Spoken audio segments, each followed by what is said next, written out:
We are presenting 3 patients showing characteristic symptoms of stuporous catatonia.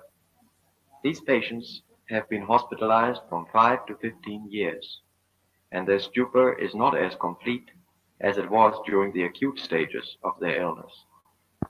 The behavior and attitude of these patients, however, has not changed for several years. The leading symptom is immobility and lack of activity. Most of the time, they seem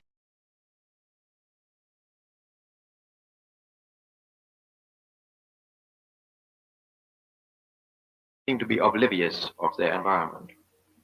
Their faces are fixed, and changes of expression, if they occur, are usually due to fantasies or voices.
Wow. Did you like that, everyone?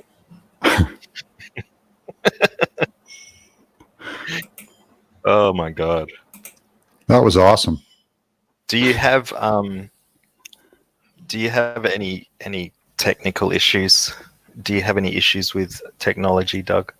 Son, I am an issue with technology my whole life. Right. I'm terrible with tech. I'm really not comfortable with it. I just thought that I would give the chat that may be the last time that intro is used. So I thought I'd give them, Is this the last show? One good example of it. Are we closing out the show? Yes, we are. This is the very last show of Live Without Liam. Special guest star, Doug Tennapel. Yeah. Little Ol is in the house. I have a new microphone, so we might have a lot of problems yet. Is my sound okay? Yeah, it sounds fine. Have you heard about my microphone story? I have. Okay. It's legend. Yeah, well, I thought I had it solved. I reformatted my laptop today. I just stripped it and reinstalled Windows and everything. And I had my microphone working for about an hour, and then it just stopped now. That's what the delay was. I had to switch out my mic, and then, the PC kind of just froze up a bit. So I don't know. I don't know what I'm going to do. What's the Brother plan? Gaius What is the plan? Was the plan for this channel to always just have a short run? Was it just a temp hoot? Just a hoot? Oh, no. The show will go on, but it won't be Live Without Liam. I'm just rebranding. Oh, okay. Yeah. Nothing too dramatic. That's what attracted me to the show, was that it was without Liam. That's what initially got me to click. Right. Well, it could have been any Liam. You didn't know it was Liam Gray. Yeah, because it's also without Liam Neeson. Yeah. There's Plenty of Liams in the world. Slick Rick says, come, Oz, you are. It's a bit of a mouthful.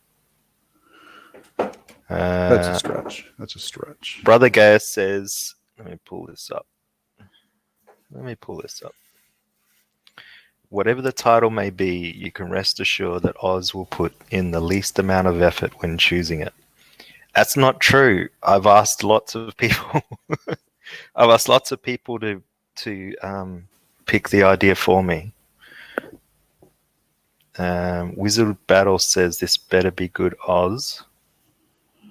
Way to lay on the pressure, dude. Or he's taking Have you not all been his here money. before? He's not going to give you any of that super chat money that people should be loading you up on to bribe you into keeping the show alive.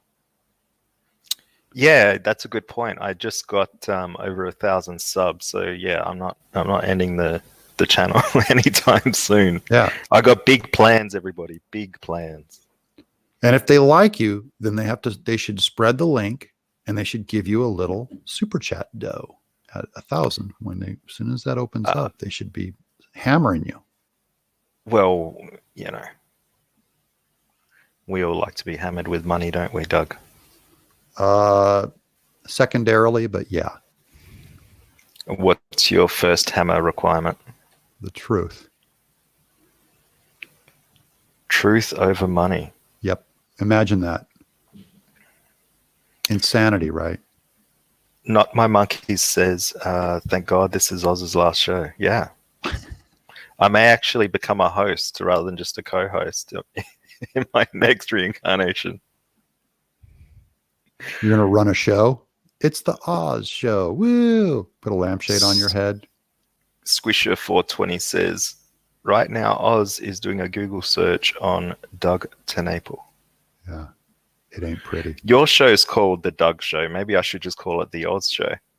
I like that too. That's a good title. The Oz. But the problem is Oz is such a generic name.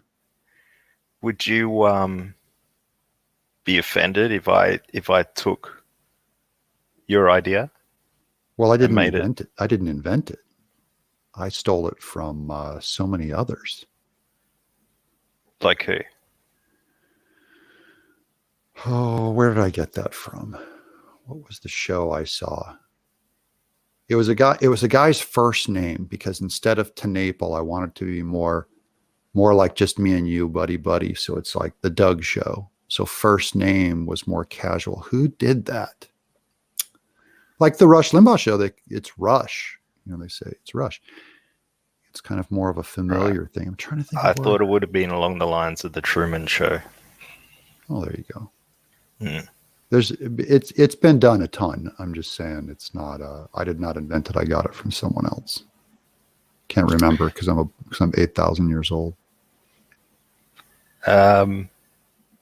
James Hayes says Yahoo Serious works at a gas station in Uzbekistan now. That's not true, James.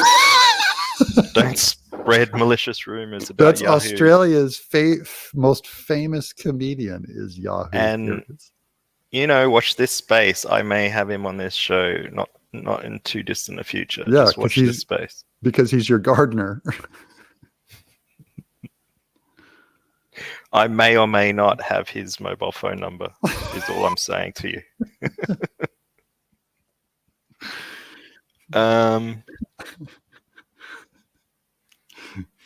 Jim Cox. Did you ever have ICQ? I used to use ICQ. I don't know what that is. I met my wife through ICQ, really, kind of, in a very roundabout way. I don't even know what that is. ICQ is great.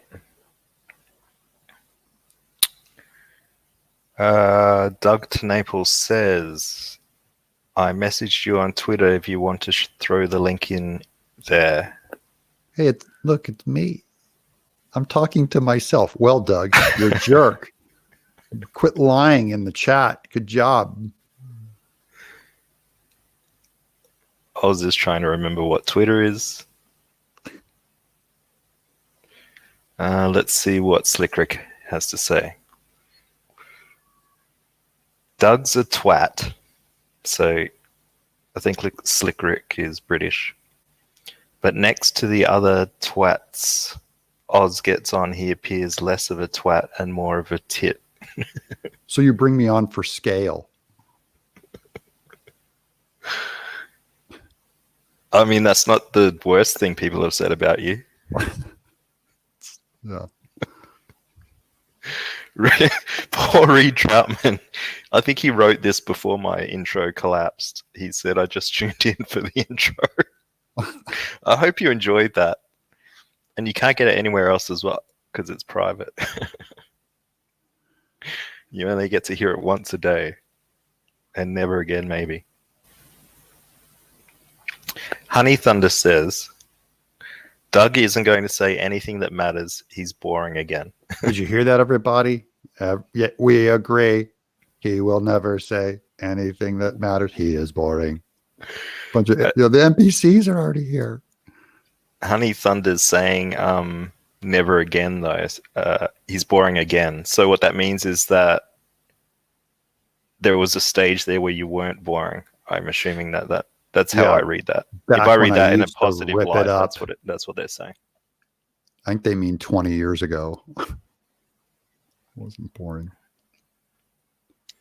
Lidolol is confessing to being a sketch alt. I knew it. Is Sketchy here? I'll make you a mod, Sketch, if you come on.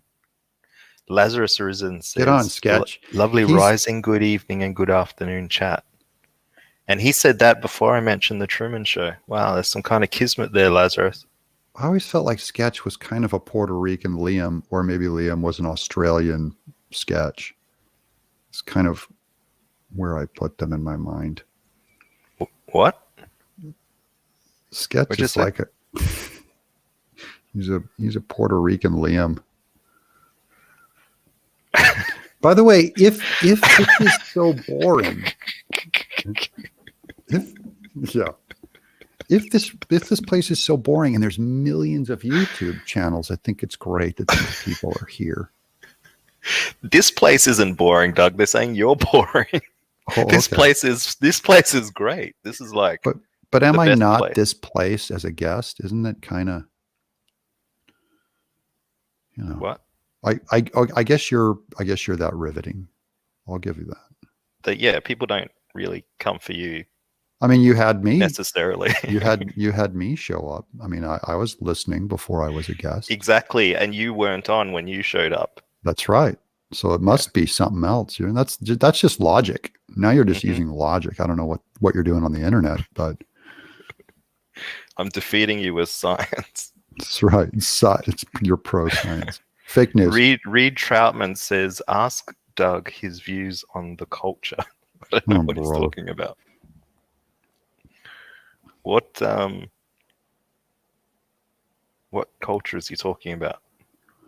I think he means like all the culture that we're all floating down in this boat, because we're all. Or is this something you say often? Is it? Yeah, I'm a big. All right. Do you want to do your culture spiel for me, and I'll judge it? Sure. Culture can't tell you the truth. It can only tell you what's popular. So appeals to culture cannot win an argument. For instance, the number of subs you have can't make you more true, or your popularity can't make you more true, because we look in the past and we can see where culture was wrong, like when everyone was wearing a mullet. So that's my rant on culture. That's about it. That's the principle. That's not really much of a rant. People that rant on here tend to rant for quite a bit longer than that. Well, is there not any deeper meaning than someone wearing a mullet to your rant?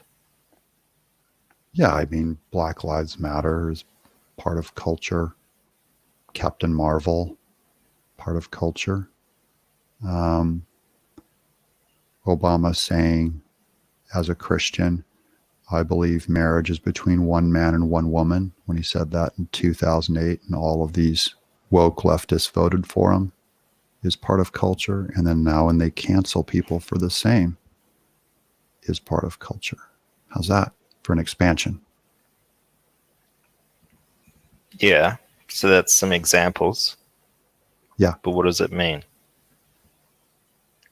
It goes back to the first thing, that you can't find truth in culture. You can only find out what's popular. In culture, though, I mean, how are you defining culture, Doug? Because your definition of culture may be very different to mine. Yeah. Yeah, and there are two definitions to culture, and I'm using the latter one, which is technically the false one. So the classic definition of culture is that which we should all inspire to: truth, goodness, beauty, happiness, virtue. And that's why if you found someone, a good man, a hail fellow well met, you'd say that guy is cultured. It was a high mark of him as a gentleman. That's what culture used to mean. What is true and not necessarily popular. But then that changed with pop culture, and it has come to mean whatever modernity has decided, be it true, beautiful, virtuous, or not. How's that for a difference? Do you have your definition in the chamber? My definition of culture. Yeah. Well,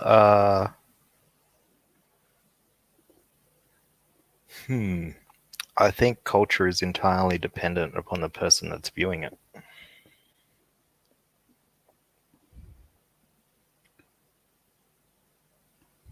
What do you think about that? I think if something that is relative to the individual, anything that is relative to the individual usually has no inherent meaning, because the individual can come up with any definition they want. They can say culture is a taco because that's what he came up with. And you'll probably abandon that definition that you just gave at that point. You'd say, well, that's just what you think it is.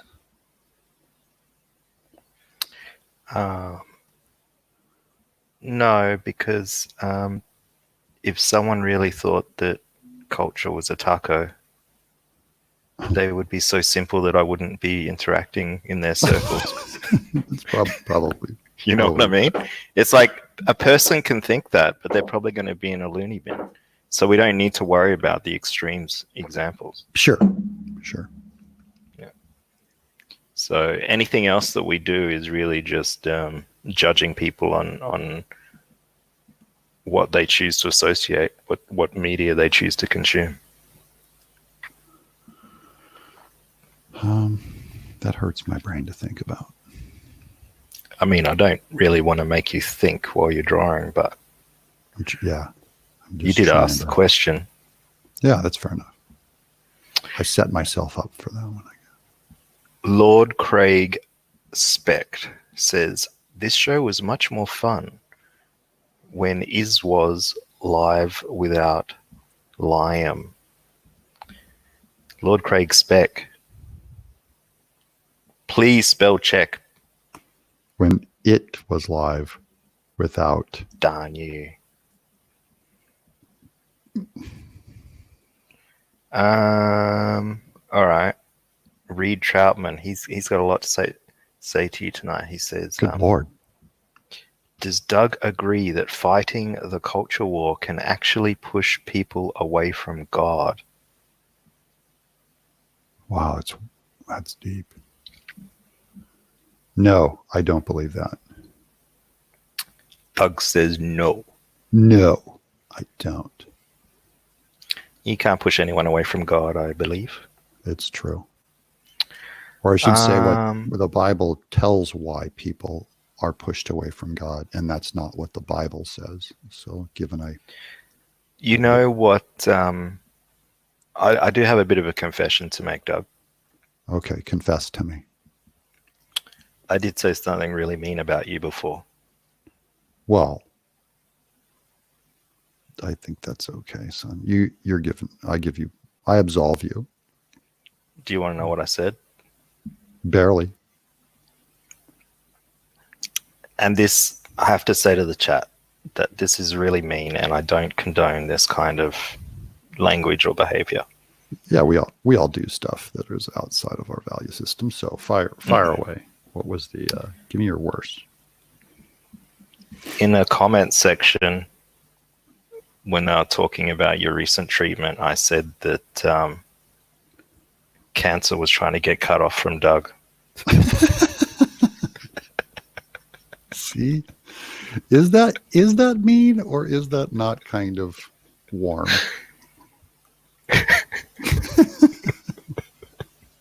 He's saying that because I did just beat cancer. I think cancer jokes are really funny. And I was telling people like load me up, guys. Look, let me show you. I got to show you my scar here, right there. See that? It's all healing now. All this they filleted my face all the way down the neck and pulled out a bunch of skin cancer and 2 lymph nodes down here. Looks pretty. You got rid of bitchy. some lymph nodes as well. Yeah, and there's a lot of spare lymph nodes. You know, It's true. a guy can have too many lymph nodes. You should. Cancer just weeds out the weak ones. Weeds out the weak ones. Yeah, it's. I try and look at the bright side of things. Now, do they say why they think it's skin cancer? Well, they test it. You mean why I got it, or just how they Yes. know? Not how they know. Why you got it? They there's a couple of theories. I mean, clearly sun exposure for my skin type is not good. So that's the bottom line. Were you heavily irradiated? Yeah, in my youth. So the sun damage that's worse for you is the damage that happens to you while your skin is still being formed. So it's usually skin damage you get before you're 16 or 17 or 18 in that age group. It has a real deep damaging effect on your DNA that multiplies exponentially across your life. So those are early skin cells that are very bad to damage. So skin damage you get as an adult is not as bad as skin damage you get in your youth. You know, Doug, if you were a biology teacher, you'd be terribly boring. Yeah. This is a thing that you're stuck on. You're really bored by me. You seem particularly, for a guy who talks so slow and is really kind of a low calorie guy, you really plug that theme that I'm really. Do you think it's bored. wrong? Do you think it's wrong for me to plug that theme? Do you think I should adjust my? I don't think it's being a good host, but it could be true. And what can be I'm not a wrong? good host, to be honest. Like I do admit that openly. What can be wrong about telling the truth? Well, people might accuse you of saying that they're boring. Well, wait, I'm accusing you of saying I'm boring. You're saying people might accuse. Is that how this works? You say I'm boring, and then I'm the one that said you're boring? Yes. Okay. Get him, guys. He says I'm boring. Get him. The Spirit Scar says, Doug, you have a lack of self-awareness and wit. And think of all the guests we have on here. He's saying Yeah. you've got less wit than they do. Yeah, clearly principled. I have very little wit and self-awareness. I will give you, I mean, my opinion is I actually have too much wit and too much self-awareness, if anything. Yes, Trump. I went out and I went to a comedy club and they said that I had too much wit. Too much, yeah. They said I had so much wit, more wit than they'd ever seen anyone have before. Yeah, they said I'm known for so much wit. You're getting accused though. You're getting me too'd in the chat here. Honey Thunder says I am saying Doug is boring, and Spirit Scar says I accuse Doug of being boring. I just think that's great entertainment. So you calling me boring is in and of itself funny and awesome and probably a really good show. Then stop complaining about it. What? Wait, when am I complaining about it? Before you said I was being a bad host.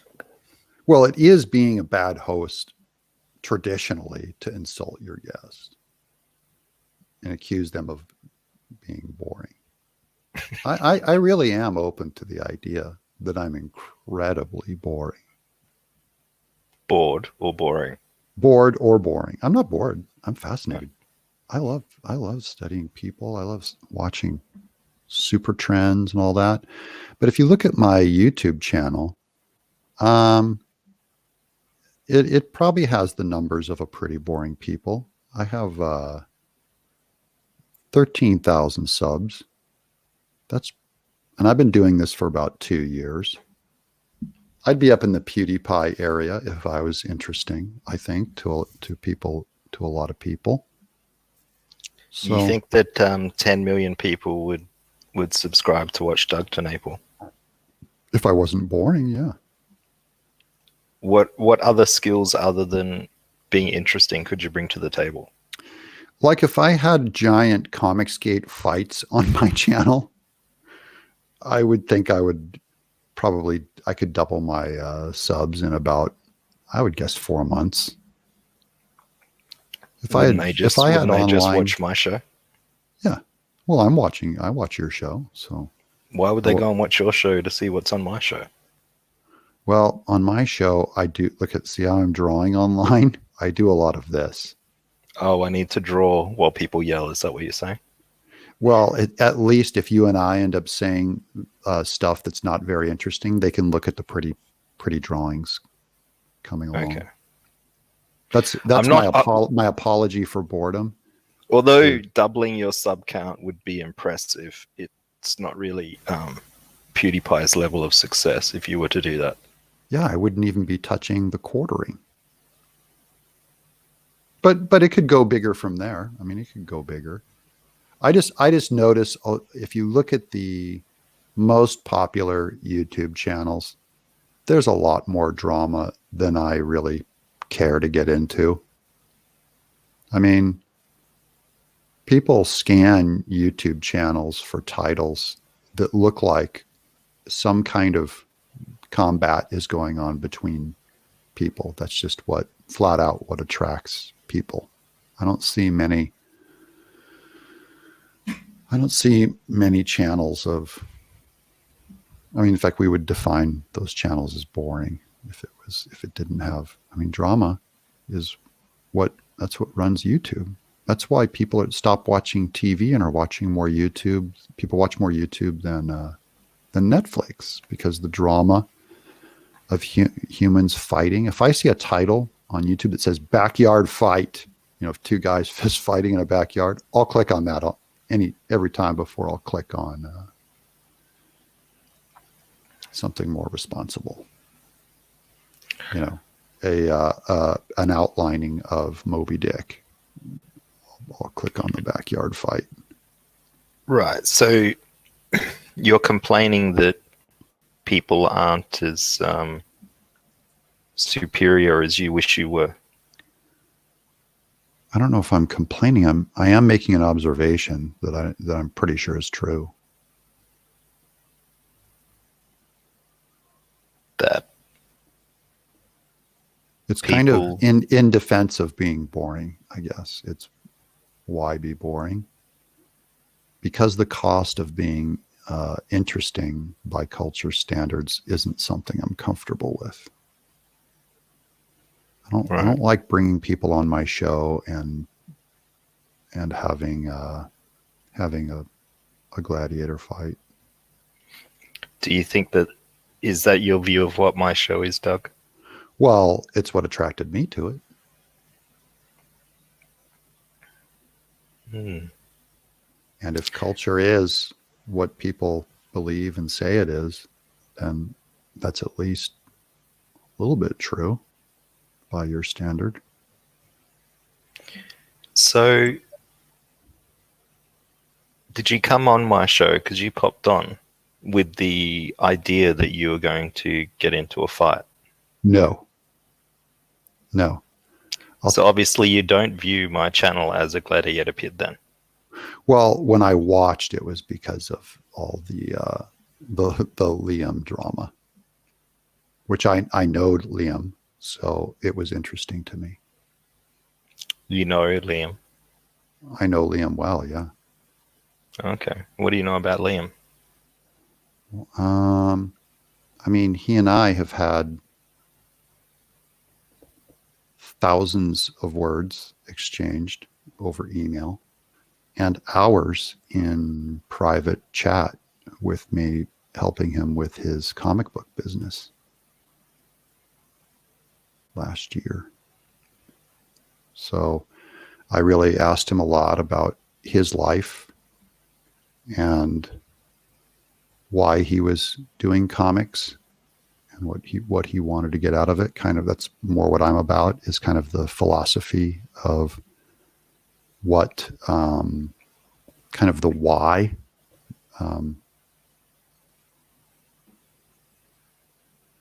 So I know him pretty well.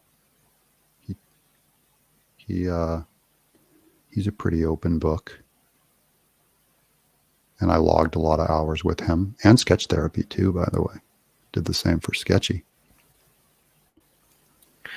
Spirit Scar says, Doug, you should just do a live stream where you are literally huffing your own farts out of a paper bag. It'd be the exact same experience as every other one of your shows. So you're saying I really should change my format to do the exact same thing? Okay. I think he's saying that's how, if you want to experience your audience's experience. Yeah. Okay. Rather Okay. than just the host experience. Okay. I will huff my own farts. It's only if you want to. You don't have to do it. It's not like an order. No, It's he just told like, me to. No, No, he said you should. It's not I you should. have to. That's should's a moral word. Okay. I'll get right on that. Yeah. If you want to educate yourself. Yeah. Tree Goblin wants to know whether you're in love with Liam. Am I in love with him? I Yeah. love him, but I'm not in love with him. Oh, so you do love him. Absolutely, I do. I don't hate anyone. Well, you can be indifferent. I mean, I probably love him less than some. I would hope that you loved him less than your wife and children. I probably love him less than my wife or children. That's probably not going out on a limb.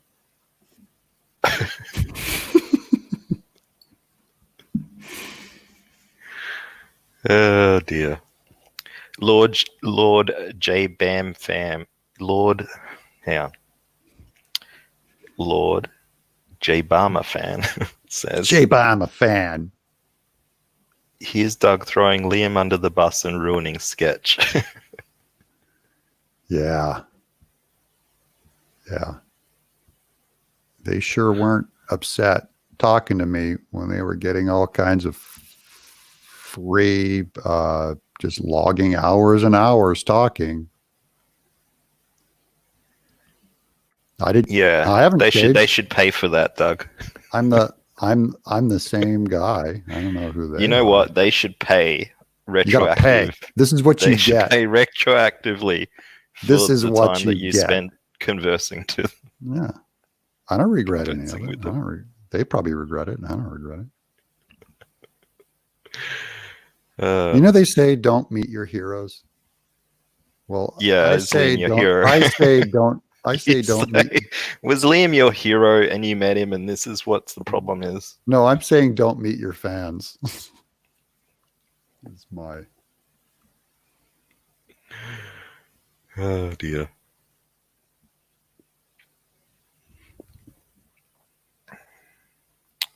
Oh yeah, that's what I was going to ask you about. Someone did a comment.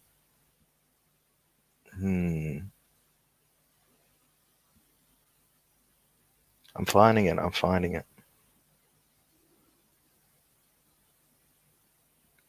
Oh yeah, I know what it is. Yeah.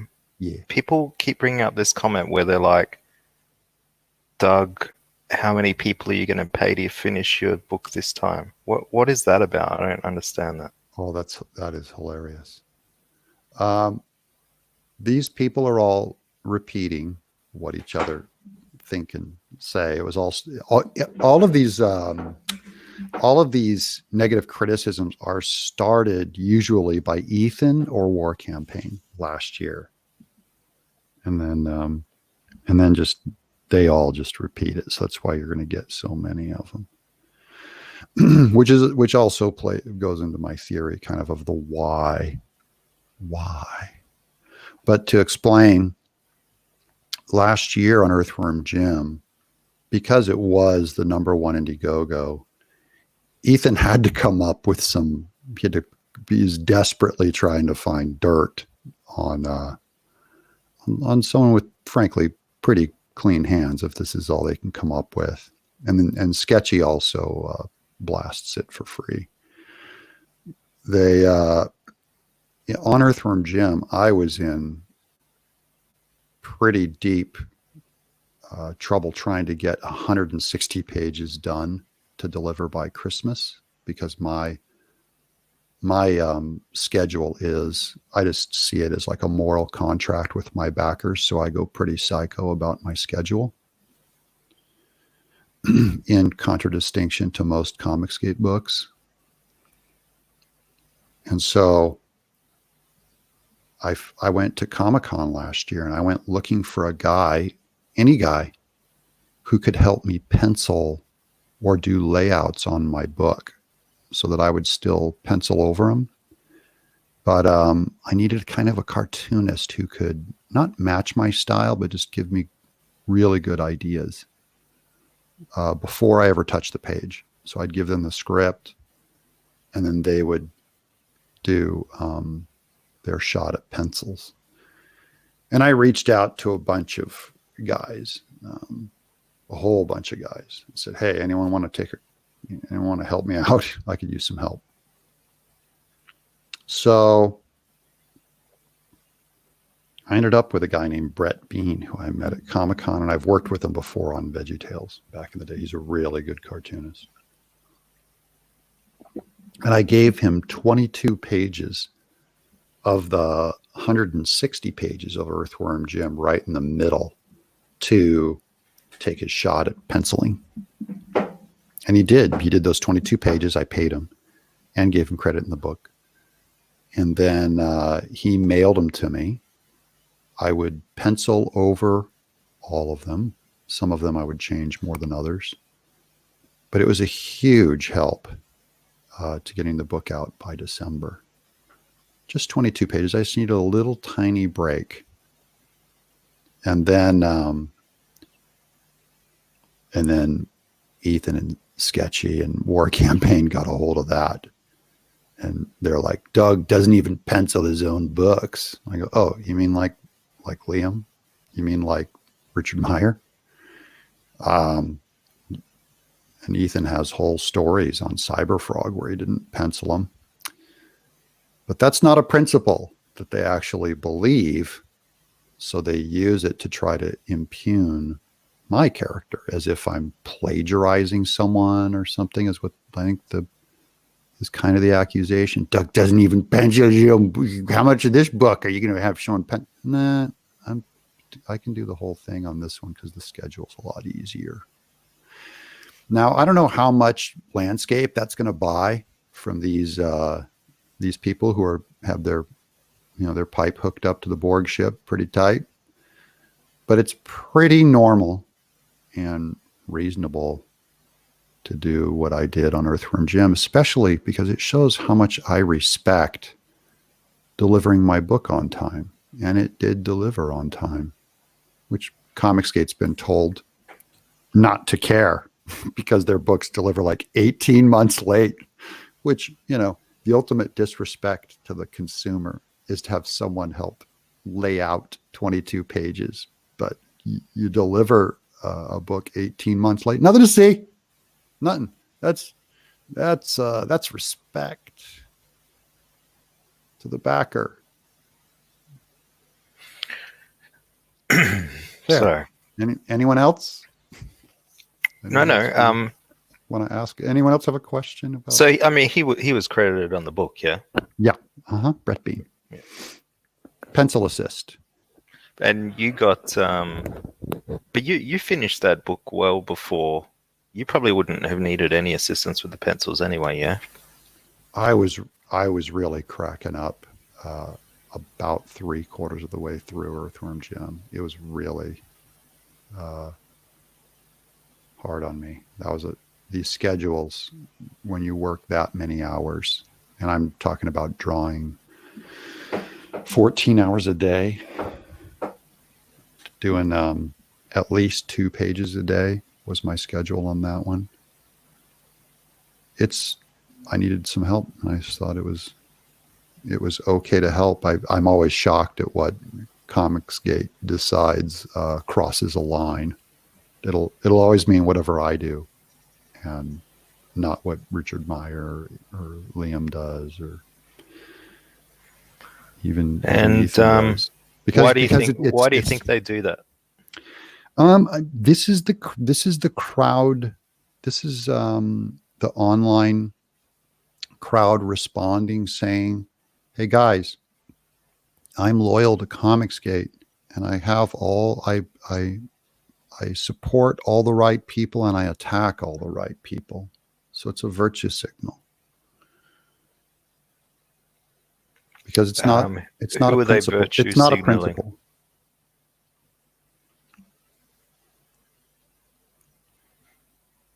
That's my opinion of it. Okay.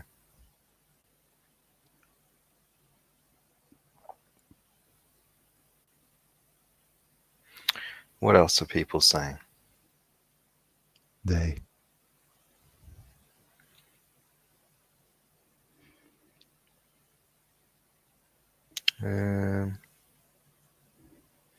Lots of mean words. Sure. Trying to find questions. Really, they all kind of just repeat the same thing. I mean, I've seen it hundreds of times. Well, and they're they obviously aren't happy with the answers you're giving them. Yeah. Leodara says, Doug does shit, then only tells his backers afterwards. What does that mean? That is weird. I mean, I don't even know what that means. I do shit, then tell my backers after. I don't even know. You have to give a specific on that. What do you mean? I don't know. I thought you might know.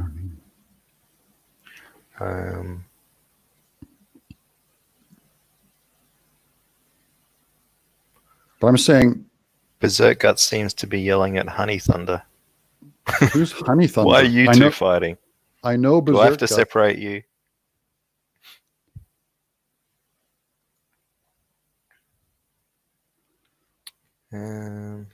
Johnny Rando says it doesn't matter anyway. I'm not buying Doug's trash. The truth says, Doug, show me on the door where CG touched you. Lord Craig Speck says, where is the criticism on Smiller's last campaign being 1 year late? I would offer a criticism on that. I think that's terrible. There you go. It's terrible. It's terrible. You heard it here first. Doug Tennapel said that I'm saying Marcus if Smith it's is a true, terrible person. No, I didn't say that. I said You if it's did. You true. just said that. You just said he's like Hitler. Okay, if that makes him a terrible person. So long as that applies to everyone, a year late makes one a terrible person. That's the principle we're rolling out. Is you're exactly as immoral as Mike Miller if you put out a book 1 year late. I think that's a good. You're happy to run with that, are you? If that's a principle we're going with, then just hold them to it. Who's them? Them? Anyone who's a year late is the definition of them. Okay. All right. I'll hold them accountable. Hold them accountable, whoever Get them. asked that last question. Get them, comic police. I'm sure you really care about the 1 year late thing when it's not Mike Miller. I'm sure you care.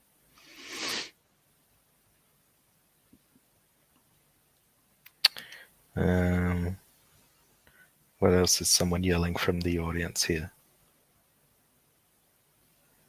Just waiting for my drugs to kick in, then maybe I might be more interested. Wait, what drugs are you taking? They're not white drugs. That's okay. Well, pot, mushrooms, acid, oxy, what? Are you a narc? Are you a narc, Doug? No. Are you going to dob on me? Wait, I'm an artist. I've been an artist my whole life. Literally 95% of the people I've known take drugs. So. Right. I'm just curious what. And what do you judge those people upon? Like I judge if someone people? takes amphetamines, then I know that they are, usually they have a undisciplined sleep cycle. They stay up late. If someone's taking barbiturates, then I know I'm dealing with someone who's a little uptight and wants to come down. If someone takes pot, then they're a hippie or a libertarian. That's all. I'm just curious. The truth says Oz is on crack. There you go. That would explain a lot. We don't get crack in Australia. You don't? No. I think you're just looking in the wrong place. No. There's no crack in Australia. There's no crack in Australia. I wouldn't guess that. It's just Coke and ice. So they have the high money, big money crack. They're so rich in Australia. They don't do crack, the drugs here are really expensive.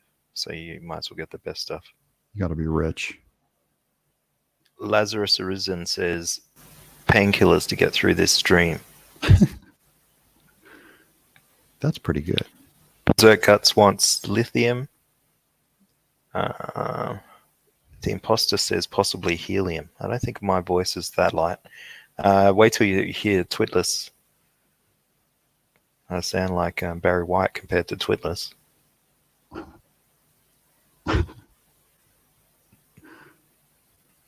John T says, answer the question, Oz.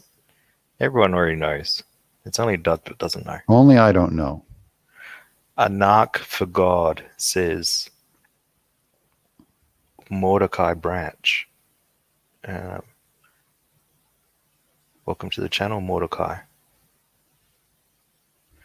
95% of people Doug knows have suddenly gone to jail, says Vasan Kasi.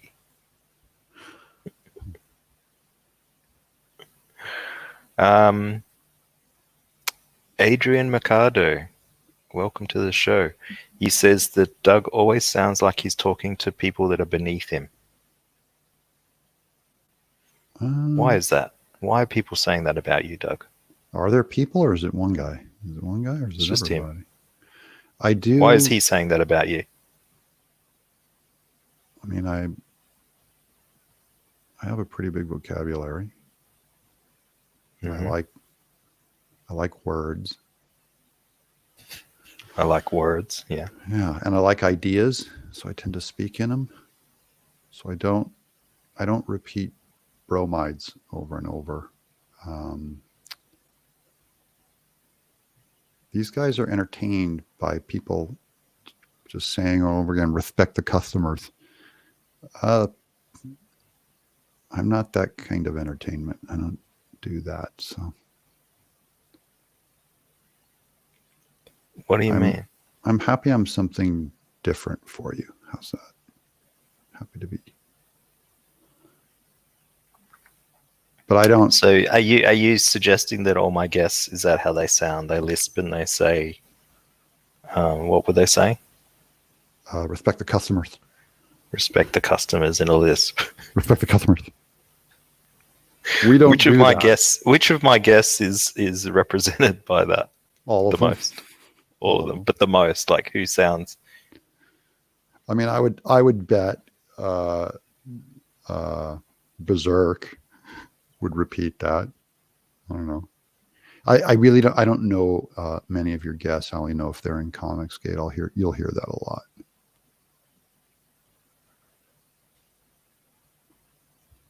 Yeah, I guess that's a pretty bad message to send to people. Yeah, that's what I'm saying, Oz. Good one. Well, what are you saying? That's one way of saying it. I guess. What are you saying then? I think there's I don't know where I don't know where he would, going back to the question, I don't know where he would get that I was talking down to people. But I do know when Cecil does his Doug Tennapel smugless imitation, Cecil was always pretty upset at how philosophical I was. So he does this drolling and he just repeats the same thing over and over again. And smugless. And then the audience is told, because you have to tell them this over and over again, Cecil is the funniest guy. I'll go, Cecil's the funniest. He's love. He's the most loving guy. I think things start as a joke, like the human sunbeam, and then suddenly they repeat it enough times, and I think they actually believe it. That's another thing I kind of think. What is joked about and repeated enough becomes real. It's kind of conditioning. So the same jokes about Miller. Dark Dog Studios is complaining about your ink being watered down. But I think you're doing a grey wash, aren't you? Yeah. So this is called a gray wash, and I use it to see, I'm getting another value out of this thing to help silhouette the figure. And then we scan it, and my colorist actually puts her colors under the gray wash and tints it. And it has a really cool effect that no one else in comics is doing. But I really like it. It's really... actually, you know who else does it is Dan Panosian. I've seen him do it. And Mort Drucker did it back in the Mad Magazine days. And I've seen Sean Gordon what was Murphy. What was he doing in Mad Magazine days? The gray wash. Mort Drucker would do gray wash over his art. And it looked cool. Because that was a black and white magazine, so they were trying to put more values into it than just flat black or flat white.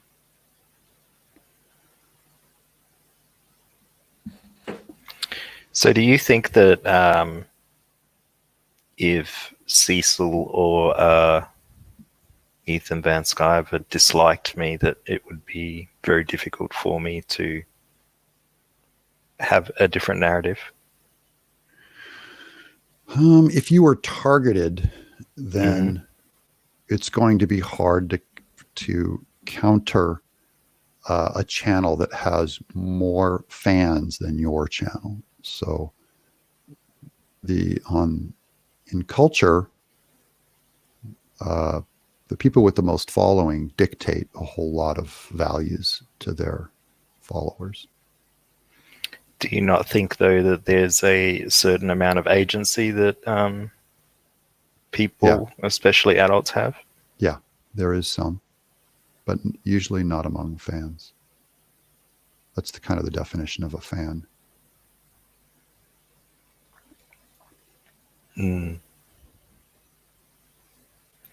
I don't know about that. Really? Yeah. Not that you're asking my opinion, but I don't agree. What are you probably the biggest fan of?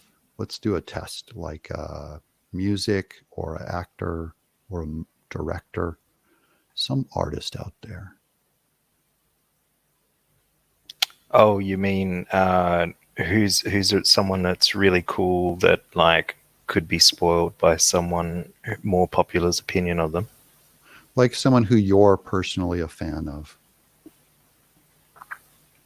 All right, let's say I was a big fan of you, Doug. No, but go like with, Russell I Crowe want or to see David where the analogy Lynch, goes first. David Lynch or a band. You don't have anyone that you're a fan of? I'm using you. Come on. Don't use me. I'm saying I want you to really get your emotions into it. I want someone that you really... I'm emotionally invested in you, Doug. What's your point? No, you're not a fan. You're just a guy. No. Look, I love you almost as much as your wife. Okay. So now what were you saying? What would you... Fans, we wish our heroes, when we're fans of them, we wish our heroes believed more like us. Mm-hmm. So it does torture me tremendously how far apart we are on our worldviews. Yeah, you definitely prefer that someone of my ability was closer aligned, was just lock, shock, and barrel. Everything about you are that I was that. So people get heartbroken when they find out, Disney believes this or De Niro believes that. And they often throw a tantrum and say, I can't support his work anymore. That's a fan. They're heartbroken. And I hear it from lots of fans. Can't believe Doug is just a racist, neo-Nazi bigot, So it's a damn shame that you are those things, but it's a dang shame. It hasn't. I have to admit, it hasn't stopped my affection for your work any. Oh, that's good. Well, then I'm as affectionate for your work as I was before I found out you were a Nazi and a racist. There you go. So a fan, they're very influenced by the beliefs of the people they're fans of. You may not be, but most fans are. Very, very influential. Like to a point that if you have a popular YouTube show, then your comic can sell more than it ever would on a spinner rack, because it's not a meritocracy based on the work. It's based on the YouTube channel, or, like they say, if Tom Hanks ran for president, he could win, or Oprah, because they're so popular. Not necessarily because of their policy. But if Tom Hanks told me not to like you, that doesn't necessarily translate to any impact. Um, There's a limit to how much Tom Hanks is going to influence me. it could be, but someone else you might be a fan of, like whose philosophy you really were into. You might do what he said, you know? Right. So all you mob out there, you big mob, need to cut it out Knock it off, you kids. and only like and dislike things in a vacuum. You will not be influenced by people that you like. Yeah. To hate people that they don't like. Yep. Okay. Yeah, and I'm sure they'll do what you say because you have so much influence. You're gonna fight millions of years of programming, and you know it doesn't work that way. It's if you look at intersectional politics, the reason why intersectionality works so well, where they say hire this person because they're a woman, or because they're in a wheelchair, or because they're trans, or because they're black. Hire this person because of that. And that's because it's a battle against meritocracy. Because they're saying this person is actually right and worth hiring because of their woke credentials, not because of how well they can do a job, how well they can teach, how well they can draw. And that kind of fandom is all over our culture right now. Milkshake girls being hired at Marvel. Honey Thunder says, Oz better day what his chat wants. Now, Honey Thunder. What did I say about spell checking? What did he just say? Mm-hmm. Oz put up my comments to make fun of my spelling error. Oz is punching down on little old me. Yeah, why do you have to punch down so much, Oz? Does that make you It's feel? not punching down, it's punching laterally. Do you? Oh, it's lateral? Okay. There's no punching. The suggestion that I would be more important to the show than my chat offends me. But you are already in that you're not showing up to watch their show. They're showing up to watch yours. Yeah, but I don't have a show without them. You have a position of responsibility. No. I'm not responsible for their good time. Yeah, you are. Yeah, you are. You got to take your. See what you know what I was saying about culture being in the eye of the person experiencing it. Yeah, that's what this is. They if they think that this is suitable culture for them to be watching.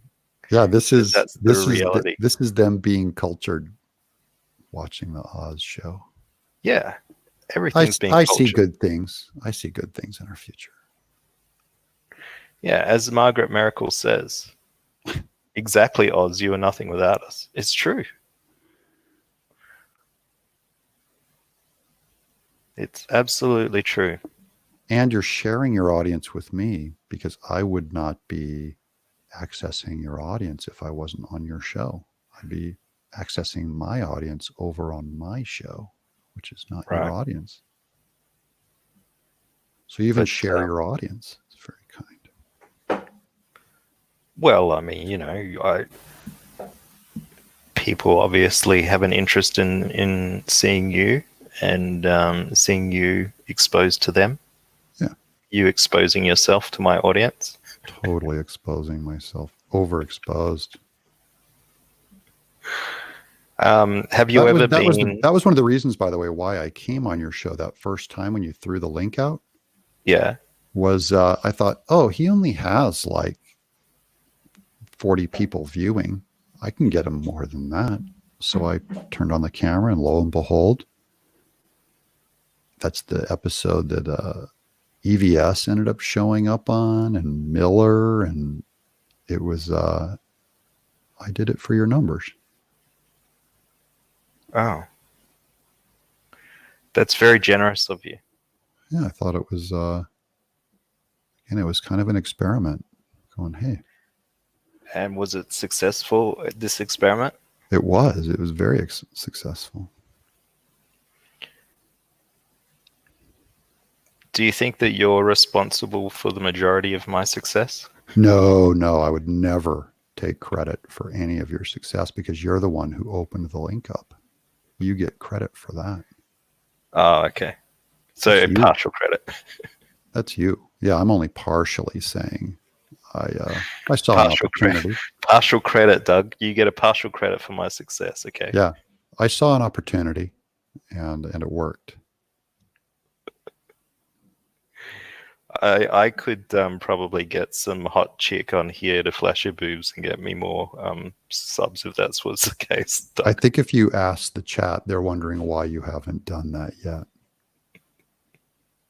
Why are you holding out? It could be that that's not the reason why people are attracted to my show. Could be. I don't know how many of them. You may not have the. I wouldn't suggest otherwise normally. Yeah. But I may don't just wanna float it insult out me. there that you may not have the pools that. It may not just have this. I may not have the same It's a chemical thing.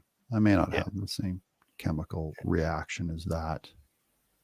I mean, that's just me guessing. The chat will tell me the truth. That's probably I float ideas out, and the chat either says yay or nay. It's probably wisdom. So Mumbles agrees. He says Doug's the only reason Oz has 1K subs. El Hombre wants you to tell us about Fudge, Doug. Weird.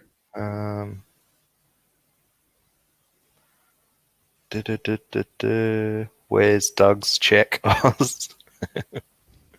You Americans have got to stop spelling check the wrong way. It's so weird. How do you spell it? It's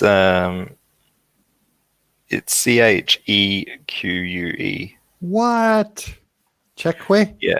So everywhere else in the world other than the United States of America spells check with a QUE like this. And we have the other check, and that's for like if you're checking your notes. But if you're cashing an actual bank check, then that's a bank check. That makes no sense. And it's inefficient. It's one letter too many. So we're all about efficiency.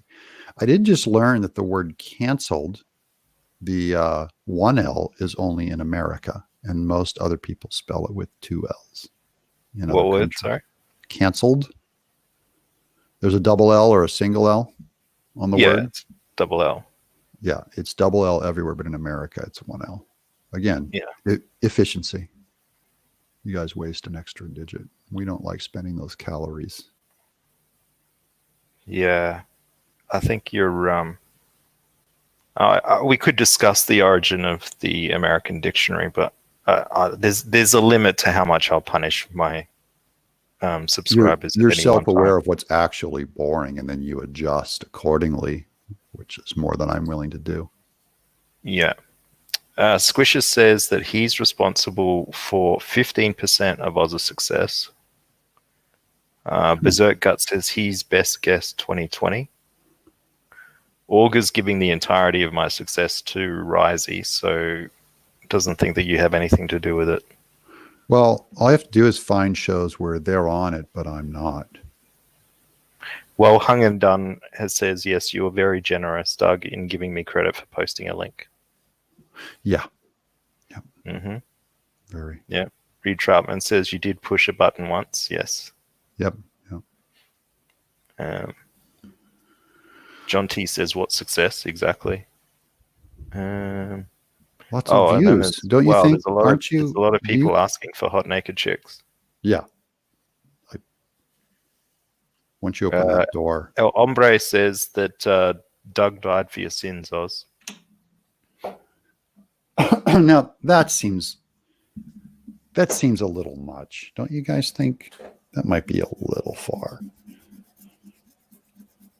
I mean, there's reasonable credit, and then there's just going flying off the reservation.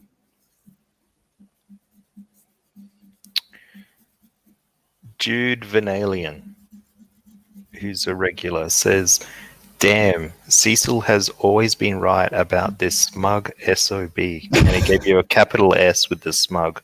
Like He that's also your said name instead he of also Doug. said I was a cancer before I got cancer. And so he's Oh, did he? he could be When a did he say prophet. that?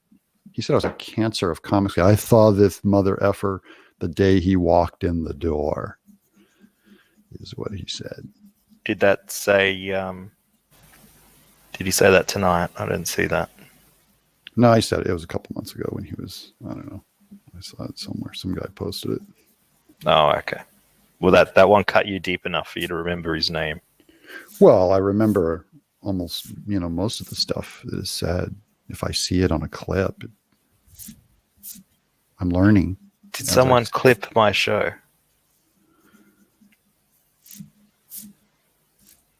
Doug? What's that? Did someone clip my show? No, it wasn't your show. It was someone else's show. I don't remember. Oh, okay. It was Ethan's show, I think, or something. I saw that guy coming in the front door. He saw me coming in the front door. Cecil did. Better than the back door, hey, Doug? Yeah. I got a little back door, too, probably, from them. Lord of Damn says, let's see how fast Oz's channel gets struck. Oh, well, at least people would have subscribed before it got taken down. Lord Christopher John says, if Oz was any less of an asshole, I wouldn't be here. Less of. That's a compliment, I think. That gives you a wide girth to do almost anything you want, too. That's like permission. Honey Thunder agrees with you, says that I should just hand the show over to you already. Yeah, he makes a good point.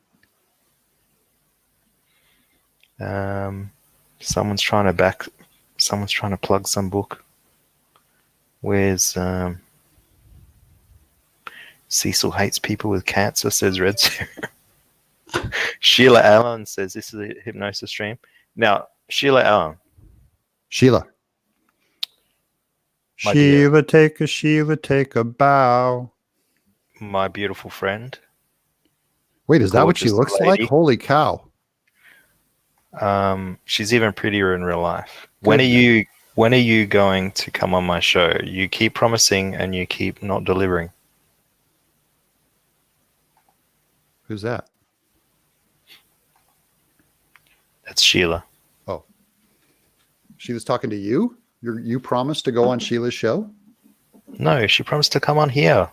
Oh, okay. When you're talking to her. Sorry.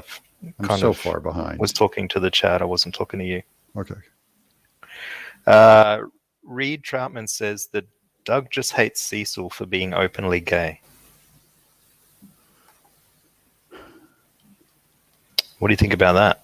I'm trying to generate a thought. Hold on. I don't think anything about that. I don't even. Mr. Wonderful says Oz and Liam thought fake Cecil was the real Cecil for a whole stream. Joke's on you, Mr. Wonderful. It was him. Ta-da!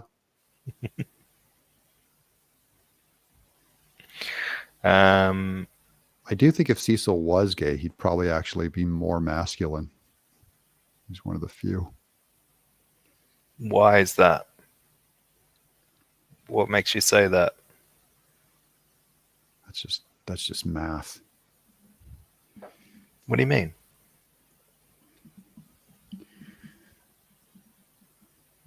I don't get it. How does math make Cecil sound less gay? You're asking me to explain a joke that I thought was pretty obviously a joke. Now I have to explain. I'll explain the joke. I'm sure that won't be boring. Okay. I need you to be funnier. Okay, let me work on my material. Hold on. Jabba says that he's the hottest person in the chat. Did you know that, have you come across Jabba before, Doug? I've heard the name. Jabba the Cuck? Yeah, I've heard that name. He it's funny. He's this really posh English guy who speaks like Hugh Grant. Oh, cool. I say, I'm the hottest person in the chat. I'm the Look at hottest me. person in the That's how chat. he sounds Oh, cool. in real life. Then he's a character. He's a character. Red Syrup says, a handlebar moustache makes a butch gay. Mm. Oh, dear. I'm waiting for the... see, because I was expecting... I'm not getting a lot from you, Doug, to be honest. What do you So want? What do you want from me? What do you want? I can't really tell you what I want, Okay. what I really, really want. What do you want? What do you really, really want? See, Sheila, this is the kind of stuff we should be talking about. You should be on my show discussing why your mum is a lesbian. I need to understand this. Well, they can still reproduce, you know. They. I'm not a lesbian, so I'm talking Those about lesbians. Them. Those people. the lesbians. Yeah, Those they. scum. Is that what They. you're trying to say? I didn't want to Right. say you. I didn't want to say you people to you. So Mhm. I don't think you're a lesbian, but Them. them, they, them. Say, yeah. say the Z. They. Mm. What were you saying? Hashtag.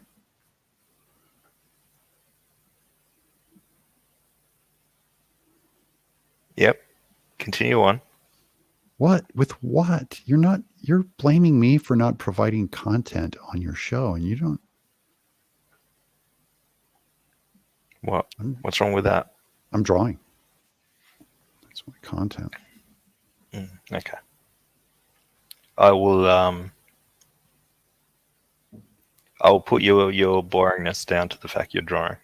And I'll continue on with the you chat. need to ask better. Did you ever think of asking better questions? I would, Doug, but you know, I asked the chat to come up with some questions. I gave them homework. Then you're blaming the I gave chat. them homework, and then I gave them like a couple of hours notice. Like that's more than I generally do. Yeah, and what they're coming up with is explain why.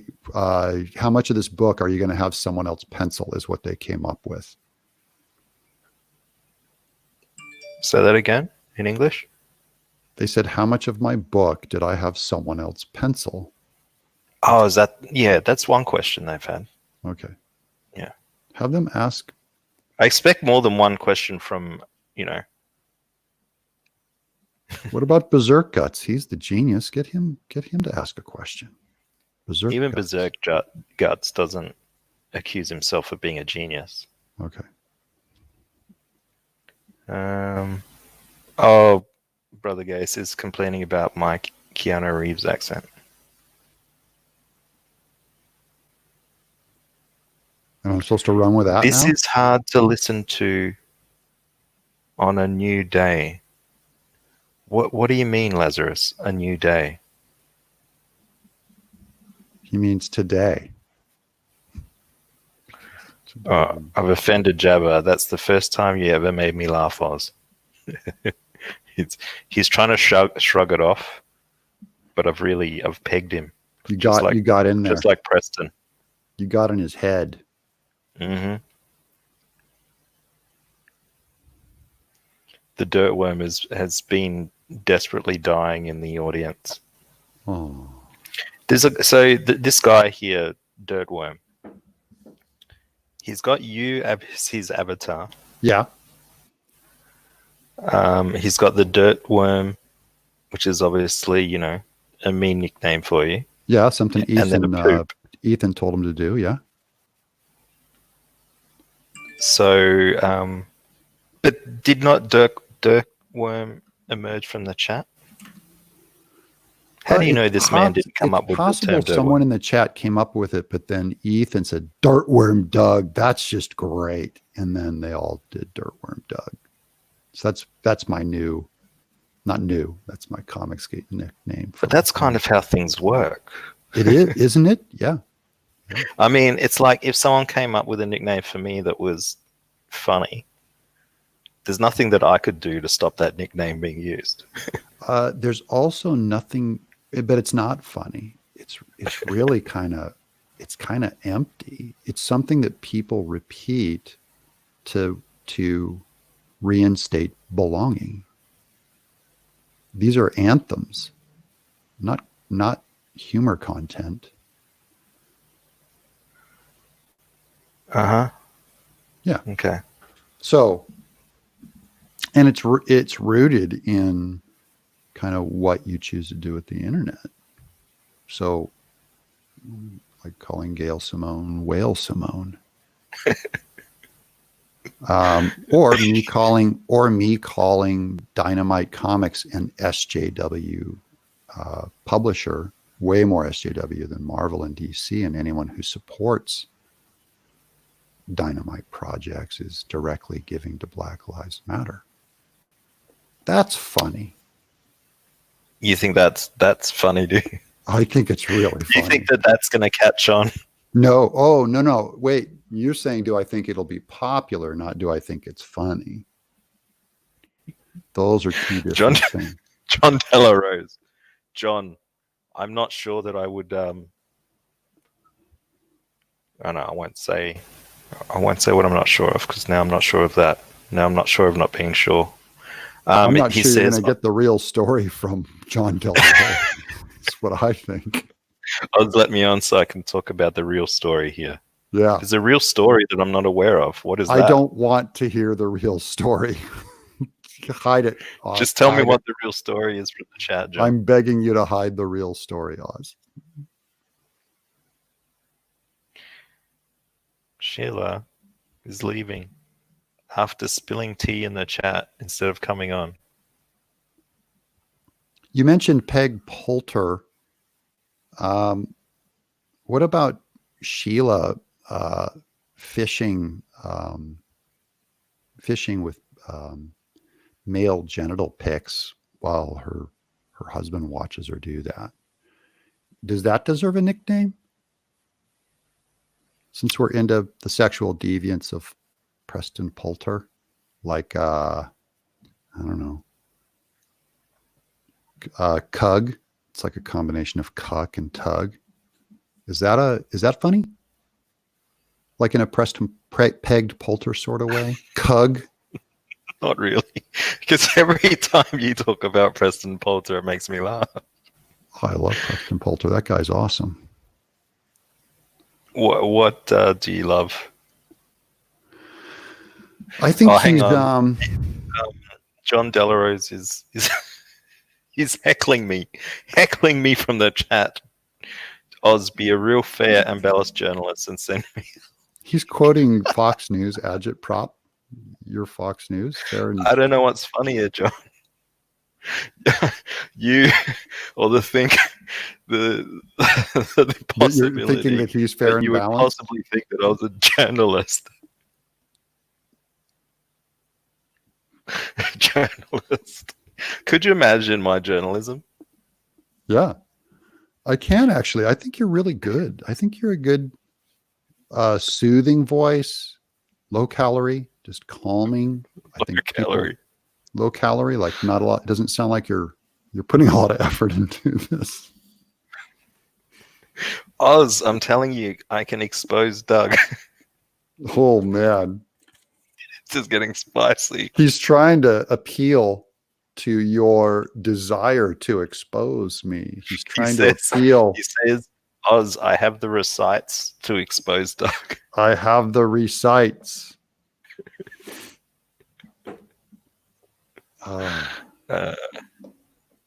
JDA. John, type in the correct spelling of recites, and I'll consider it. Yeah, that's the first gate of entry. This is a spelling bee. Speed Boost says, Doug seriously thinks that EVS demands that CG embraces jokes that he finds funny. If the chat finds it funny, then it sticks around. EVS doesn't dictate to the chat. The chat is in full control. What do you think about that point of view? Yeah, I don't think that's true. Mm-hmm. I don't think you'll see any evidence that that's what's happening. So I'll consider that. But I've Doug says tried no. considering that, and it doesn't add up to reality is all. Doug says no. He takes your reality and he rejects it out of hand. I reject your reality. Alpha says, if it were funny, it would catch on. Please subscribe, Alpha. Change your username, you fool. Well, over on my channel, what's funny is Comicsgate are a bunch of stupid, slobbering zombies. That's what's funny. My audience, the people who buy my book, not all of them, but some of them, think that's funny. That's the chat. They think that's funny. And I'm only saying, if the chat makes things funny, then you'll have to agree that that is funny to these people. So you can't take one chat and say it is universally funny or not, because it's only funny to that chat, which is, again, a principle that you laid out, that these things mean whatever they think they mean. Relativism. Yeah. Like culture, the definition of culture. I'm not a teacher tree goblin. I just expect my chat to be able to spell receipt. That's asking a lot. I really don't. I don't correct people. When people jack up their chats on my show, I don't correct them. You know what's more important, Doug? Truth. What's that, son? Truth. Really? Mm. How much are you getting paid to say that? Don't you agree? Yes, I do. Of course. There you go. Truth in advertising. Yeah. But if you went around correcting everyone on the truth on every comment, you'd spend your whole time correcting people instead of just letting a show roll. Tyrone, don't tell him the spelling. I fully expect him to go onto Google and try and work out the spelling of it. See how many goes it takes. Man, this is a bad So Honey Thunder says, ask Doug about Preston's pegging videos and which was his favorite. There you go. There you go. What were you saying about Preston that you were saying before? My favorite Before I interrupted you with Fake John. Yeah. I didn't watch all of them because I'm not looking for dirt on my friends. But there was one like with his legs up in the air. I thought that is particularly compromising. That was probably my favorite one. I thought he's really into that. He was really into that. And I thought it was funny that Comicsgate was going after him. They were all like, yes, master, we will be offended by this. We will call him out as a sexual deviant. Isn't he terrible? Shouldn't he be mocked? Yeah, I thought that was pretty funny. And then if I say a man sticking his dick in another man is deviant, they'll go, no, there's something wrong with you. You are judgmental. So do you think it's an all or nothing situation, that there's nothing humorous about Preston Poulter doing pornography with his wife pegging him, but so that directly correlates to someone that's not allowed to be gay without being funny? I don't think it's, if it's funny, it's not as funny that it's with his wife. I mean, that's at least someone he had a relationship with. Whereas Tug's wife texts anyone, stranger she doesn't even know. And he sits there and looks at her across the screen while she's trying to get them to show their junk. And Tug nods, and the audience is told, nothing to see here. And they say, nothing to see here. This is different. I subscribe. Let me buy Tug's book. He doesn't do any of his own pencils, but I will buy it. Do you think that a writer is required to do pencils? So I think that what? A writer is required to do pencils. No, but I'm only saying it's the same principle. Is the definition of a good book one where the creator does 100% of the pencils? No. No one believes that. They only believe it when they're told this is a scandal.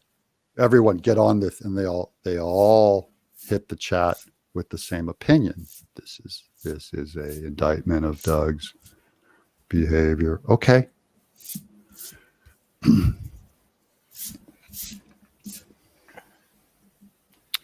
So, right. Right. Mm. Mm-hmm. So it's a direct comparison, then, you reckon? Yeah. Well, you have to.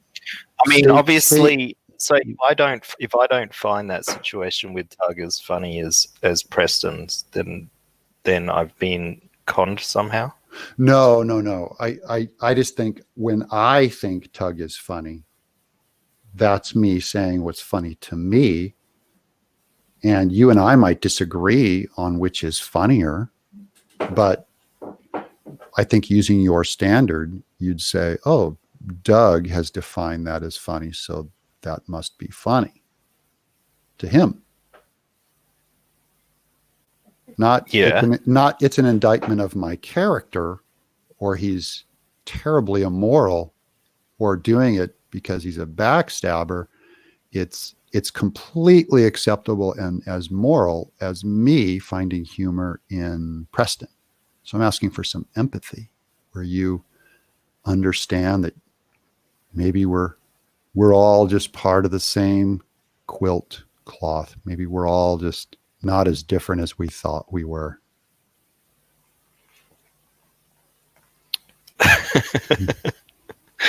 Bird Gang says, I'm behind. Sheila Allen is Doug's wife.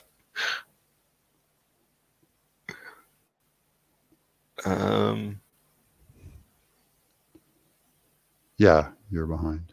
I don't know. I don't care. Elaine says, I don't think so, but maybe, but who cares? Yeah, yeah, it's not so much, it's not. That's just like, yeah. I want to frame that. That's just like the best text appreciation of my chat that I've had, I think. It's very... and then King Cobra says, I don't care. I don't care. Yeah, no that's kind of how I am with Preston's video. Is like, I was watching it going, I don't get why all these pearl clutching legalists are finding this as the big thing to be all judgy and a porn about. I mean, they all. Do you think that there was unnecessary judgment? Do you? Yeah, I do. Considering all these people also, masturbate to their own porn. They literally look at two other people having sex and they climax on someone else, a guy. They look at other men's penises and look at them having sex, and they climax to it. That's what the judges do. And so I marvel at the lack of. It's an equivalency watching pornography as opposed to making pornography. You think they're the same? I think what I'm saying is, I think they went after Polton purely for opportunism is a true statement. It was purely opportunism and not any standard being executed. Purely because Preston criticized Comicsgate, that he became the heretic that we must go after. That is more at work. And if the exact same video came out of Cecil, everyone would be championing it as love. is what I think. Right. You think that if we had video of Cecil being pegged by his wife, that we would say that that's just an expression of love? Yeah, and shocked that he was heterosexual, probably. Right. Okay. What do you think about that, Chad? Do you think that that's a false equivalency, or do you think that that is a reality? Our Ombre says that, Doug, you like to talk about gay sex. Really? Zeno says that you're way too obsessed with another man's junk. Okay. Just like the people that commented on Preston Poulter. They were, I agree with the principle that people that talk about other people's junk and getting into their beds is, including Donald DeLay, is not a principle that any of us should do. And anyone who does that is probably trying to sell you something. That's what I think the principle is. What am I trying to sell people, Doug? I don't know. I don't know what you're trying to sell them. What are you trying to sell them? What are you trying to sell them? I'm always trying to sell my books. So would you say that your moralizing might be just a way to sell books as well? Well, it's not just that. My position is that you can be a person of principle and make a lot of money. That you don't have to abandon principle to make a lot of money and be very successful in this medium. I think you can actually stand for true things and do very well.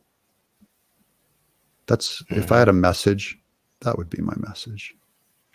And I don't think it's refutable. Okay.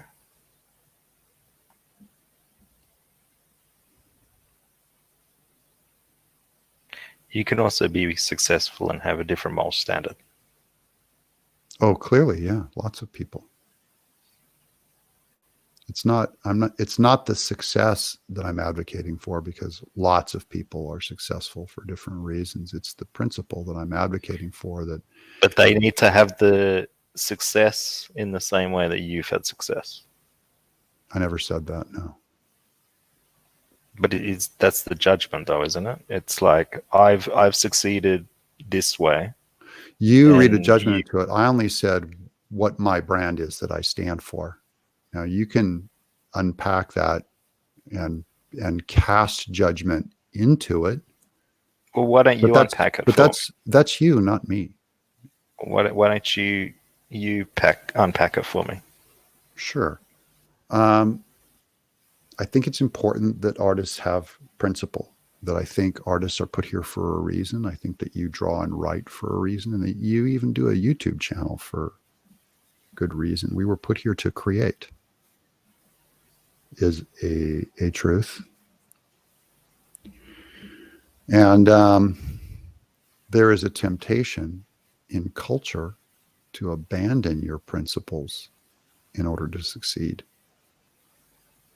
And you'll see it in, like, say, throughout cancel culture, where they'll say, apologize if you don't back Black Lives Matter enough, or we will destroy your career. And a lot of artists will abandon their principle and make the apology to try and save their career. And I'm saying, if you give up on the truth, then you have gutted yourself as an artist, I believe. You're dulling your weapons. So it goes back to... I'm at a bit of a quandary at the moment, a bit of a conundrum. I need to go off to the bathroom. Yeah, but, go. I can't trust you to entertain the chat. Well, I'll talk. What do you want me to do? Just go quick. It may not be. I'm probably going to take some more drugs too, so it might be a little bit longer. it may not be that easy. It may not be that quick. Yeah. Oh no, I do need to take a pee, but I also need to take care of my metabolism. Load up a rig I need to load up. on insulin. Margaret Miracle says pee fast, Oz. Well, now that you're putting pressure on me, it's going to be even harder. I know you're going to get failure to launch. Berserk Guts is half sleeping well, you know. Bug says, don't come back, Oz. And Swisher makes a really good point, actually. We can't count on you to entertain us, Oz. So, all right. Okay. I'll do a drawing tutorial. How about that? I'll tell them. No. God, no. No. We're not going to have any of that. You don't even draw properly, Doug. Okay. I'll tell your audience what I'm doing wrong. All right. Go. Let me find out. No, I'm gonna go. Don't yell at me. Go now. That's what Cecil says. Don't yell at me. Yell at me, guys. Oh, Doug. I'm gonna put something on. I played Preston Poulter last night, so I won't play him again. See, the other thing I wanted to say was that I don't think Comicsgate really went after Preston that much. Like, if you think about it, like, he was kind of old news within a day and a half. Yeah, it's because another giant drama war exploded in its place. What was that? That's what Tug said. You guys, you stepped all over the Preston thing. We could have had him. Why aren't he said it in a video? He goes, why aren't you guys going at this? Is easy. You should be going after him and SWC revived. We had this gold laid in front of us, and you blew it. That was what some of the thinkers were saying. Right. Comicsgate really could. You know, I think your theory needs a little bit of work. That's all I'm saying, because there seems to be a lot of occasions at which people do things differently to what you say for different reasons. Well, it's for different. I'm not sure reasons, you quite like. If I was going to make any criticism of you, Doug, and heaven forbid that I would. Oh yeah. It's that people seem to be doing things differently than you're assuming that they're going to. What did I say that wasn't true about Flash's statement that I actually agreed with you? You said, I'm trying to help you. You said Comicsgate didn't actually go after him hard enough. And I said, yeah, let's reinforce that. Yellow Flash agrees with you. And now you're saying I have some weird non-reason. I'm only. No, but what I'm suggesting to you, right? Yeah. Is that in this situation, you could say that my opinion is actually correct, because although Yellow Flash has many, many tens of thousands more viewers and subscribers than I do. Yeah. The objective reality is that everyone took a position similar to mine, which is that he's just not that interesting. Oh, okay. You know what I mean? So if we had your theory, it would be Yellow Flash would have just influenced everyone and told them what to think. But in the end, it was like people made up their own mind, and it wasn't very interesting. Well, but the chat right just today, and you brought up Pegged Poulter. Yeah, that's his nickname. I know, but it had so little effect that everyone understands the joke when you say it. It became a part of the vernacular that we shall go after Preston. So and you just leaned on it. Yeah, because it's funny yourself. What do you mean? You just said that it didn't have enough sticking power, and yet you just now told a joke, a shorthand joke that everyone knew you were talking about, including the chat. But that's the extent. That's the extent that it is important to us, is that he gets a nickname. Yeah, but so you wanted. I mean, you're one of your best.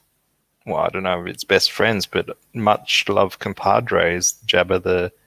What's his name? Jabba the Cuck? No. What's his name, chat? You know the one I'm talking about. Someone the Hut. What's his name? Oh, Comic Book Hut. Comic Book Hut. Yeah. He loves coming up with nicknames for people. It doesn't mean that they're going to catch on. No one uses his nicknames. No one uses him because he doesn't have the internet power, the audience power to really manipulate people. Small channels are nothing. Would you rather have a small channel come up with a conspiracy against you or one with 2 million subs? Fuck, man. I would love for a 2 million sub channel to come up with a conspiracy about me. That would just be the greatest moment in my life. Sure. Not really, but you know. Well, you could monetize it. Yeah. Because you know why I could monetize it? Why? Because the people that would come over to see what they're talking about would say, oh, actually, that guy's crazy.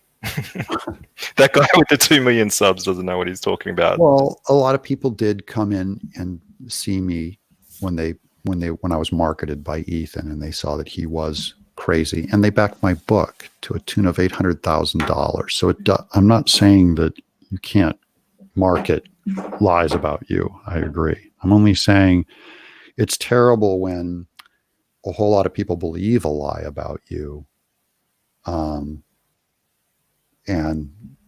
then your channel or your reputation is dictated by what someone tells lies about you for your whole life. All right. I mean, if truth is what we're after, then that might be troubling to someone who cared about the truth over just marketing. All right. Go to Hang on a sec. Audie. Hang on a sec. I was going to put on a really boring video, but I figure instead I'll have someone come and babysit you. Okay. Get them on. You know, this is not something that I would have to do for most of my guests, Doug. Most of my guests I could trust just to leave, and then they would yell and swear at each other and entertain, but I can't trust you. Okay. All right. I'm sure your lack of trust is well-founded. This is called Live Without Oz. Okay. Oz needs depends. Is that like a in Australia we call those poise? It's like a bladder thing. Adult diaper is what depends is. Is it? Oh, okay. It's not a catheter. Poise are just like pads for women. Video can't be more boring than Doug, says Mumbles. Well, you'd be surprised. I am sabotaging your channel even while I'm a guest. Yeah, no. It's okay. You know, a lot of people say to me, you'd be surprised at this, but they say, why would you let Doug on your show? Can you imagine people asking me that? I saw people asking you that. Yeah. Sketch Therapy was furious that you were allowed me on, and Mecca McCheese, and right. And what do you think the answer is? Get over it. Is the answer. Yeah. Well, what I would say is that it's not like you're going to influence me in anything nefarious. Right. Right. People can come on and it's show who they are, and other people in the chat can make judgments about it. Yeah. It's harmless. Mm-hmm. Perfectly harmless being on my show. Yep. All right. I'll be back. All right. Hey, I'm here to fill in.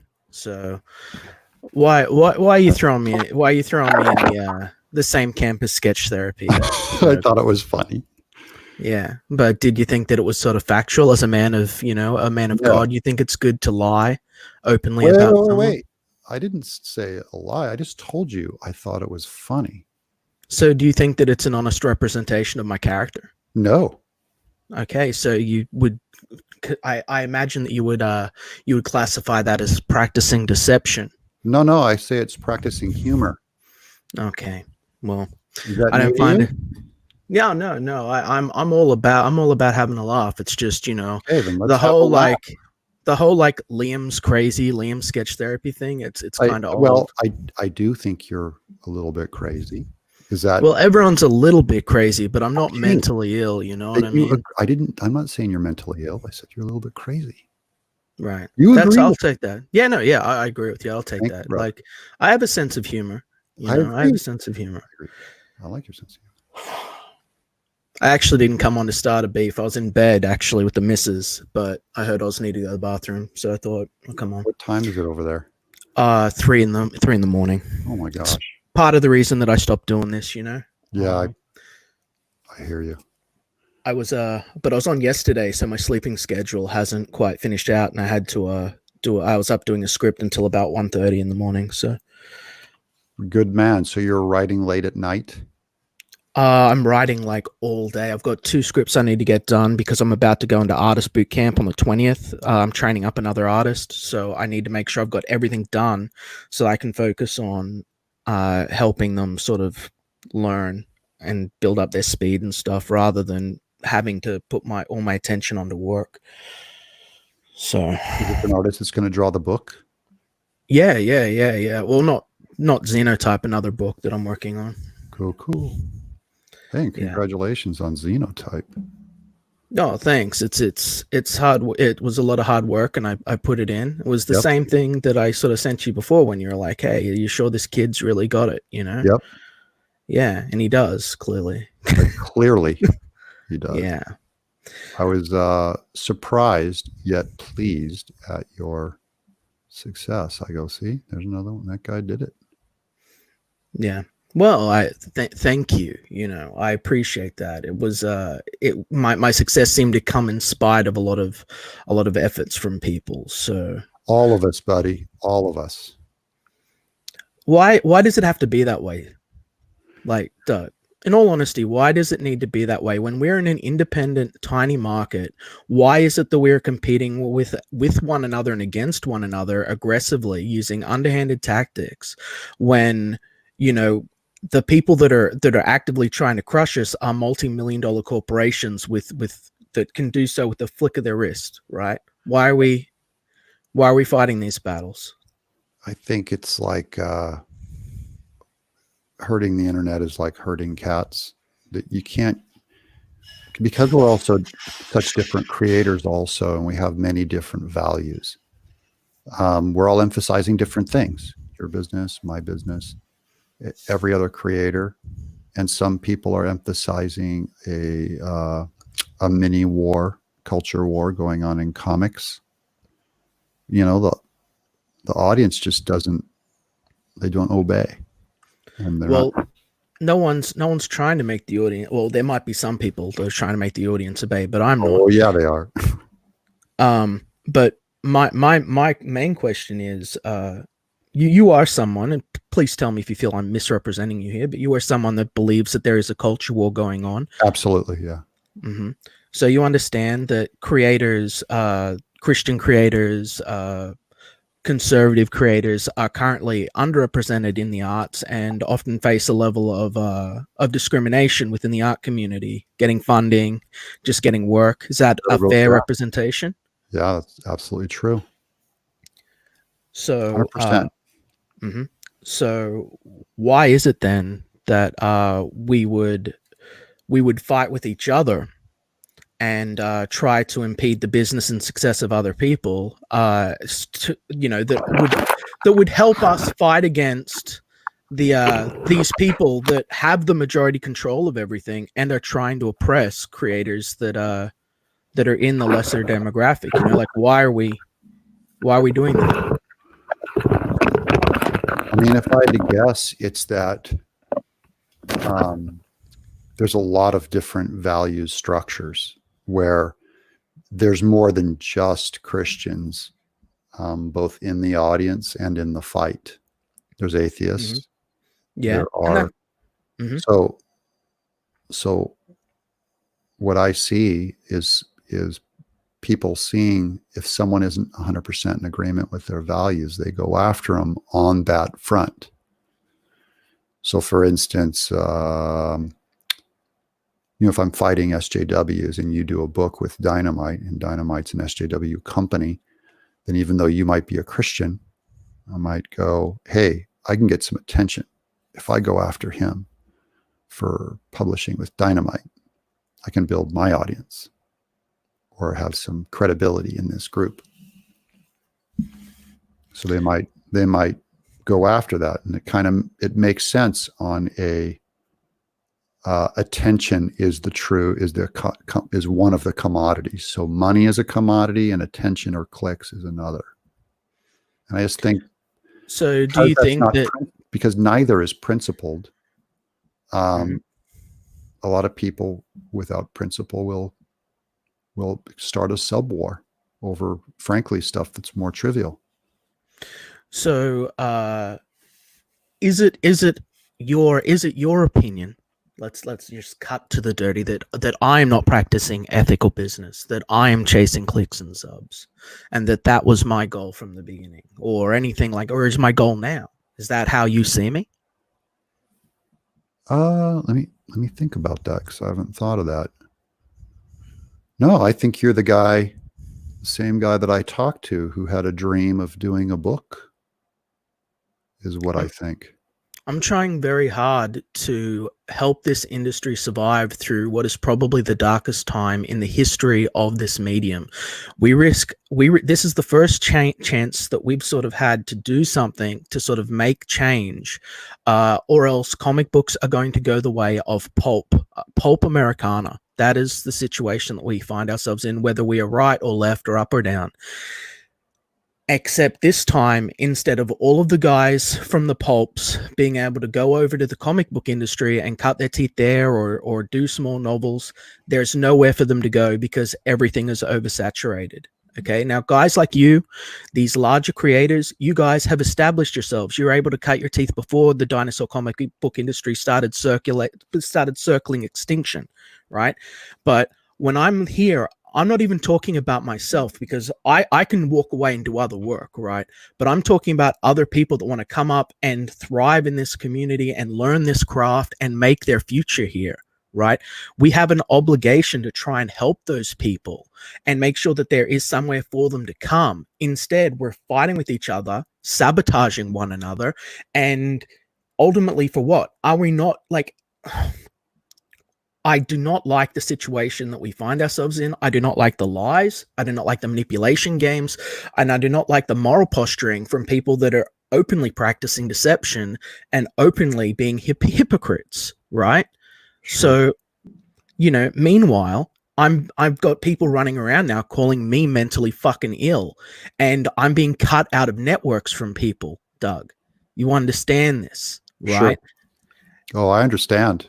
I've done fucking nothing by no one, and it's not right that I'm getting painted this way. And I've got you, who are someone that I considered a friend. I have someone that I considered a friend, turned around and stabbed me in the back for someone like Nasser Abadi, who was sabotaging my career for over a year. Again, someone else. Wait, how did I stab you in the back? By being friends with Nasser Abadi? By not saying nothing when I stood up and said, look what this guy's been doing to me. And you just shrug it off. The same as Millie. You guys just shrugged it off when you knew what he was doing. You knew what he was doing. What do you expect? I want you to state a principle that when someone goes on someone's show, what is their obligation to call out everyone's sins for being on the wrong side of a fight? When you know that someone, when you know that, yeah, sure. When you know that, no, I don't need to be careful. When someone is actively practicing evil, you should, and they're hurting other people by doing so, you should speak out about that. There's a difference between just being mean and being evil. There's a difference between being socially inept or I don't know, difficult to get along with. Was it evil to imply that Fan Advocacy Network was a posted child pornography? I'm using your standard as a Yeah, no, test. that's fine. That's fine. I've addressed this, which is funny. It's funny the way this was all sort of spun. So I don't know how much you actually saw that sort of unfurl, but this is how it went. I was sent screenshots of this guy talking about why he'd purged his Twitter account. And I looked at it. I said, okay, he purged his Twitter account at this time. These are the screenshots.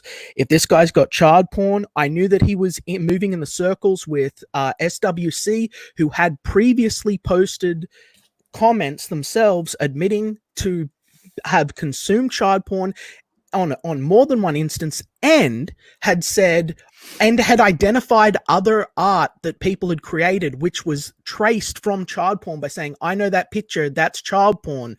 You know, how do you know this stuff if you do not have access to it? How can you identify it on a glance if you don't know?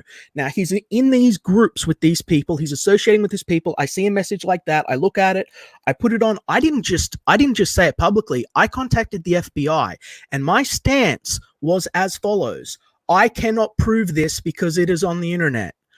But if someone is in possession of child porn, or you believe them to be in possession of child porn, you should contact the proper authorities, and there should be a proper investigation, because we should strike hard and uncompromisingly against people who are involved in the support, creation, or distribution of child pornography. Which, what did you find out about the initial post that you saw about Fan Advocacy Network? Was that from him?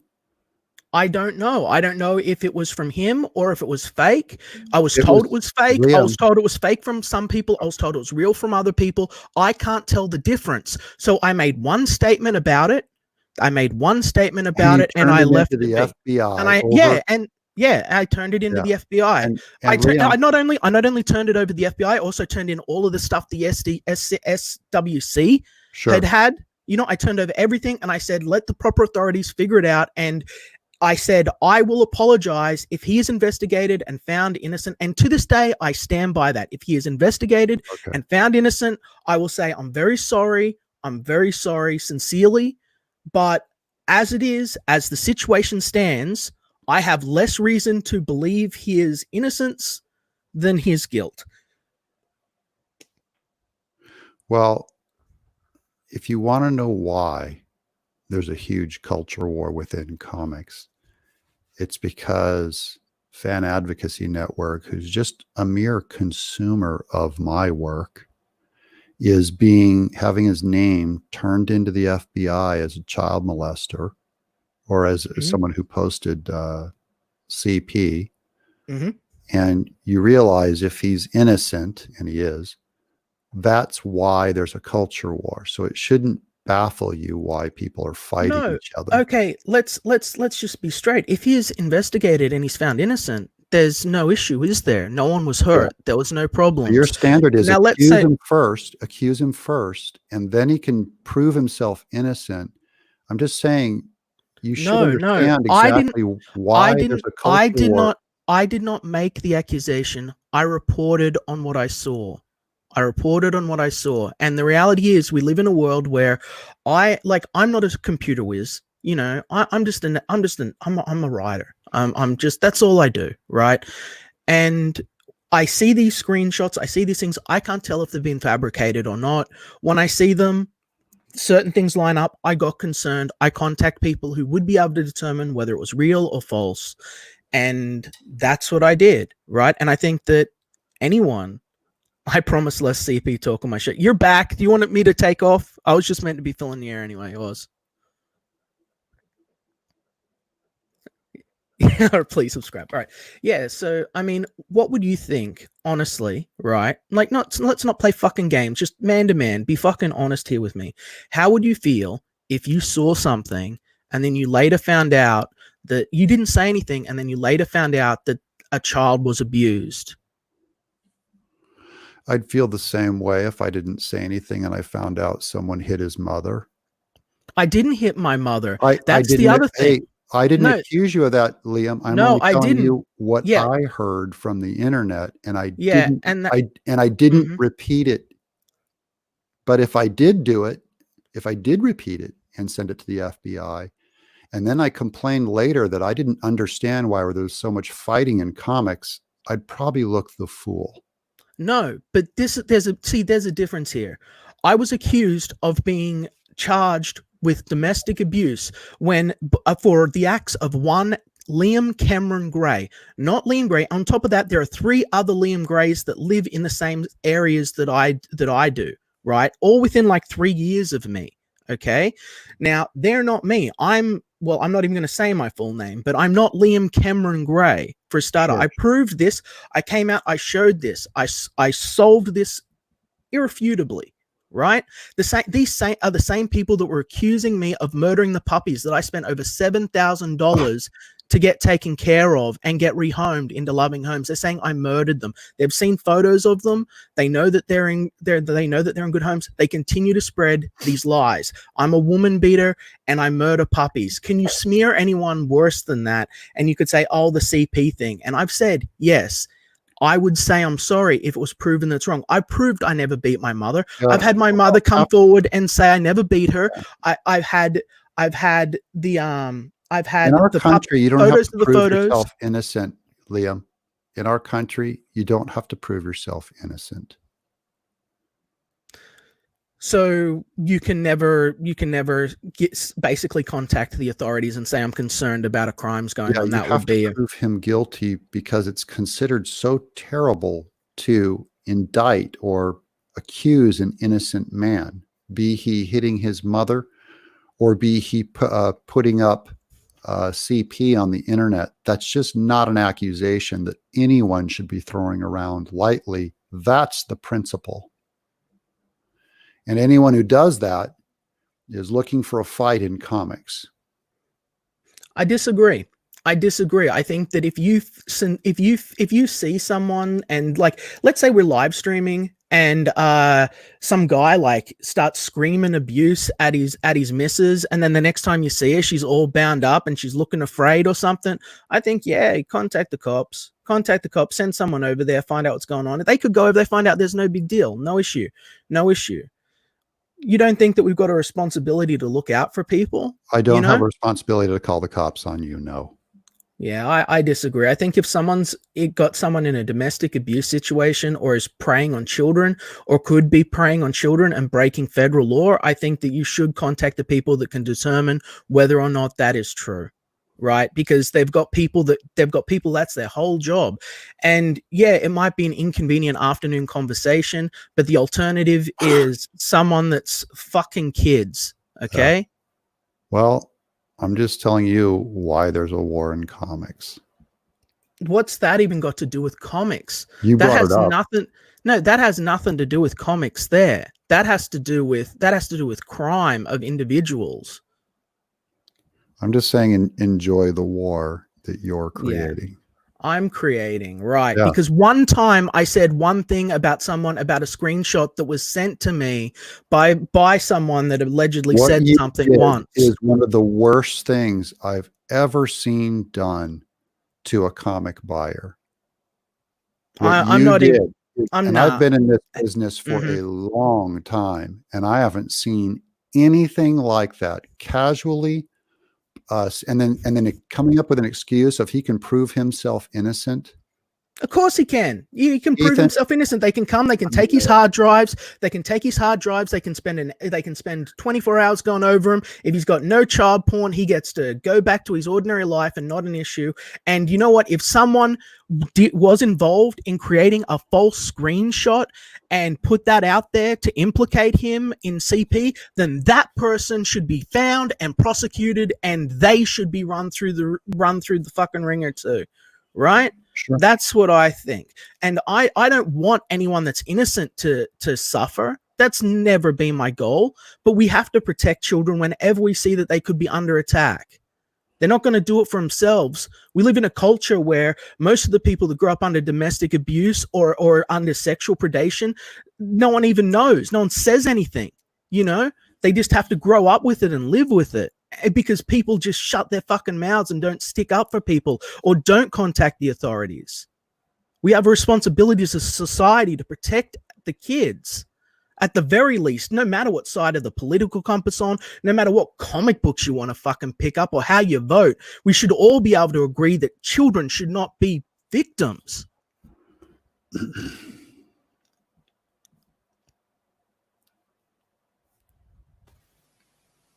How's my microphone?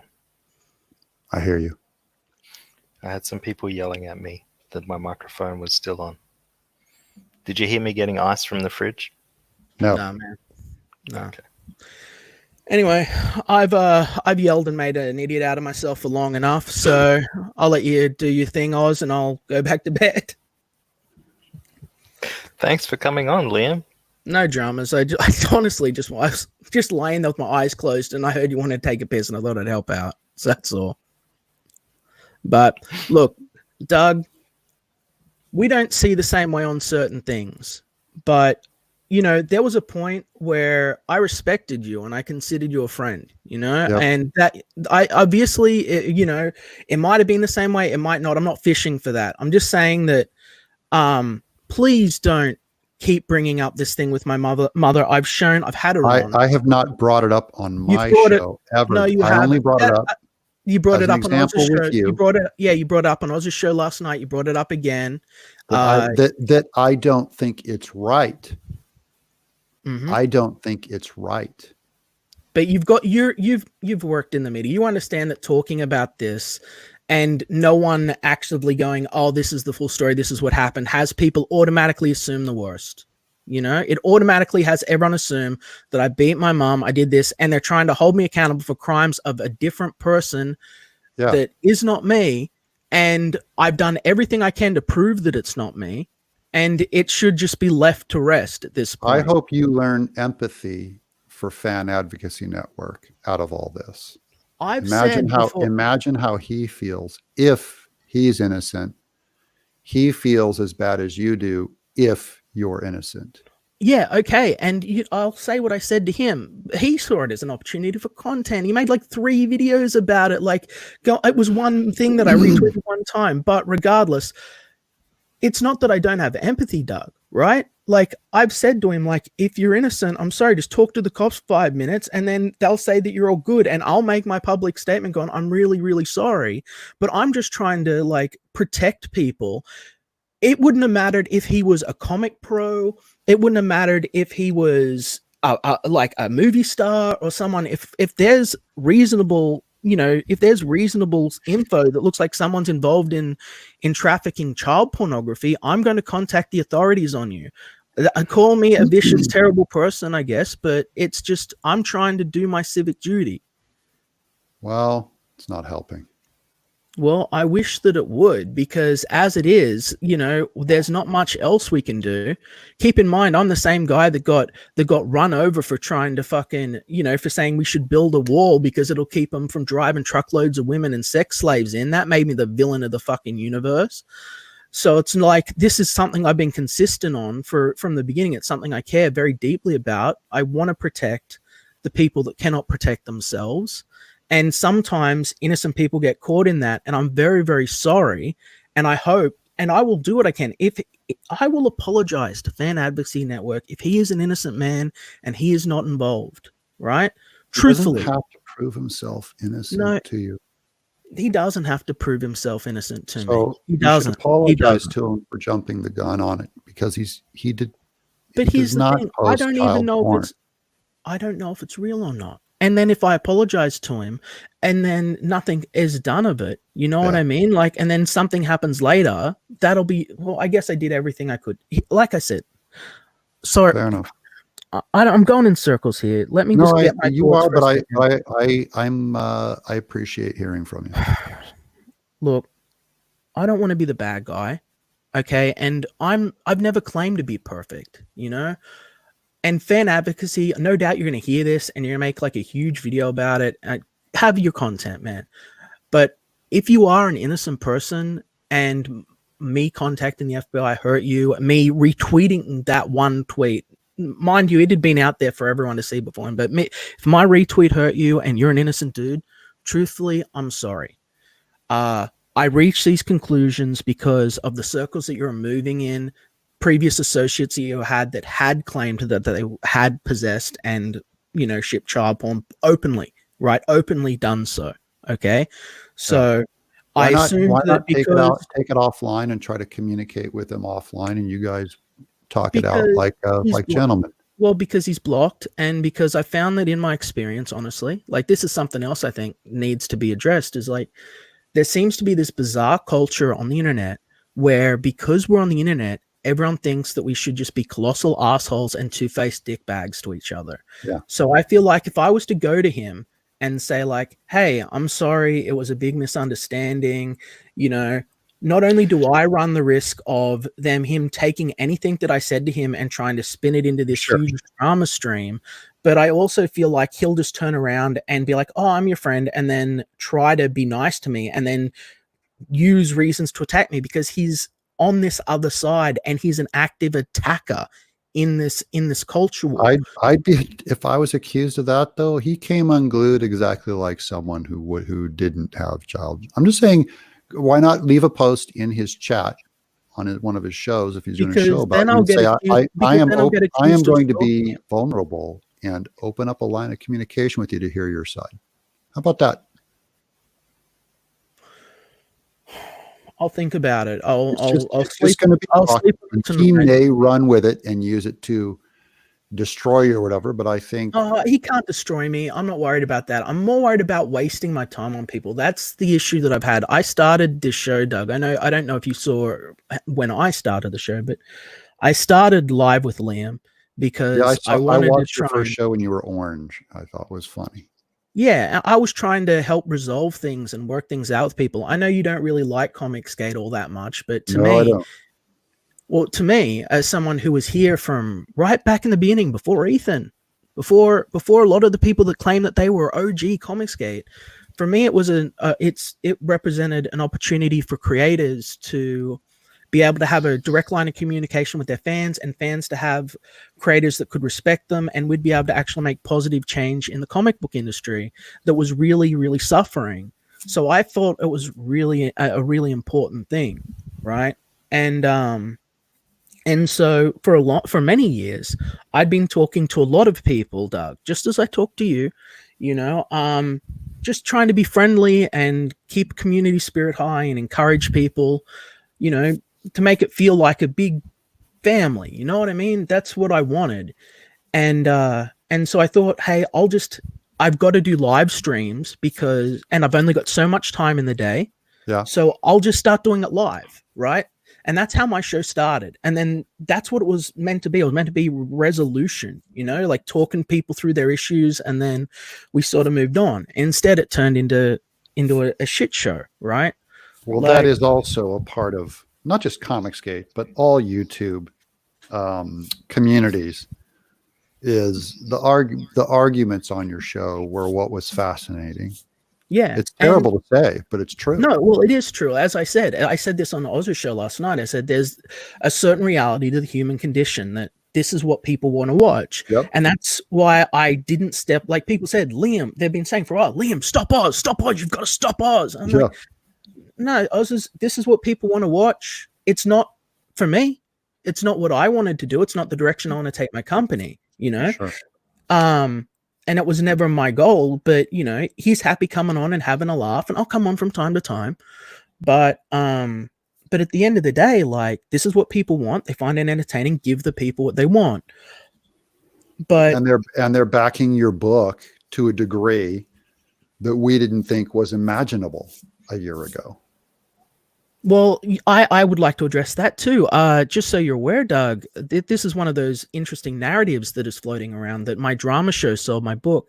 I made 14% of my sales from my drama show. 14%. Sure. The rest of my my sales for Xenotype, by the way, guys, it's on Indiegogo. Go check it out. You know, the rest of that was built purely from the merit of the book, me building relationships with people. And I agree. I wouldn't say that it was 100% because of drama. I think people look at the art and like it. I think they look at the idea and like it also. It can't, you know. I think Ethan's book is pumped up by a lot of drama. It doesn't mean it's 100% it's 100%. My book has a percentage of drama associated with it. It just, for internet attention though, that's our problem. And that's why we can't all get along. Or some people can. Some people can. I just feel like okay. How familiar are you with blood sports, like actual blood sports, like Ethan Ralph and Andy Warski? Yeah. I've been on their show, so I'm just saying I know those guys. So you know of them. So you've seen the trajectory that a lot of these guys take, and I'm sure that you would agree that you wouldn't call it conductive to a healthy mental state. Yeah, they're not trying to have a healthy mental state. They're trying to provide, backyard fighting. Yeah, and that's fine. But I never wanted comics to be sold on a platform like that. Like, and that's not saying don't sell it. You know what I mean? But like, that was never my goal. And so the people that are saying like, oh yeah, Liam did his battle show to sell books, like that is so far from the truth, both in my motive and the results. I agree. When I listened to you, I didn't hear a guy who was happy with the fighting. I thought you were uncomfortable with it. I am, because I feel like there's only a few people here that really have the star power and the influence to really help the community that will ultimately die off. I think that we by the time I'm probably going to retirement, I think that comic books will be a forgotten medium. And I don't want that. I think a lot of that's coming regardless, because the colossal dying and problem is so far beyond. We can just kind of prop up our small tent. Okay, and that's cool and all, but can't we at least try to be the 1980s cultural boom? Can't we at least just for 5 years, just to entertain Liam? Can't we all just be good boys and girls and not be evil dickbags to each other, and try and create the next Teenage Mutant Ninja Turtles and G.I. Joe and do a bunch of these really big things that'll at least give children another 20 years of good wholesome I think you can entertainment? do it even if people don't get along. I think you have a shot. Everyone has a shot at doing it just on their own. I just don't see betting on me and Cecil going on a show and everything being hunky-dory. No, well, I just don't think it probably wouldn't be, and I think it's way beyond that. I don't see evidence that's gonna work. Something else is gonna have to emerge. It's not going to be Comicsgate. Well, I'm telling you that the people are here in Comicsgate. They want customer communication. They want this to be what it is, like this is where we are. Now, people want to sort of divide it up and say it's Ethan's camp, it's War Campaign's camp, and they want to foster tribalism because they think that that's the path to success. Yep. But ultimately, I think that is destructive to everyone. And I feel like it falls to creators, Doug, to be more aware that their words have weight and that they are weaponizing their fan bases against one another and creating misery within the community for petty squabbles and ego. And I think that it's small. Interesting. Do you think that the marketing of Comicsgate is that it is a no drama industry, or are not people attracted to it for the blood sport? No, I think normies move on and say, I'm done with this drama. A lot of them do, but more stay. We are growing. We are growing. And bring their money. They're here for the blood sport. I don't actually agree with you. I don't actually agree with you there. I talk to a lot of people, Doug. Now, I talk to a lot of people. That's probably why I did so well. I have a very large network of fans, right? And it's not people that are there watching my shows every day. It's like I know everyone in the community. I take the time to talk to everyone. Less so lately, but I listen to what these guys are saying, and I hear a lot of like this and that. But what I hear the most, louder than any other narrative that everyone wants to sort of pitch out there on their shows, is that people are upset at Marvel and DC. They're upset that they don't have the heroes that they used to read, that they don't have anything that they can just enjoy without issues. And I hear lamentation, genuine, honest lamentation out of the majority of people over the fact that all of these people that they thought were friends and having fun can't get along because they wanted to support all of it, and now they feel like they've got to take sides. That is what I hear more than anything else, right? I mean, get Berserk Guts on here and you'll see what I hear. That's what I hear from the audience. Is Doug's a homophobe. He backstabs CG. He rips his backers off on international books. He has other people pencil his pages. Well, you understand at least why that last one's an issue, right? Like, just don't do like PR shit. Just be real. Like, you understand why people would be upset over that, right?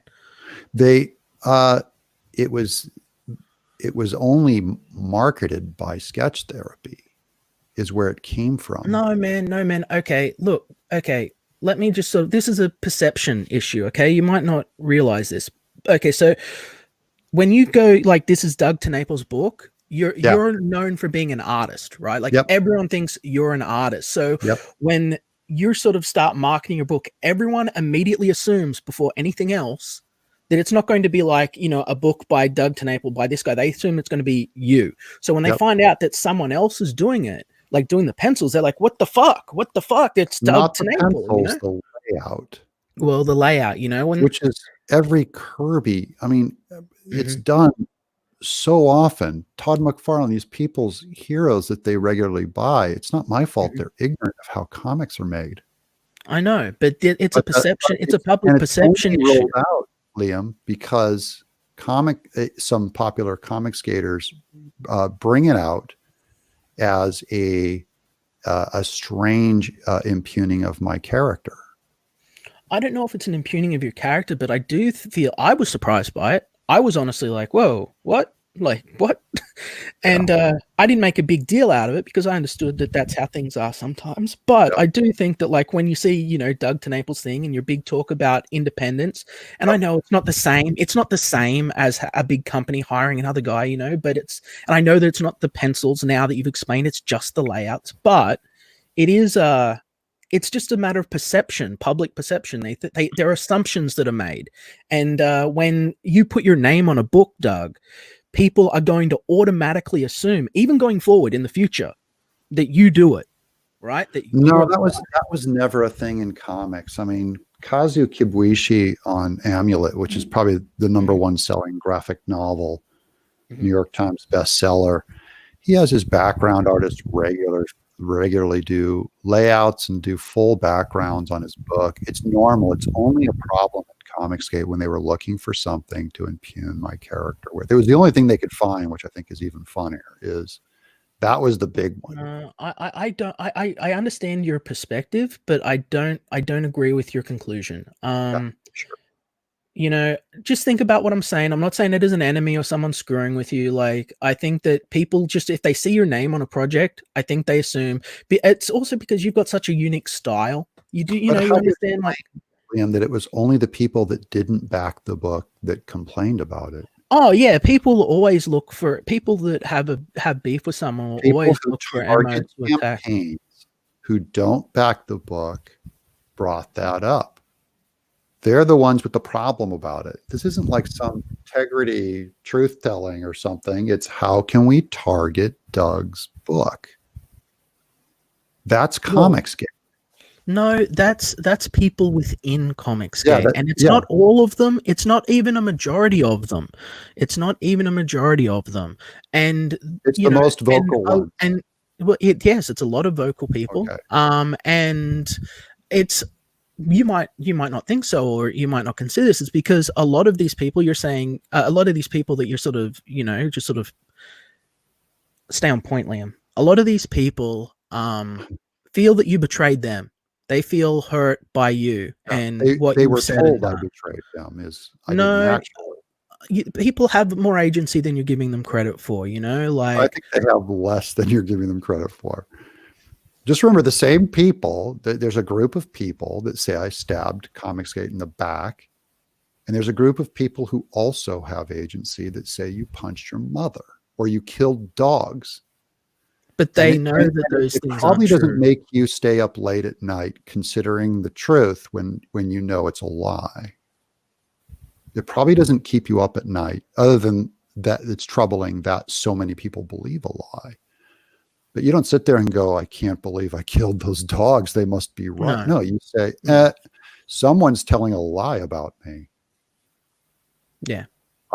I'm just saying, don't give the audience credit that you won't give them credit for when the lies go against you. I think you act much more like me about lies than you're giving me credit for. Well, I'm not trying to, like, I'm not playing a game here. I'm just trying to have a conversation with you. So, Sure. So I mean, the difference is that for me, a big part of my big pushback against this, a lot of people go, Liam, you can't handle the internet. Liam, you've just got to do this and do that. They've got all this wonderful advice for me, but what they don't realize is that, like, when people are like Googling my name who don't know me or who want to find out who I am, and they're finding these horrible slanderous accusations against me, these are not minor things. These are crimes that I'm being accused of. Yes. That are literally the worst. What's the worst thing you can do? Like killing a kid, raping a kid, beating a dog, like beating your mother. You know what I mean? And that's what's coming up when you search my name on the internet. And so I have to push hard back against these things and say, these are falsehoods. These are not true. So it's a different kind of level of things, I think, here, where, like, it's I not feel just, like, hey, someone else penciled your book. I agree. Yeah, like, and I feel that if you were more clear about that kind of stuff from the beginning, and of course you didn't know when you were starting out that you're going to fall behind and stuff. Like, I get it.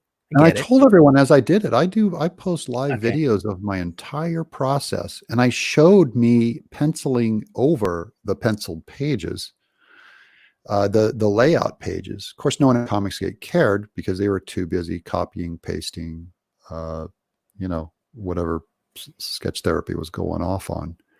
It was too convenient for them to turn it down.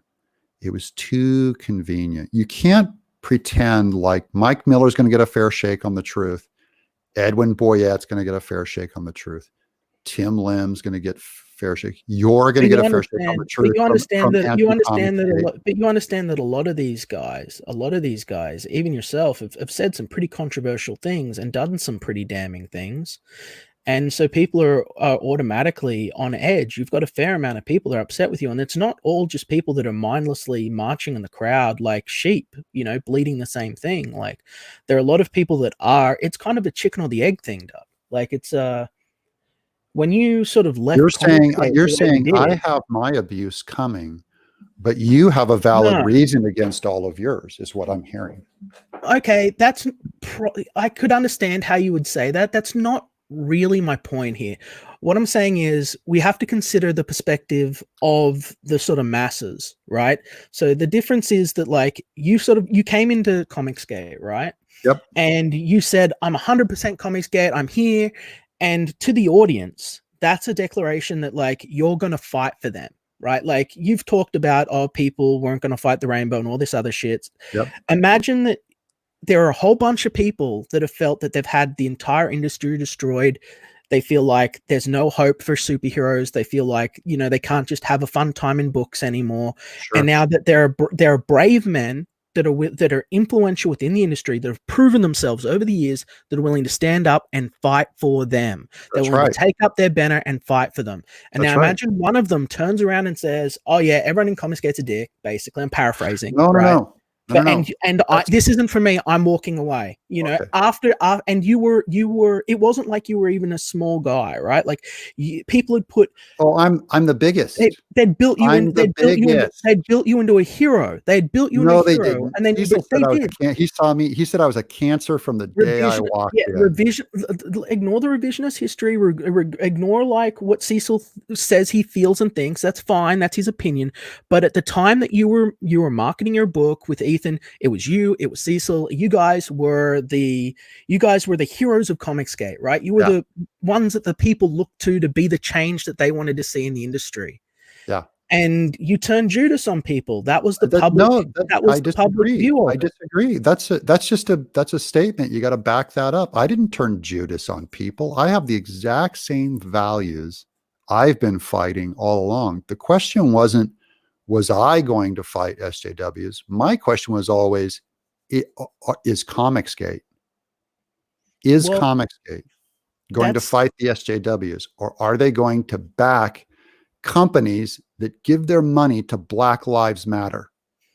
Well, I've And openly said. release I've child openly predators. said. I know you have a thing with you're against child predators. Yes, I've openly said, again, you would have seen me, like I've said on a couple of shows now, I do not advocate for any, like, I will never work with a company, Conquest, will never work with a company that supports Black Lives Matters or Antifa or other radical identitarian groups. I refuse that. I think it is unethical, and I think that it is harmful. I believe in ethical capitalism. Yeah. And I believe in that. That means that I'm here to make money, to uplift the I community. actually would work for a company that backed Black Lives Matter, but I'd call that company a terrible SJW piece of trash, which is true of, by the way, every comic book company out there. Now, to bring it back to our point, though, before we get too sort of far off into the reads Sure. here, we're talking about perception here, like regardless of truth or not. So why don't you talk to me a bit about your point of view for why you left and why I guess you continue to sort of take jabs at Comicsgate and make sort of wholesale blanket statements about them, like you have been. Like, sure. The statements that I've made first is that using the word homophobe, which was used at me by Remfamous, Mags Visaggio, and Tess Fowler before I ever entered Comicsgate. I've been fighting the rainbow, and my career, the thing that's going to cancel my career is that I believe in traditional marriage. And I'm outspoken about that. So the reason why when Comicsgate was marketed to me as an anti-SJW movement, I thought, oh, these guys might have my back, because there's nothing more SJW than turning over the tradition of heterosexual marriage. And that is the number one reason that you'll get canceled today. Not voting for Trump. You will get canceled voting for Trump, but even more so if you oppose gay marriage. That is a SJW identifier. And I came into Comicsgate, and Malin said, oh, I have no problem with gay marriage. Cecil said, I have no problem with gay marriage, and you're a homophobe. And Ethan tweeted, because one thing SJWs always do is they will put the company's name, in this case, Interplay, in the tweet, and then, because it's implying, how can you stand with this guy? You should cancel him. And he put that in a tweet. And of course, no one in Comicsgate questioned it, because they don't know actually what SJWs actually do and what their tactic is. And then I said, well, if this is fighting SJWs, calling me and Mike Miller, going after Mike Miller's Pride is a Sin post, then they're not going to, I don't need to be fighting forward and looking at my back. And even now, but they're do you think that they're do you all think fine with Dynamite Comics, which backs Black Lives Matter. Go on the Black Lives Matter site, and even War Campaign will still call me a homophobe. The Black Lives Matter site, this is a communist thing that they say, that you shouldn't back Dynamite books because it supports a communist group like Black Lives Matter. Go to Black Lives Matter site, and it says they want to reverse the roles of cis-based traditional marriage. Has nothing to do with Black lives. It's all Marxism. And Comicsgate basically carries their water. It's my values that keep me from going with or apologizing to SJWs. And that's why I'll never apologize to a group that calls someone a homophobe or goes after a guy and tries to destroy a friendship over him saying pride is a sin. Okay, so Do you think that it's possible to be gay or lesbian and to actively fight against social justice and see it as Absolutely, I do. tyranny? In fact, I know them. Yeah. I Okay. know So them. we agree there. We found a point of common ground. Okay. So next up, point number 2. Do you think that it's possible to be a homosexual or lesbian in a gay relationship, in a gay marriage, and fight social justice? Yes, absolutely, 100%. Okay, so I've seen it. we've found common ground. We both agree that, you know, we can, and it's safe to say that these guys can also love comic books, right? Yep. Yep. Okay, so I could had you? they back my project. I know Okay, them. okay, cool. So can you understand how some of the aggressive statements that you have made previously on your social media, which by your own account you routinely purge because you don't want it to come back, you're worried it'll be spun and stuff, That's like, right. are you aware how some of the more controversial things that you've said and some of the more controversial things that that even Mike Miller have said could mean could alienate more people than they could draw in and could misrepresent the larger movement as a whole to the mainstream industry? No, I can't understand that, and that is where we have a What point is of difference. what is difficult for you to understand there? Oh, Like, that you should never concede to SJWs. You should never concede to SJWs or apologize. but Ever. does the gay marriage fight need to be part? And I'm not saying it cannot. I'm not saying it cannot be part of the argument, but does it have to be part of every argument against Yeah, sort of no, it doesn't have to be identitarianism? part of every argument, but it's also like saying, does having um, strong female leads have to be part of every conversation? What if saying Okay. that we have a problem with unearned heroism by female leads or scrubbing heroic characters? That's a divisive statement, and it might chase off more people than it attracts. That's the principle you're saying Comicsgate should shut up about, is if Okay. it causes them to lose some backers because they're okay with unearned female heroism. Okay. Now I understand you entirely in principle. On principles, yep, I've got you. I'm with you. I'm with Thank you. you. Logically, I understand. Cool, cool. But do you not understand the difference of scale between the two topics that you've raised? How female heroism is certainly an issue. It's a hot issue, That's right. but it's nowhere near as hot or personal or I guess, well, personal is the best word I can conjure up. Personal as the gay marriage issue, which may be directly involve, you know, friends, family that directly touch people's lives in a personal relation. One's a fictitious issue about heroes, and the other is something that affects the day-to-day lives of many Americans and people across the world. Like, That could be going on, but you could also say every single female may have an issue with the female issue being 50% of the population. mhm. But I mean, it, you but could, also but it is not as SJW of an issue. It's not as pro SJW to have women scrub out men's parts as it is to undermine traditional marriage. Is far more central to the actual SJW war.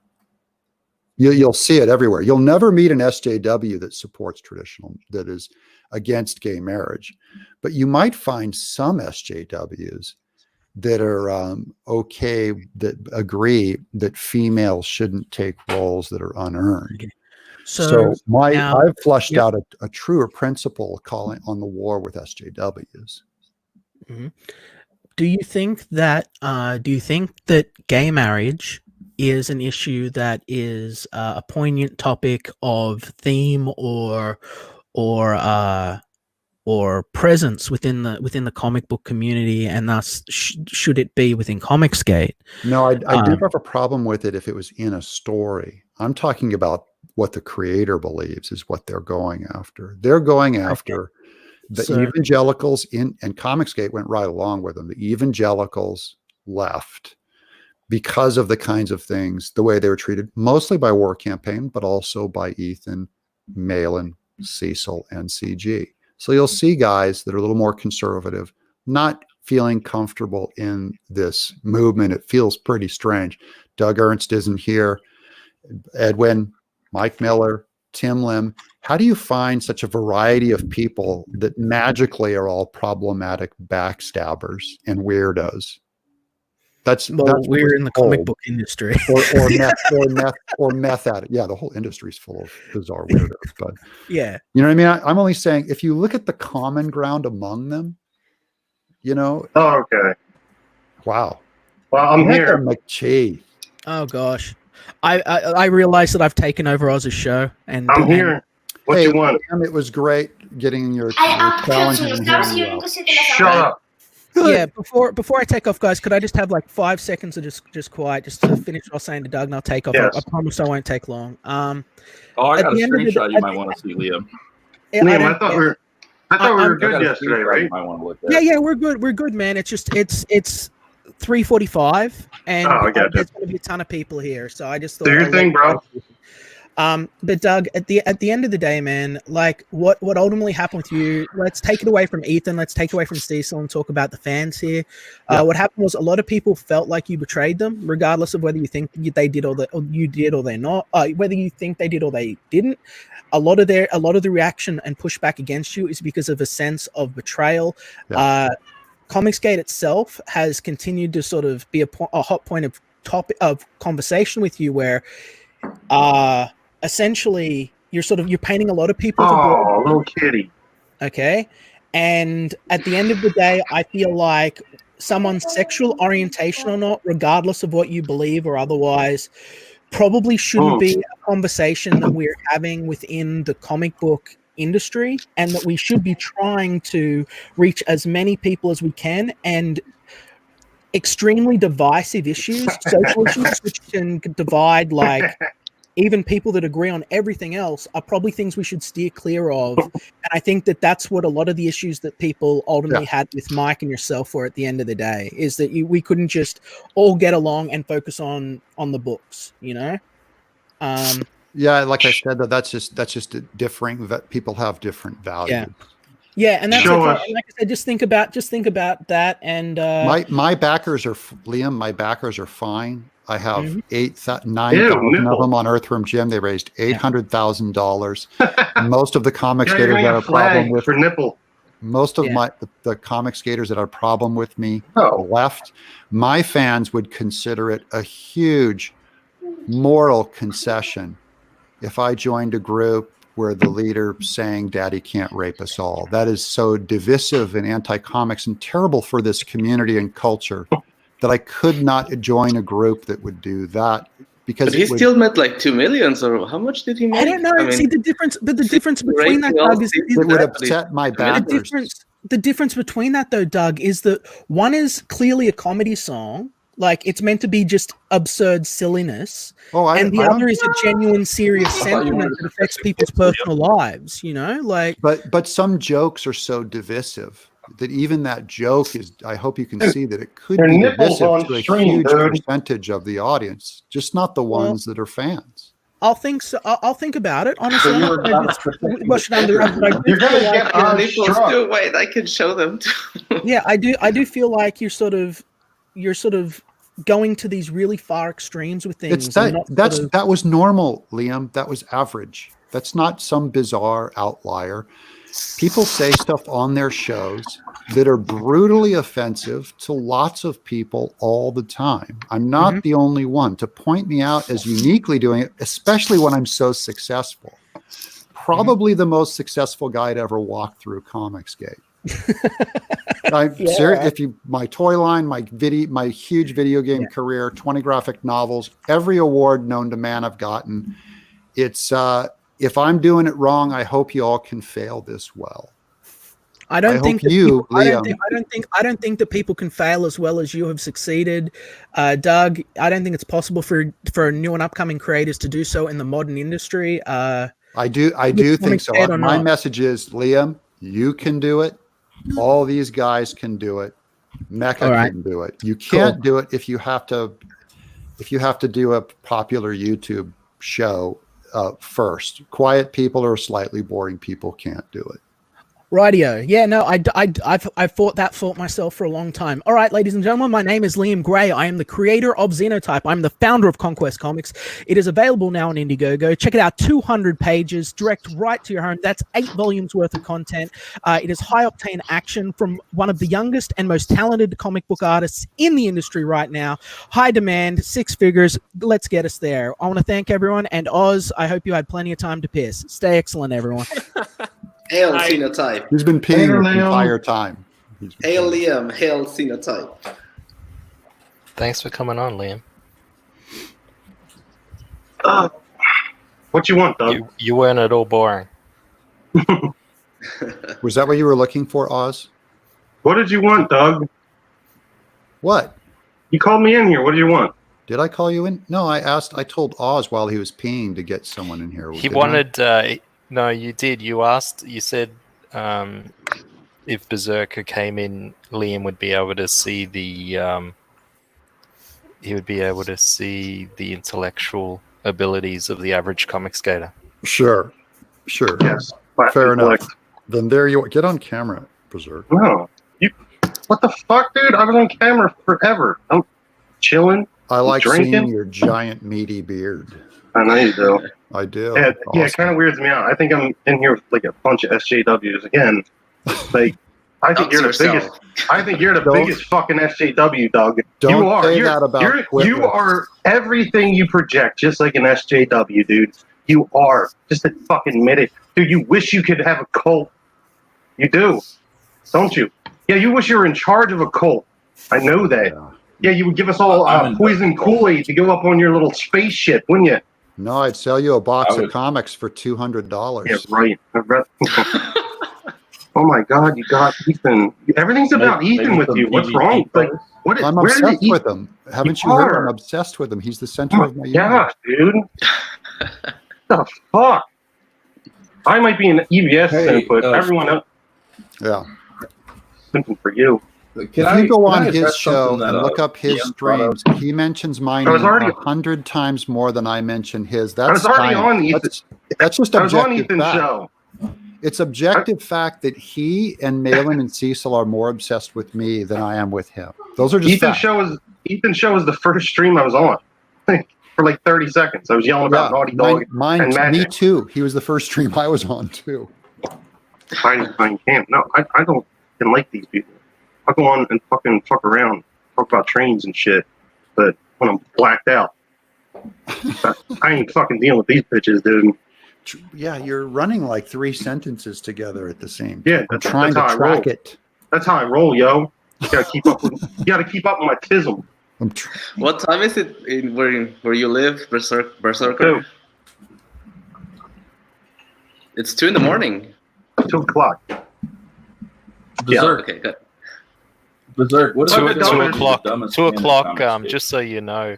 In PM, AM. David means that it is PM. If he just says 2, it's morning, and if he says 2 o'clock, it's PM. Obviously. There you go. Yep. Oh. That's my retardation coming out. Hey, can I bring it back to Liam for a second? He said he tweeted the FBI about fan advocacy. Shut up, dude. Let Liam be himself, dude. And then kind of moved on from it. Does anyone care if he beats his mother or not? I mean, like, he's a dumbass and a liar. He's writing a comic. Does anyone care? I don't know what if he does in his I'll put a. Oh, now it's Bash Liam, huh? You little fuck. I'll put allegedly on that accusation. But that's not something. Yeah, who gives a shit about fan advocacy?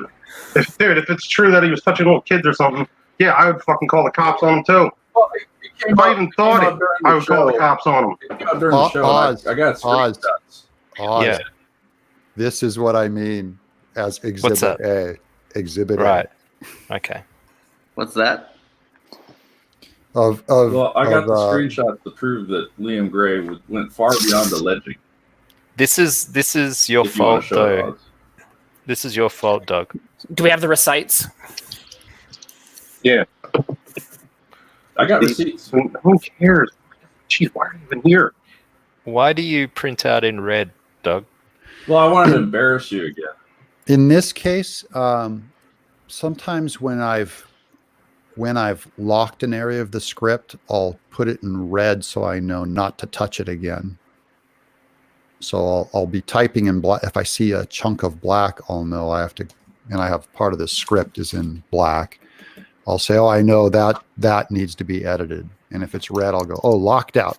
You don't have to touch it. So if I glance at a script, I can see a number of That's really how pages. you write a script for a comic book? That's how I do it. Yeah. This is written on Final Draft. It's a screenwriting software. It makes it really easy to put locations and characters and things in there.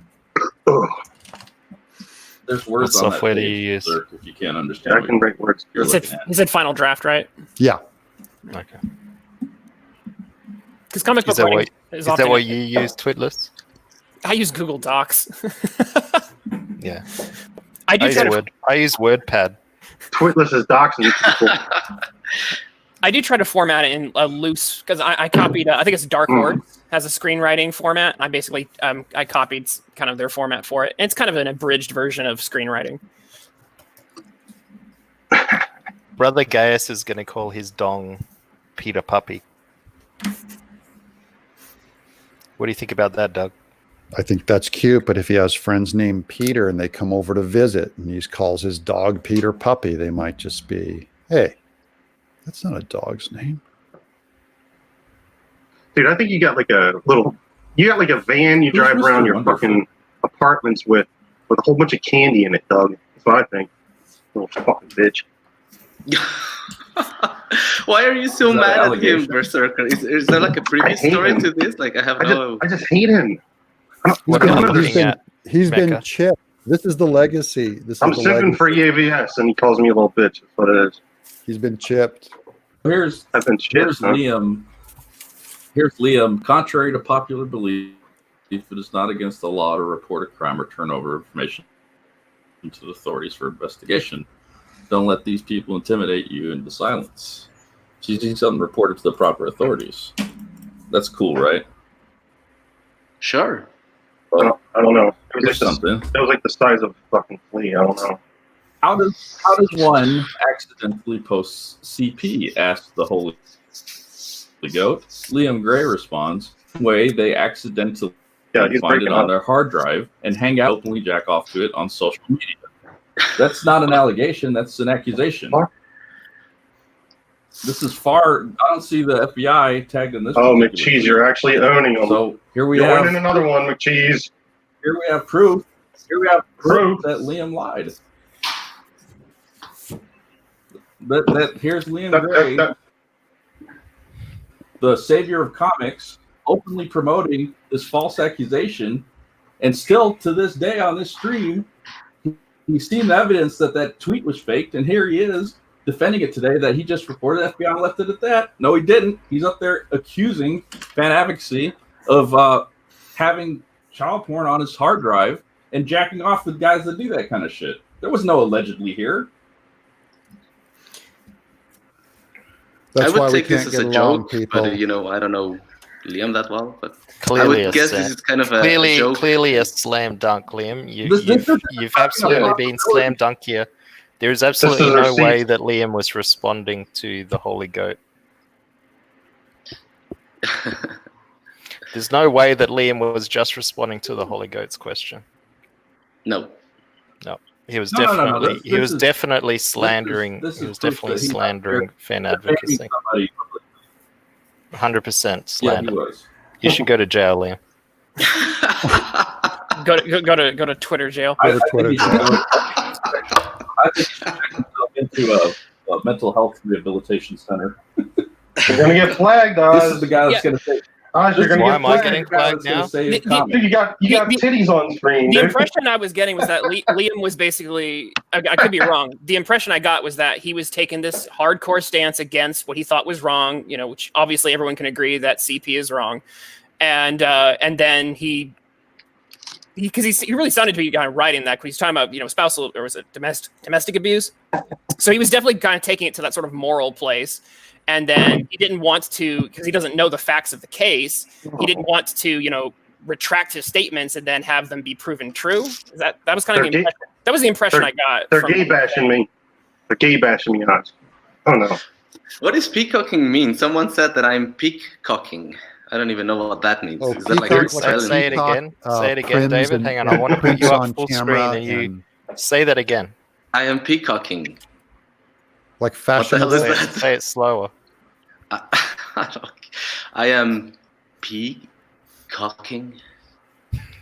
I don't even. Is that like an Australian slang for something? Or I mean, I don't know the facts of this case, but I'm kind of coming into it blind. I mean, it Well, is a by all serious, means, if you don't know the facts, weigh in on it. yeah, definitely. But it seems it's definitely a serious allegation if it's being thrown about. Yeah. But It is. yeah, And Liam was totally willing to run with it. Totally willing to make the. Uh-oh. Uh-oh. Oh, he's Save us. owning us again. He's going to save the children. He's going to save the Save the children, children. with this kind of behavior. What's happening? I mean, I'm not What am I saying missing?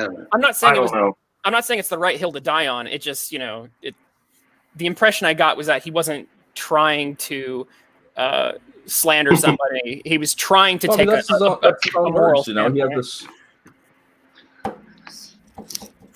So what kind of moral standpoint is falsely accusing of somebody Okay. of child pornography? Where's your great moral compass on that one?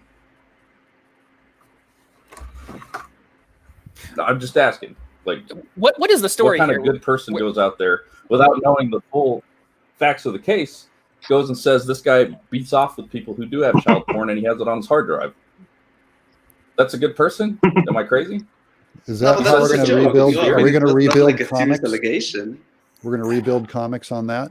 Well, you know, Okay. normally somebody, a journalist would say allegedly. Allegedly. You know, Well, you guys just don't someone under- you allegedly don't as smart as Liam Gray You was don't out there. understand Liam. He's like the Superman of Comicsgate, okay? He's He tries to allegedly save Superman. everyone. No, he's He does. God 'Cause look help at that. us. God help us. Liam is Superman. Could you imagine Liam with Superman's powers? Look at that little koala pin. Look at that thing. Talking about that face. I don't think he'd weigh that. I don't think he would weigh that much if he was Superman. Oh my god, dude! What is it with you and weight? All right. So one thing I do have to say is I think He's people. fat shaming. He's I fat think- shaming now. I Is it think better people- like this? Oh, jeez. No more There's peacocking? somebody behind you, David. There's somebody Oh behind no. you. No Who's dogs in that? here.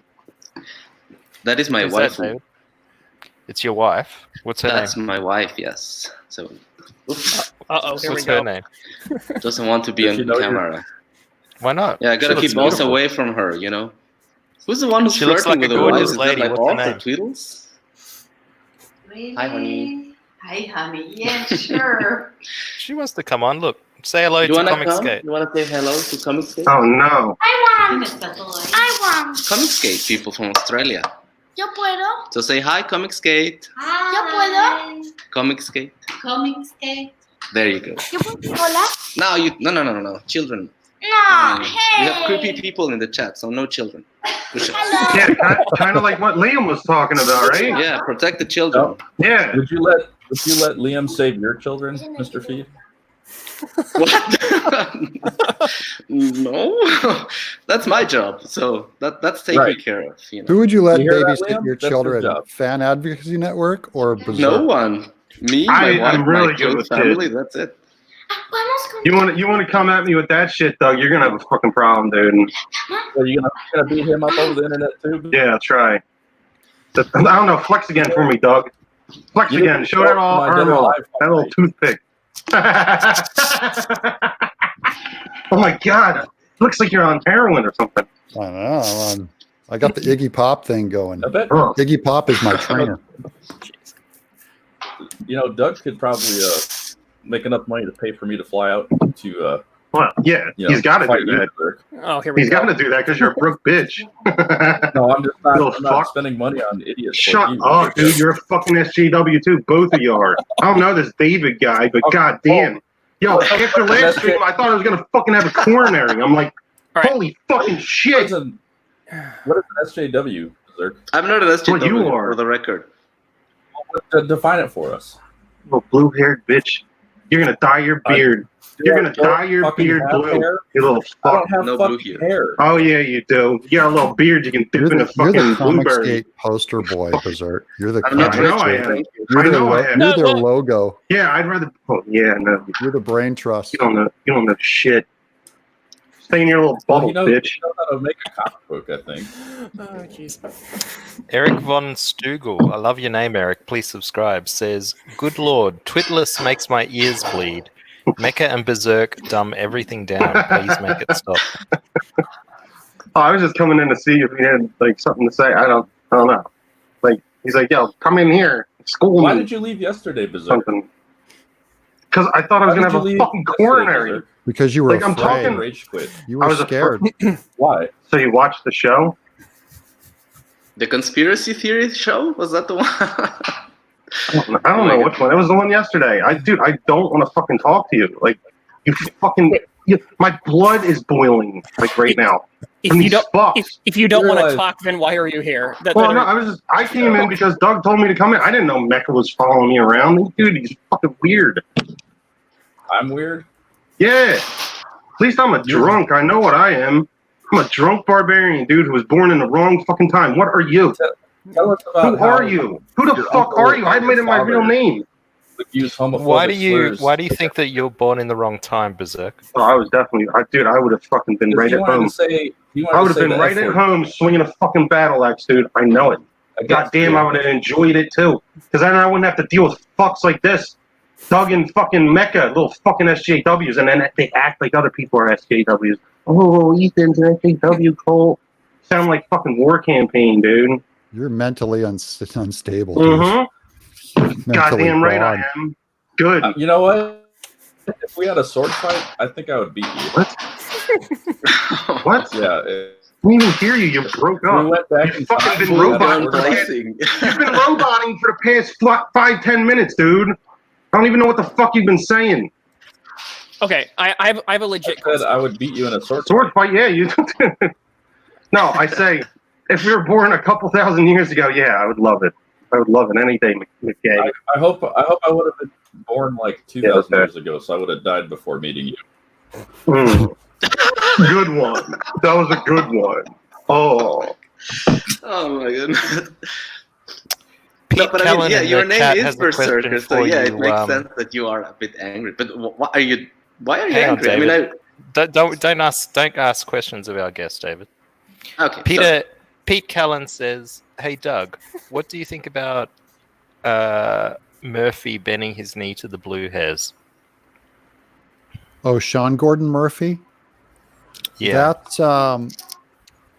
That's something that a lot of my friends have to do to keep their jobs. So we were worried about his continued work he would do with DC, and I believe it was either Tess or Mags. I think it was Mags personally reached out to him, and he didn't want to hurt their feelings for being seen with me. I went plants.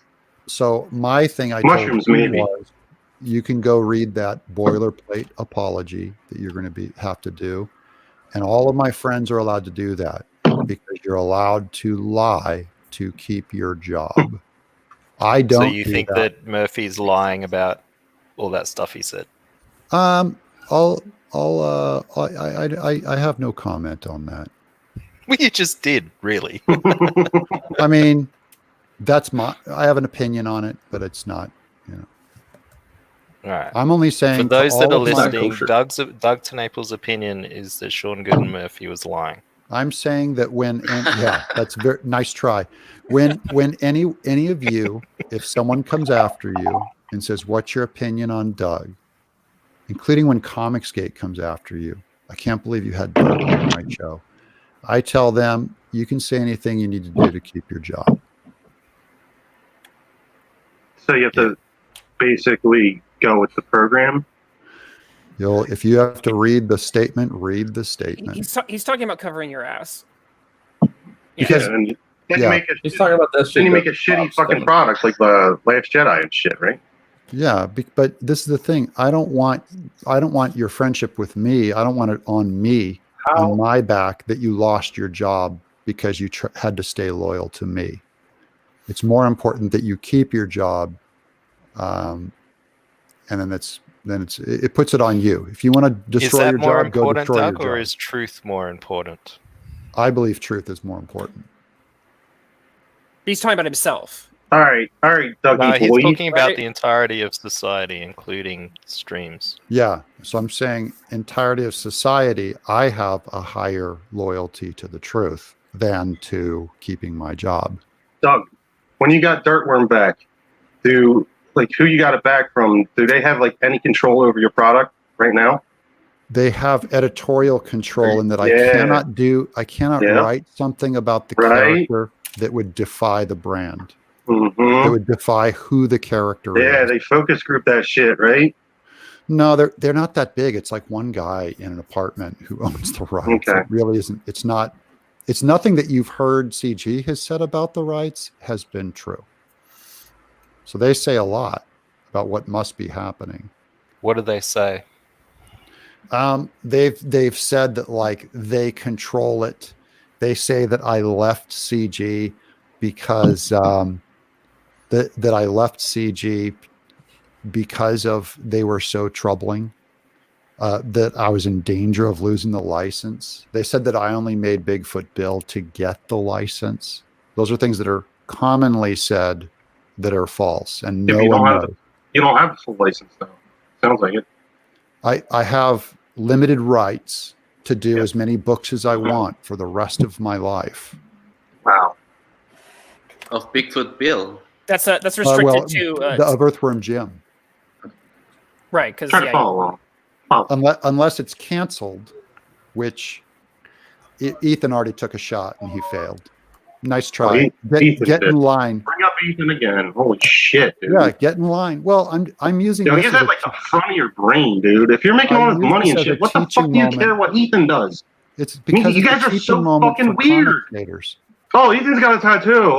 Fucking Ethan fucking tried to ruin my career. Why do you have such an emotional reaction? Fucking to that? goddamn, dude. Just chill the fuck out. Go your own goddamn way. Why do you have, if you're making all this money, who gives a fuck? why do you have God.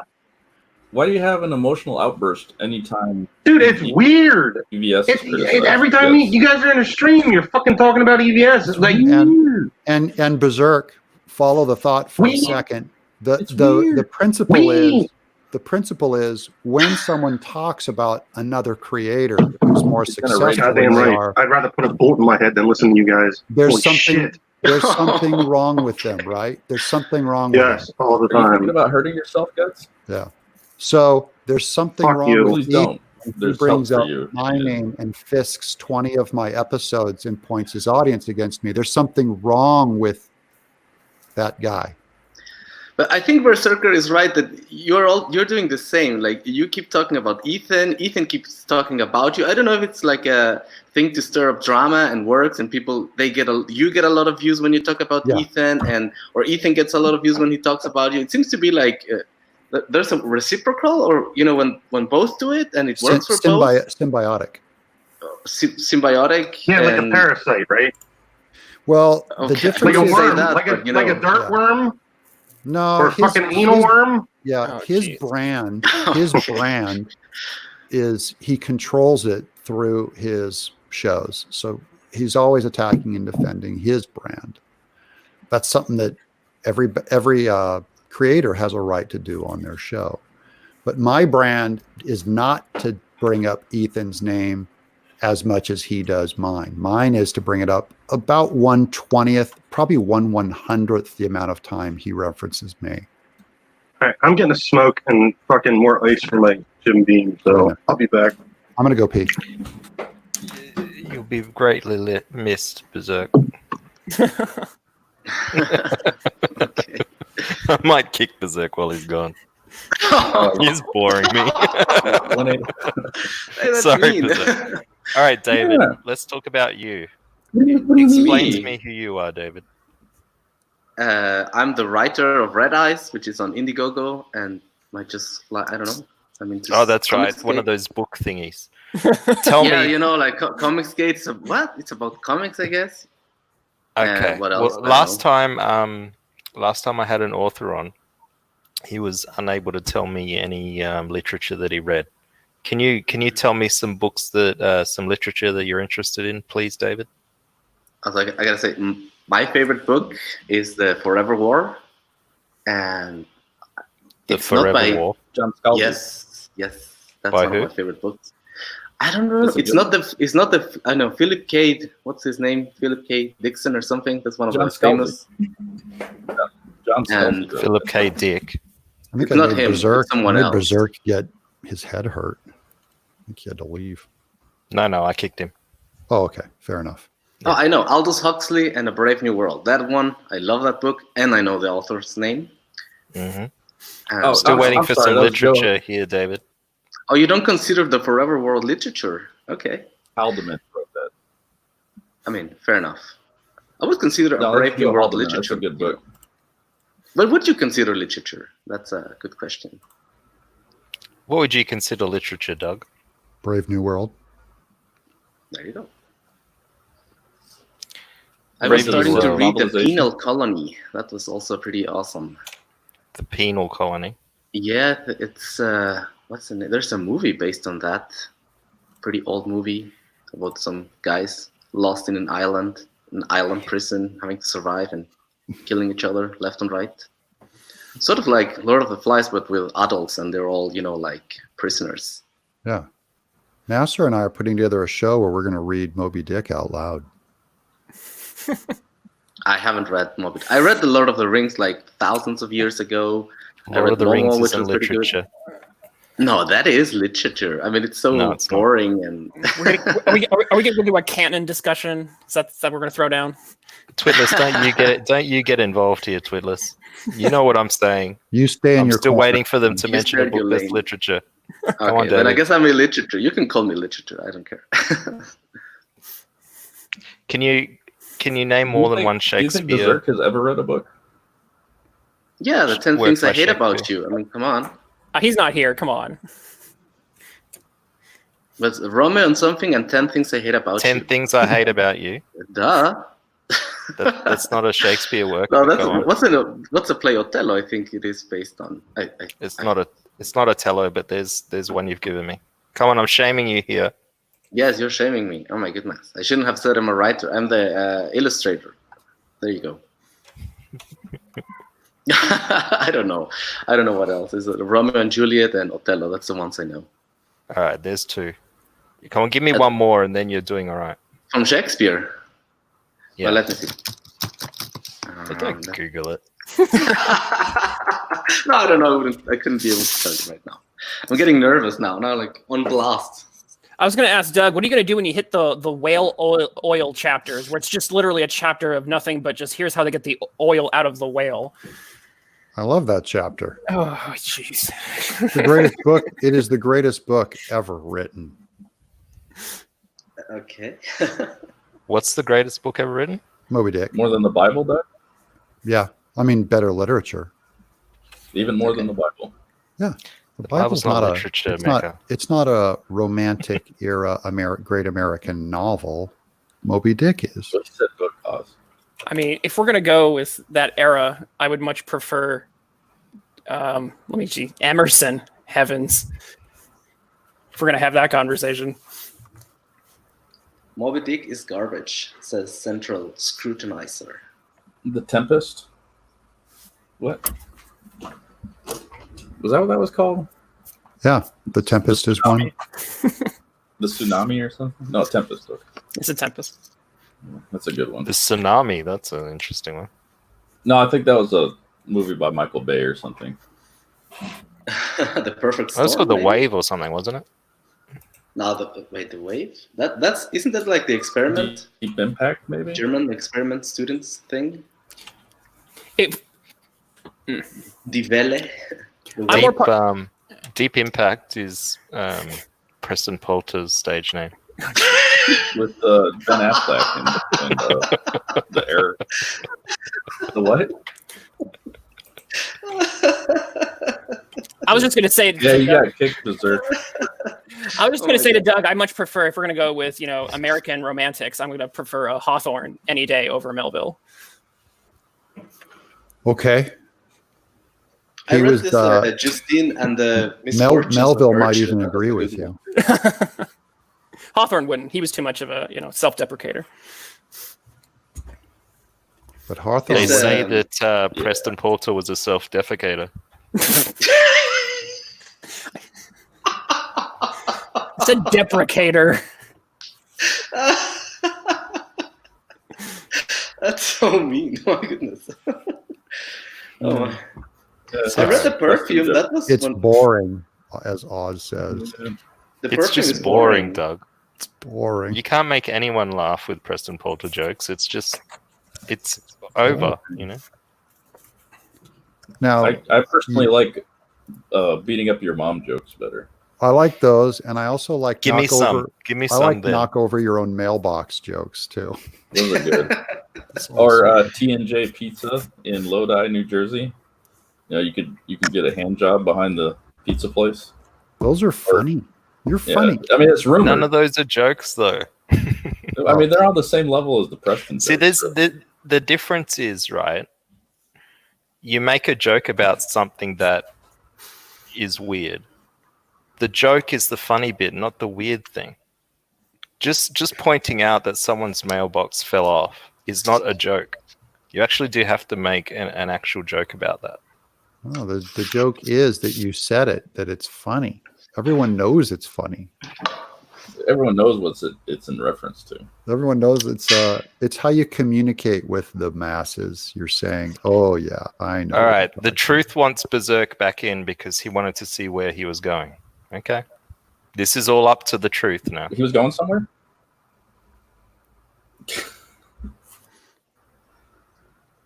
I Waiting think on he's you, big Berserk. moment. muted. And Well, I didn't know what happened. I got back, got fucking bourbon and ice. Like, was it my mic Berserk, fucking robotic? Berserk, do you think Doug The knocked over truth his wants own to man? know where you're going with this. Where I'm going with what? Berserk. What's your name again? Oh yeah, Berserk. I He do. likes anime. You got a problem? Dr. Anak is calling Yeah. you Borzerk. I'm berserk, huh? I don't know. I think I'm pretty funny. But Dr. I Anak's just- been pretty funny people. tonight. Dr. Anak, you should come on my show. yeah, come on. Yo, all these fucking Not pussies are right telling now, me. but I mean, you They're can all come telling on me right I'm now. fucking boring and shit. Dude, come on. Fucking yell at me then, you fuck. I God haven't damn. said, hey Berserker, I have nothing against you. I haven't said anything against you. I'm thoroughly entertained. Yeah, see? There you go. There's one up. At least Hmm. one. He's not going to put you on the train like I will. Randy Terry says you're a coward. You can go ahead and put him on the train. Well, anyway, I'm gonna go get some beers and I don't Are Oh you my a coward? God. go on with Oh. life and whatever. I come in Hey, without... David, Yeah, will you yeah. will you come back on my show? Certainly, if I can, Yeah. invite it and everything for sure. Yeah, I'll invite you tomorrow. What's your wife's name? Of course. Don't tell her. No, Sally. It's Nelly. it's Sally. Corinne. Ellie. Corin. Is Yeah. it Corin or Corrine? No, the Don't first. don't clarify that. Corin. Trust me. Don't. do Yeah, it. exactly. Okay. Yo, I Cool. dated a We'll have a chat about Corin and you tomorrow if she wants to come on. That'll be cool, and then we'll talk about your book and what it's actually about, What's your book? Of course. Give me the title. and have a good think about the literature you read that you grew up reading, whether it I was will. in English or whether it was Swiss or what have you, and Yeah. we'll have a discussion about it. We can talk about books. That's good. Okay. All right then. Have a good All one. right. Thank you for the invite. Later, Nice to meet you, brother. sir. Thanks, Bye David. bye. Bye-bye. Why don't you ever say goodbye like that Bye. to me, Berserk? Because I fucking hate you. I hat you. I hat you more than I hat Doug. You Oh, hate why? him. How can I get higher on your list? I don't know. Keep saying I'm a CP guy. That might work. If you want to go that way. Okay, I have a question for Berserk. Who, Liam?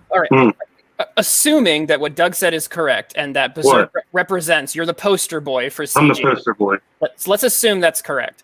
If that is correct, because I keep hearing all these beefs, and I'm just like, I feel like we're talking about beefs that are like 2 years old now.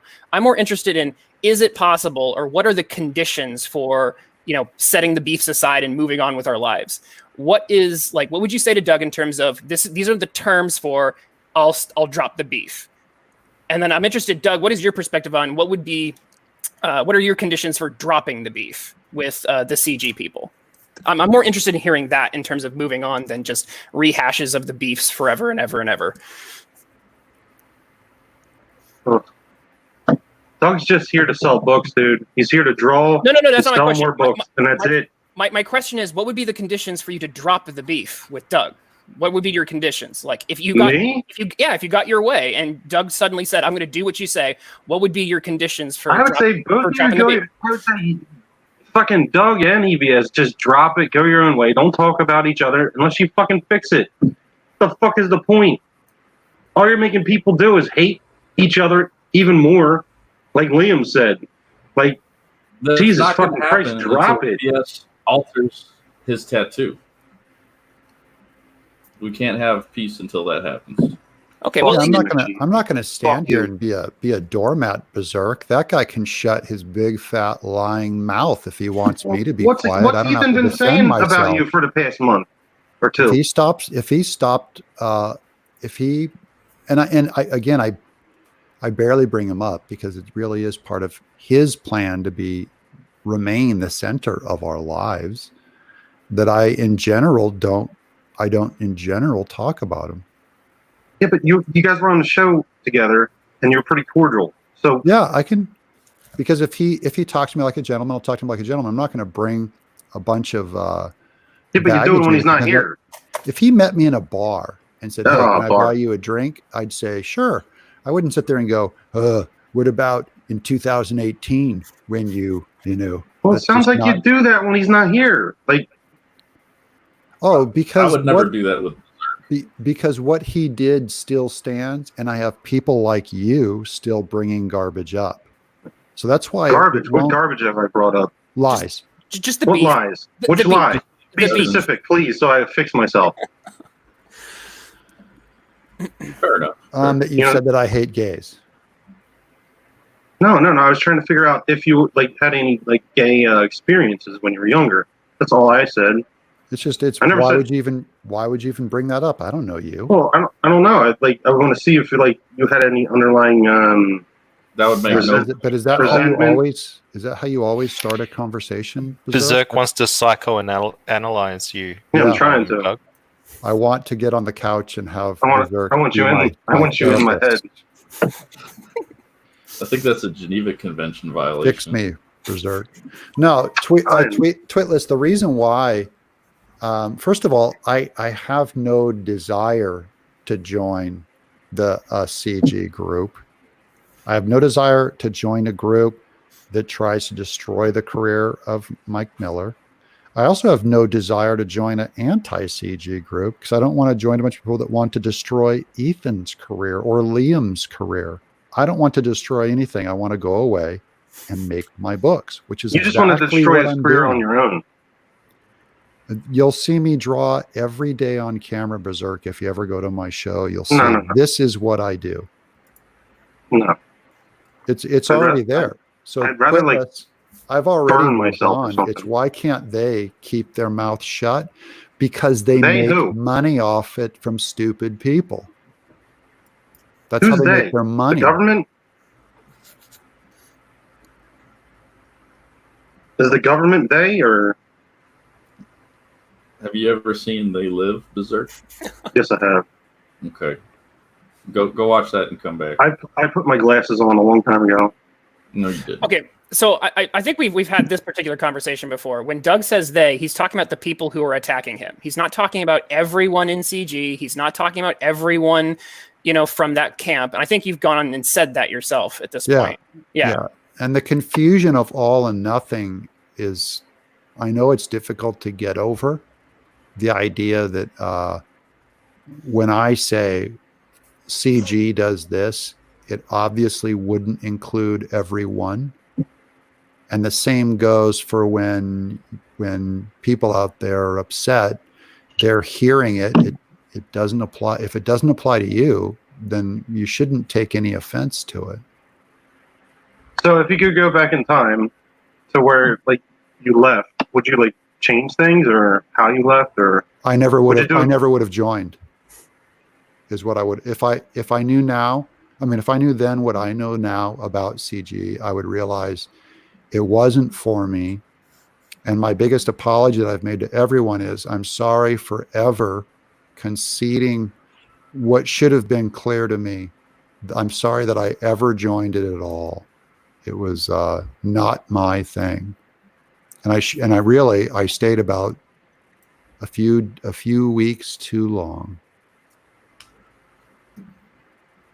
okay, that's cool. I still don't like you. I'm sorry. Yeah, I Like- know, but I want you to like me, but I don't want you to not have fun in CG. I want you to have fun in CG.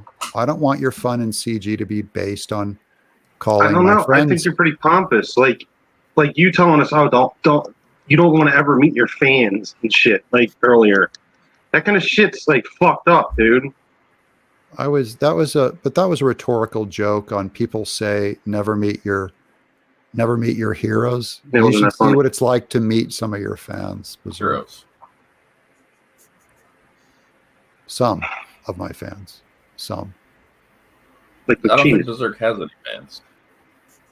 Oh, he has fans. You're a fan of his at least. No, Some kind of fan. I didn't even know who he was until you started attacking him. Like, Very.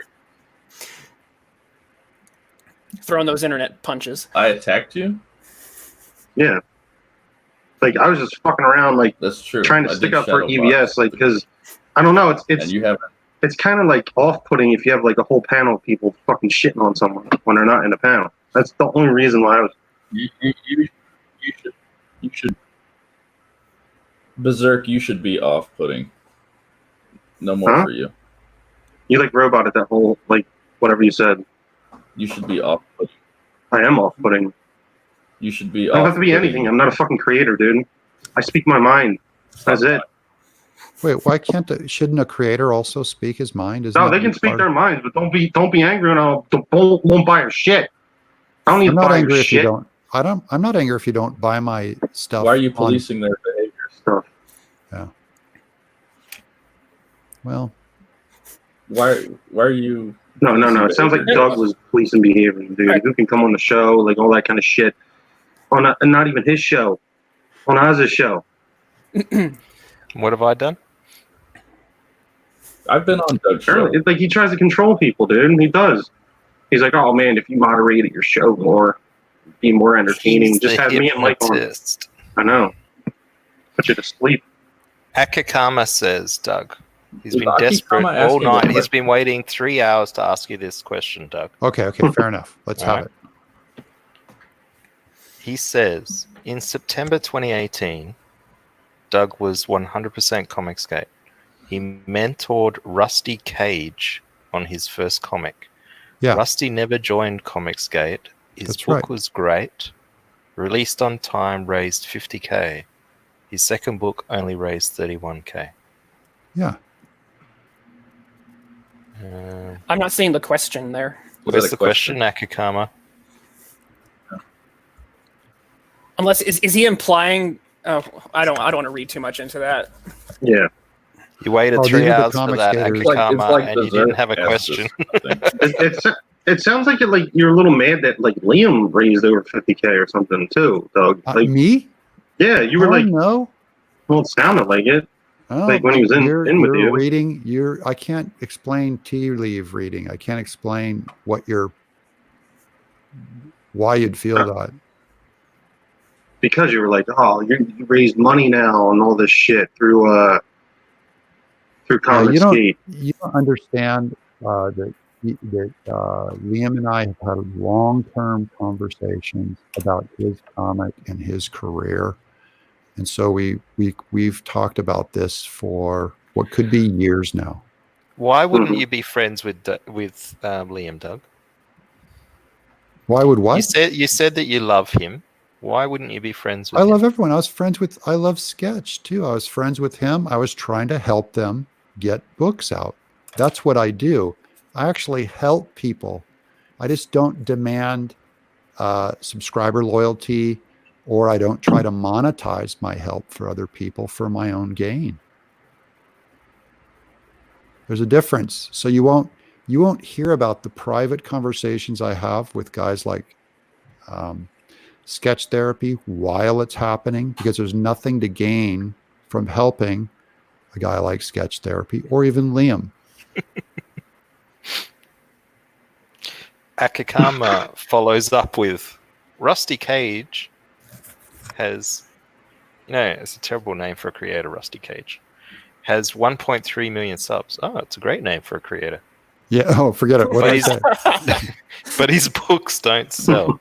Oh, it's Yeah. a Why terrible name not? for terrible name for a creator again. I'll Why tell you didn't a Rusty couple. join CG? Hang on, Doug. Can't Okay. It's a question in two parts in Oh, jeez. several tweets, obviously. Okay, where Did he are pay we? for this? He's got 1.3 millions, but his books don't sell. Why not? That's question A. And question B, why didn't Rusty join CG when you were CG? That's question 2. And what did you tell Rusty about Comicsgate in September 2018? That's an addendum question without a question mark. You don't have to answer that one. I have no idea what I told him back in that date. There's no way I could know.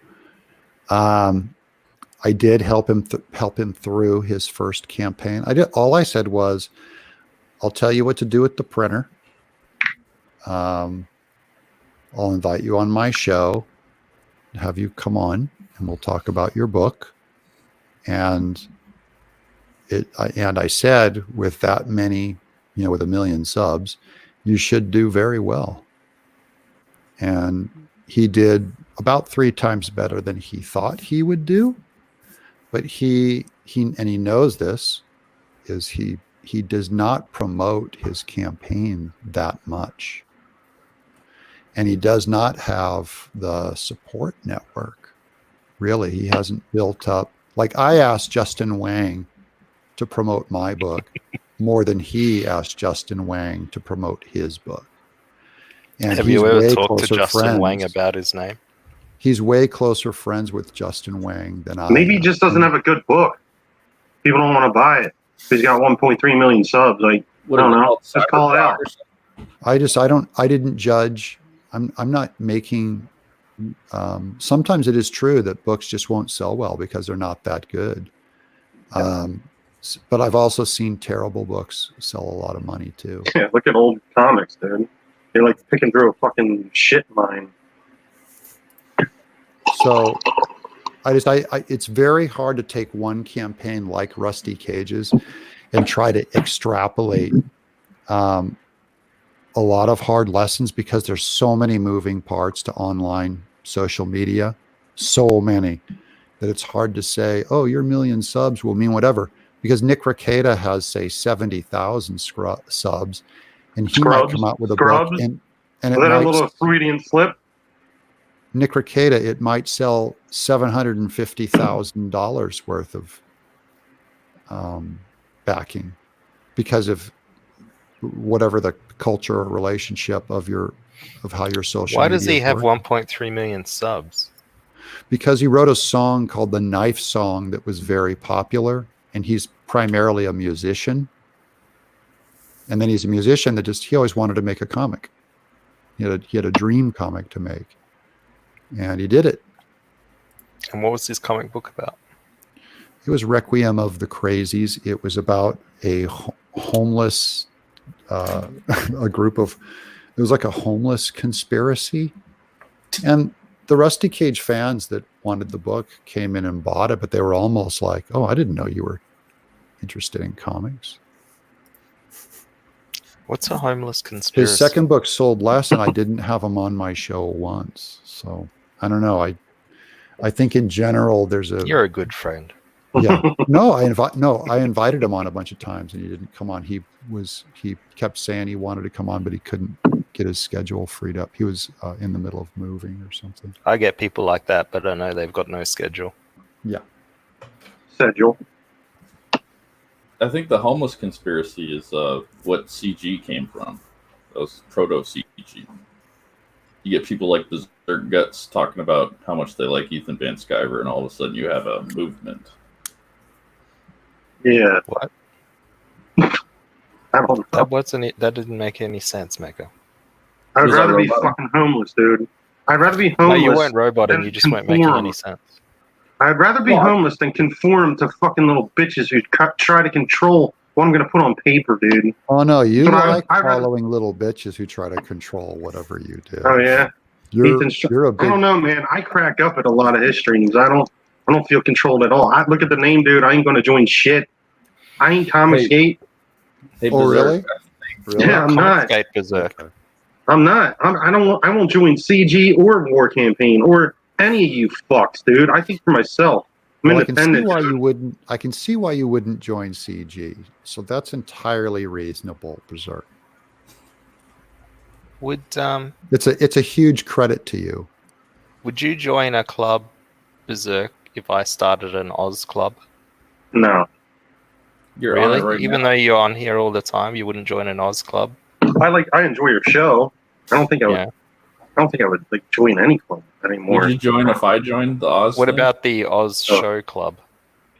Show Where club. It's just a club about my show. I was just trying to help you get viewers and shit. I was like, I hope I help, but You did I don't not. know. Like, I hope I was pretty funny. So and you're just like Doug. He was doing the same thing. He just Yeah, came you're on to help exactly me get like subs. me. but Berserk. Doug Looking at joined me- CG. Like, You're looking at me is he just fucking like joined looking, CG though, looking at me is just like looking at you in the and his mirror. IP is probably controlled by a focus group too. So like, I don't know the fuck. I would never do that. Cyberfrog is controlled by Dynamite. Oh yeah. Oh my god. I don't think that's true because like Ethan could do Rainbow Brute and like fucking make $1 million on that too. Like, Well, that's a parody, so he can Yeah. only do one. so it's still his book. He owns everything in it. Like, Yeah, $1 million. he can make $1 million on it. Dude, I'll buy Rainbow Brute. I love that yeah, shit. yeah, you will. Fucking big gay barbarian, You dude, think just like me. You can make $1 billion and walk on water, and I still wouldn't be impressed. Yeah, he'd probably make more if he left leave. CG. He'd probably mean, have made more if Dark he Earth, stayed you, out. you can come in and save the show if you want. God damn.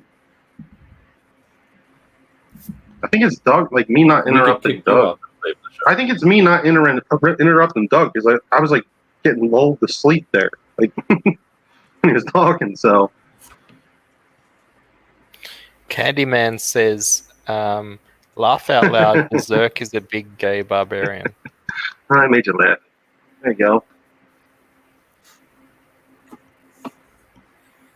I think he's Brother fine. I thought that Gaius was says, Berserk's PP needs to cry. I probably need to be. I'm Well holding Hung it and in Done there. says, Do you think he Mecca, your cat is taking a shit in the background. That's Is he? gross. Oh God. I don't smell anything. Made you look. right, I've got Johnny another- Rando's in the Oz Club. He'd join. He's not so picky as you, Berserk. I don't like joining I anything. formally request to join as well, Oz. There you go. Buy some pins. Support them. I won't buy the pins. Why not? You can't join the club without buying pins. No, That's I a won't. rule. That's the number one rule. You got to buy at Now least. you're making the rules for Yeah, Oz's I am. club? I'm a part of the He's Oz making Club. the rules. He's making the rules for a club that he refuses to join. Yeah. That sounds Support, like brother. EBS almost. Out of curiosity, Oz, how many pins have you guys sold? Around what? I think we've sold about what is it? It's about $1,000 US. So how many is that? 100? Yeah, getting close to that. Yeah. And were those mostly on the first day, would you say? It was half and half. So half on the first day, and then half sort of just Trickled for in. the rest of the campaign. But I only let it run for 30 days. It wasn't Okay. like and its sole purpose was to annoy Liam. Yeah. So, I approve. regardless of how much money I raised, it was a It successful was a huge campaign. success. Yeah. Because you did the orange koala. It's one of those things where, you know, you set up a campaign where you can't lose regardless of the outcome. That's even if you the got, best way to do things. Because if you raised 0, it would be a huge and even a bigger insult. Well, yeah, because then it's like, well, no one likes you, man. No one That's likes the you. problem. It's like, that's the way it is, you know. Just Like- like if, you know, if Dirtworm Doug failed, it would be because it was about you. Yeah. No, in this case, it's going to succeed. Yeah, it's going to succeed because it's about me. Because they're so obsessed with me, they actually spend 12 months making a comic book about me and my character. That's how much they talk about me. And Berserk here had said there's something wrong with losers who do that. Yeah. Something I wrong. wouldn't even bring you up, dude. Like, I was on the show before, like, just chilling, like, trying to help Oz. Like, I don't know. I didn't know you and Mike would come in. Like, what the fuck? So, Berserk, what do you think is wrong with Cecil? That he and Ethan, that they would find so much joy in doing a Dirtworm Doug book? What do you think is, what exactly is going on in there? I don't know. I think it's just like, it could be like Cecil just had a good idea, thinking about like stupid shit. Like, I don't know. Maybe he hates you more than you hate him, or yeah, like he it could be that. he hates Christians, or maybe he's Why jealous. Christians? Maybe he's really jealous of my success because it's probably funner to get success. I thought you were like doing stuff with Cecil, or am I wrong? I've had Cecil on my show. Yeah, like maybe it's that too. Back, Maybe he's like back before he stabbed me in the back. He stabbed you. Yeah. I don't know, man. It sounds like a good idea. What, like, there's all kind of parodies to everything, dude. It's gonna happen. Look at Spaceballs and shit. Like, you should be flattered. Yeah, I'm not commenting on the parody because, well, a parody actually has to have content and be funny. Just calling someone a dirtworm trying to crawl back up a dog's ass is Maybe they don't really hate you though. Maybe they're like they. It's maybe funny, they don't, Doug. It's funny. Well, it actually empirically is not. That as a Empirically, it's not funny. Explain this to me. Explain to me your objective humor. Yeah. I think if it is funny, it's because it's so on the nose and wooden and stupid that it can come back and be funny. Like if I did a book called Nuh-uh, Cecil is the Tapeworm, that would be so cardboard and stupid that it might just be funny cardboard stupid. But Doug, isn't some of Earthworm Jim kind of embrace some of that humor where it gets so silly it flips back to being brilliant? Isn't that kind of absolutely? Okay. The whole character is a giant joke, but it's kind of like doing a parody comic of South Park. It's already farce, so kind of farce on farce usually doesn't work. To do a parody of a farce really is more something internal that they wanted to cue the backers that it was going to be an insult. It was a personal money-making campaign on a poorly drawn, not so great book designed to attack another creator, which again that's their brand. And then he goes and pitches You're roboting there it again. as a children's book. Well, that's clearly sarcasm.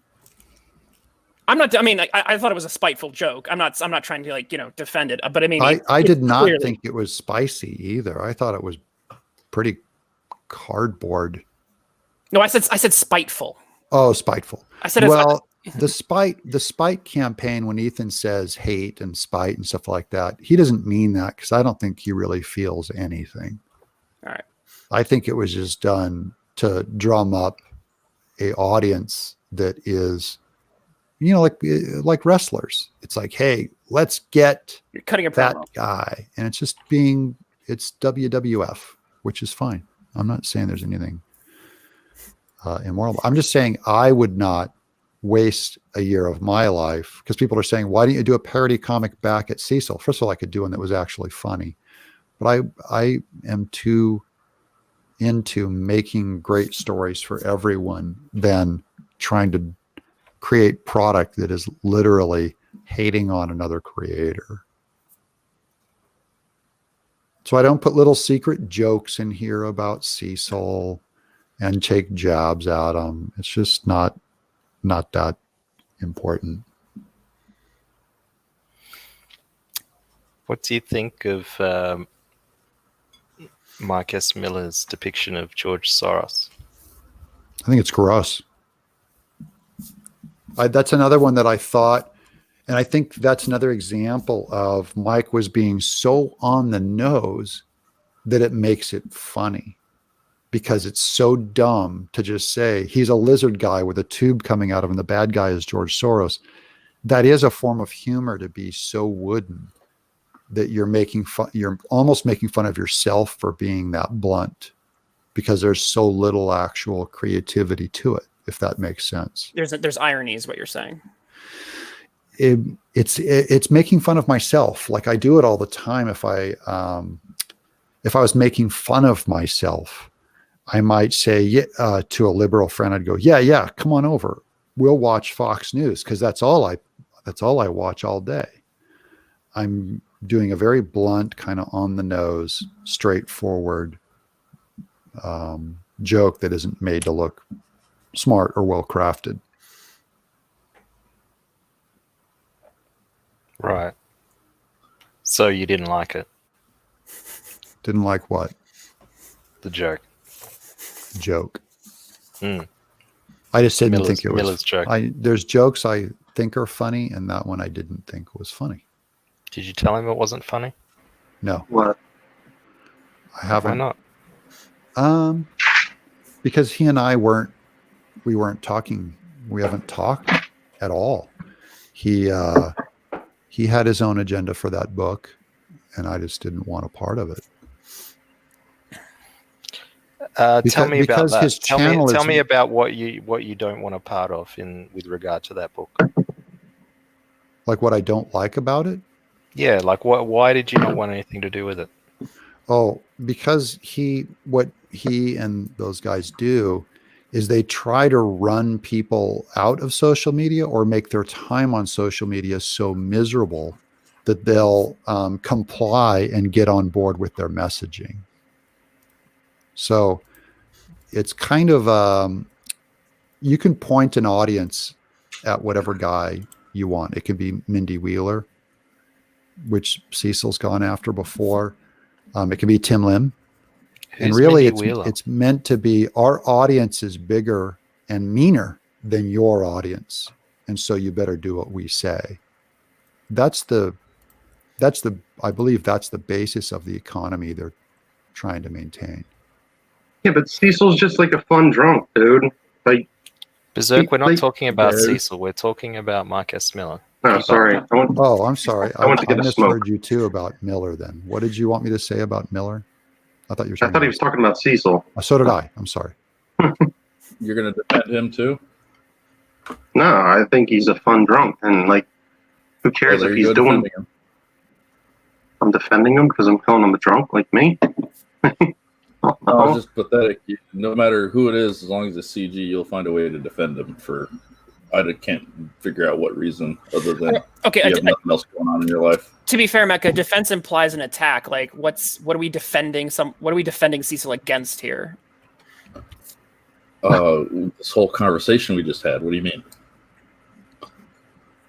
I mean, Yeah, what do you mean, Twitless? Anyway, Doug, so what I was saying is, with regard to like the book, like Mike's I was book? talking about Mike's book. I thought you were saying that you didn't have anything to do with that one because it was political. Me? Mm. No, I've weren't had saying Mike that? on my show promoting his book. Oh, okay. My confusion. Yeah, Put it maybe- down to my confusion. Maybe that's why. Like Mike people S. are Miller angry. says that you told him that it was disgusting. Yeah, that's the Soros thing I said was unappealing and disgusting. That there was a way to tell the joke that was more appealing.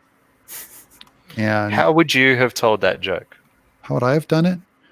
I probably wouldn't have had the bad guy be Soros, because I feel like that kind of political joke has kind of played out. It's almost a parody of itself that everything is being blamed on Soros. Yeah, but Mike might be right though. Like Soros is a big influence on politics still. Yeah, Like, I do actually think Mike is right. I'm saying I don't think it was that entertaining. It's not. So he's telling the truth, and I'm saying tell a joke. So like it might be Bill Gates or coronavirus. I don't know. It really isn't any of my business what Mike does. It's not I don't want to write his material for him. I say let the book stand on its own. Just my opinion of it was I didn't enjoy it as much when I saw, it's Soros and Pelosi, and that's just not my bag. Yeah. So it's crap, is what you're saying. Thank you, Oz. Yes, that's exactly what I'm saying. so What do it you should have say? been a You hear that, fictional. everyone? Doug It should have says, been a fictional character, or yeah, a little more allegorical or a little farther away. You want the audience to think a little more when they put it together. so he's being Doug lazy. says your humor is on the nose. Yeah, he's being lazy then. He's just like mimicking real life, maybe. Is that what you're saying? Yeah, it's like if this is a rule that we had in animated cartoons on my shows like Earthworm Jim. We weren't allowed to tell Star Wars jokes. Like we just didn't do Star Wars jokes. Why? Star Wars is popular. Because our writer room said it's too easy to just have a character put on a 3PO and R2D2 costume and show up and just say, hi. And the joke isn't because you wrote something funny. It's because you reference something that everyone merely knows about, like Star Wars. And it will actually bring out pretty lazy writing. So that's the problem with mere parody. It's like when the stand-up comics are telling Trump jokes and they go, Trump is so stupid, and everyone's all ha ha ha ha. Well, they're not really crafting a joke. They're lazy. They're not doing their job. Yeah, but that was my critique on him the other day. Like, I just don't like that kind of stuff in his comics. That's it. Like, I like his drawing and shit. I think he was being lazy. That's what the whole point was. Sure. Let me check this. This is Doug. Oh my god. Hold on, I got the internet on the line. Hold on. Yeah. Go ahead. Who was that? Did Doug, anyone hear who that was? Berserk? That wasn't me. It was fucking Doug. Yeah, I wanted to hear who he was talking to, and you fucking interrupted. I'm sorry. I don't know. Just watch it back. I heard the name though. I forget it. It was technical. It was technical Mr. support, I think, for something. Mr. I think it was Mike. I think Mike was calling him to tell him to shut up about his jokes. Like, wasn't that my whole critique on Mike, that he was being lazy? How dare you insult? That he was being lazy? Like, that's all I was like really saying about Mike. Like, I don't know. I don't know. Maybe you need to speak clearer, Berserk. I'm sorry. Like, I don't know. You No, definitely I'm not saying you do. I'm just saying that maybe he couldn't understand you. Because it Speak- didn't seem I was like he probably- answered you. talk I was louder. probably That'll drunk. do it. I was probably drunk. I don't know. I'll turn my mic off. But yeah, like it's kind of like Star Wars, dude. Like what happened with the Last Jedi and shit. Like they had no plan for it. They were lazy. They thought it would just sell. They did focus groups and shit for an IP that they thought they could sell anything to anyone. And that's kind of like what Mike does. That was my only point to Mike. Like that was it. And it seemed like Doug was agreeing. Mike Miller is the last Jedi of like, well, I mean, comics. like, he can do fucking right or left wing shit as long as like it's in the comic world. Like, if you're like mimicking real life, like, not a lot of people like want to be.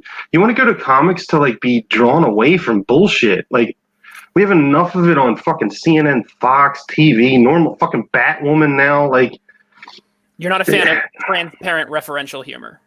yeah. Got it. I mean, I just think it's lazy, and Doug just said the same thing. So I don't. Why does I don't know. George Soros have to do with Planned Parenthood? I have no idea. Maybe he's funding because I think most blacks get their babies aborted, maybe, and they're Democrats are Most really blacks get babies aborted. Well, yeah, it's like a percentage. I think there's like a high percentage of black people that get abortions, and I think Democrats are still the racist ones, and I think Biden is more racist than anyone. You shouldn't be talking about politics. I mean, I'm not making a comic book, Mike. Come on, you motherfucker. Mike, I am. Mike, Doug doesn't like your joke about Soros. Oh, I know. He told me that the first day. I think he was on stream when I was drawing. We've just had This isn't a news flash with us. We've had an entire dissection of humor to establish this point. Yeah, I know. I've been listening. I'm trying to do my taxes. So much fun. Oh shit!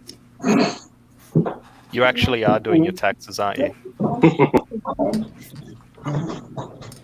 No. Oh yeah. I did. How many days? Cashless society.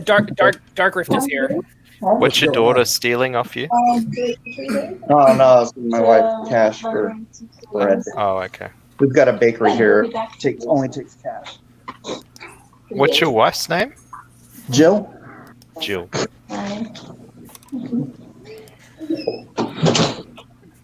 All right, she's gone. And she's back.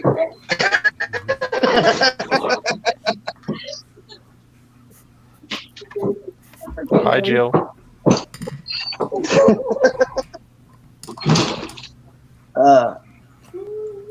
So how's everybody doing? Yeah, good. We're just enjoying Doug talk about how creatively bankrupt you are.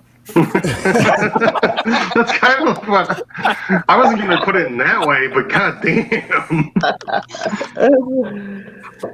It's. I don't have the keys. Can you find the fob? It's lowbrow political humor. It's not. It's. I'm not trying to write Gone with the Wind. Yeah, he says that you shouldn't be writing it at all. Oh, I don't think that was his point. I think it was. Like it sounded like it was. It was like, don't bring George Soros up. Make someone up. Do Bill Right, Gates or something. That's not the same thing. Hey, Mike Miller's here. Hey, Doug. Having a disagreement about who the villains should be isn't the same thing as saying don't do it at all. Orga 777 says, it isn't lowbrow, it is lazy. That's what Doug was saying. Have you read it? I have not read it. All right. Well, And it doesn't. And the about thing is, something it you haven't does not matter. I wasn't actually talking to you, Doug. I was talking to the commenter, but I'm just saying. I know, but they're trying to create everybody drama has because their that's critique about something they haven't. No, read. Doug, you're creating drama. You were agreeing what I was saying fucking when I was blind drunk. Like, that was my only point to Mike. Like, I like his drawing and shit. Like, I just wish he would put more, like, thought into it. Like, what the fuck? no. That's all I was saying. I defend Mike as doing whatever he wants to do. It's the real principle. It does Well, not he matter can. what That's- anyone else I thinks said that of your too. work. Well, I haven't But- said that? Well, I think you'd agree with me on that. Yeah. If he wants to do it, do it. But it's That's right. I am. I wish Thank you. I wish it Thank you for wish it your would take permission. I wish it would take me into a comic book world, like, and not a fucking shit politic fucking bullshit mess that we're going through right now. Like, that's it. Did you back it? But his audience probably really Wait, wants wait, that is there- book. Pretend to be a that way. barbarian. His current audience there- probably wants that book Yes. that way. Berserk, did you back it? Is it on Indiegogo or Yeah. will it be on eBay? Because I don't have Indiegogo. I don't. No, I like. suppose I have an someone will list eBay. it on I'm a eBay. barbarian. Huh? Wait, do you have an eBay? How is eBay's only for barbarians. No. Like I want to get Indiegogo, but I'm seriously, I'm doing like 12 different things. Like get Indiegogo? I don't know. I've never fucking tried to buy off the Indiegogo. I go on eBay, dude. That's what I do. I already have an account. How are you Comicsgate? You don't know anything. I'm not. He just said he's not Comicsgate. He just said he wasn't Comics. Oh my god. I can't say he's the poster You got boy no for skin in the Comicsgate. Yeah, Doug, It's totally 4D chest, you, Doug. He's Doug, not even remotely Comicsgate. You got to retract that statement. Why? there. Because I'm not on Indiegogo. Like, I'll go on eBay and buy shit. Like, yeah, I bought EVS's shit on eBay and stuff, and a couple other people. Yeah, you did. Like, They can hear you. Just so you know, if you want to keep singing. Crom in bidding war. Crom totally about to snipe this They guy. can. I don't know. I'd rather back it on eBay. Like, or if someone puts something up, even if I got to spend $10 more on eBay, I'll buy it. It's easier for me. Like, Do what you the not have a fuck? credit card? No, I do. No, I do, but I don't like using it. I'll get a prepaid card. I'll put $1,000 down on a prepaid card and fucking do it. But I won't. Do you have any Yeah, I'm phones? having comic book. What? Do you have any burner phones? No, I got an old Samsung. I got a Samsung Galaxy S5 that can take the battery out, so I'm good. We didn't really care to know that. Yeah, fuck you, No one cared McCheese. about your phone. Yo, what is your fucking hard on with me, dude? Like, I just heard you talking I know about something totally or should I say Oxmall? Oh, wanted to Oh. let you know that no one cared to hear. fucking Oxmall. Oh. Did you guys see the Oxmall Oh my- song that came out last night? Did you Oh, see Do you my it, have an Oz? Oxmall song, do you? Oh, the song. I still haven't. Yeah, bothered somebody watching it. yeah, somebody made an Oxmall song. Oh, why don't you Yeah, play it for I us? watched like 20 seconds of it. It was okay. I'll send Right. you the link. So even though it's about you, you could Yeah, only let me watch see. 20 seconds. Yeah, I wasn't interested. Let me find it. All right. That's send just you what a we want DM? on this show, things that you're not interested in. Speaking Well, of I mean, backing, Berserk's been here the whole time, so Oh, come on. So That was a you little- got an interest in me, huh? I know you're a fucking weirdo, dude. I just said I wasn't interested in you. You are. You were the fucking one. You want to see my nipples? What? Berserk Samba Gogo says that he's got 10 Indiegogos to sell you. I don't know, dude. Like, I'm dumb, but I play EVE Online, so I was up till like 2 a.m. So, and now I'm a little drunk. That's the first true thing you What? said today. What kind of barbarian plays Eve? Me. I like blowing the internet space. That is the nerdiest. That is the nerdiest. I'm interested in space. Pencil I like protected space. game I like ever. rockets. I like spaceships and shit. And I like blowing people up. I don't know. I played fucking. You're I I question. played Ultima Online too. I love being able to fucking kill someone and loot everything they have and hear them cry. I am questioning your barbarian credibility right now. How many people have you killed in real life? More than you.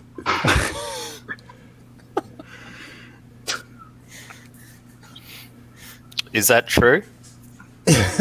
No. mostly in You killed Minecraft. people?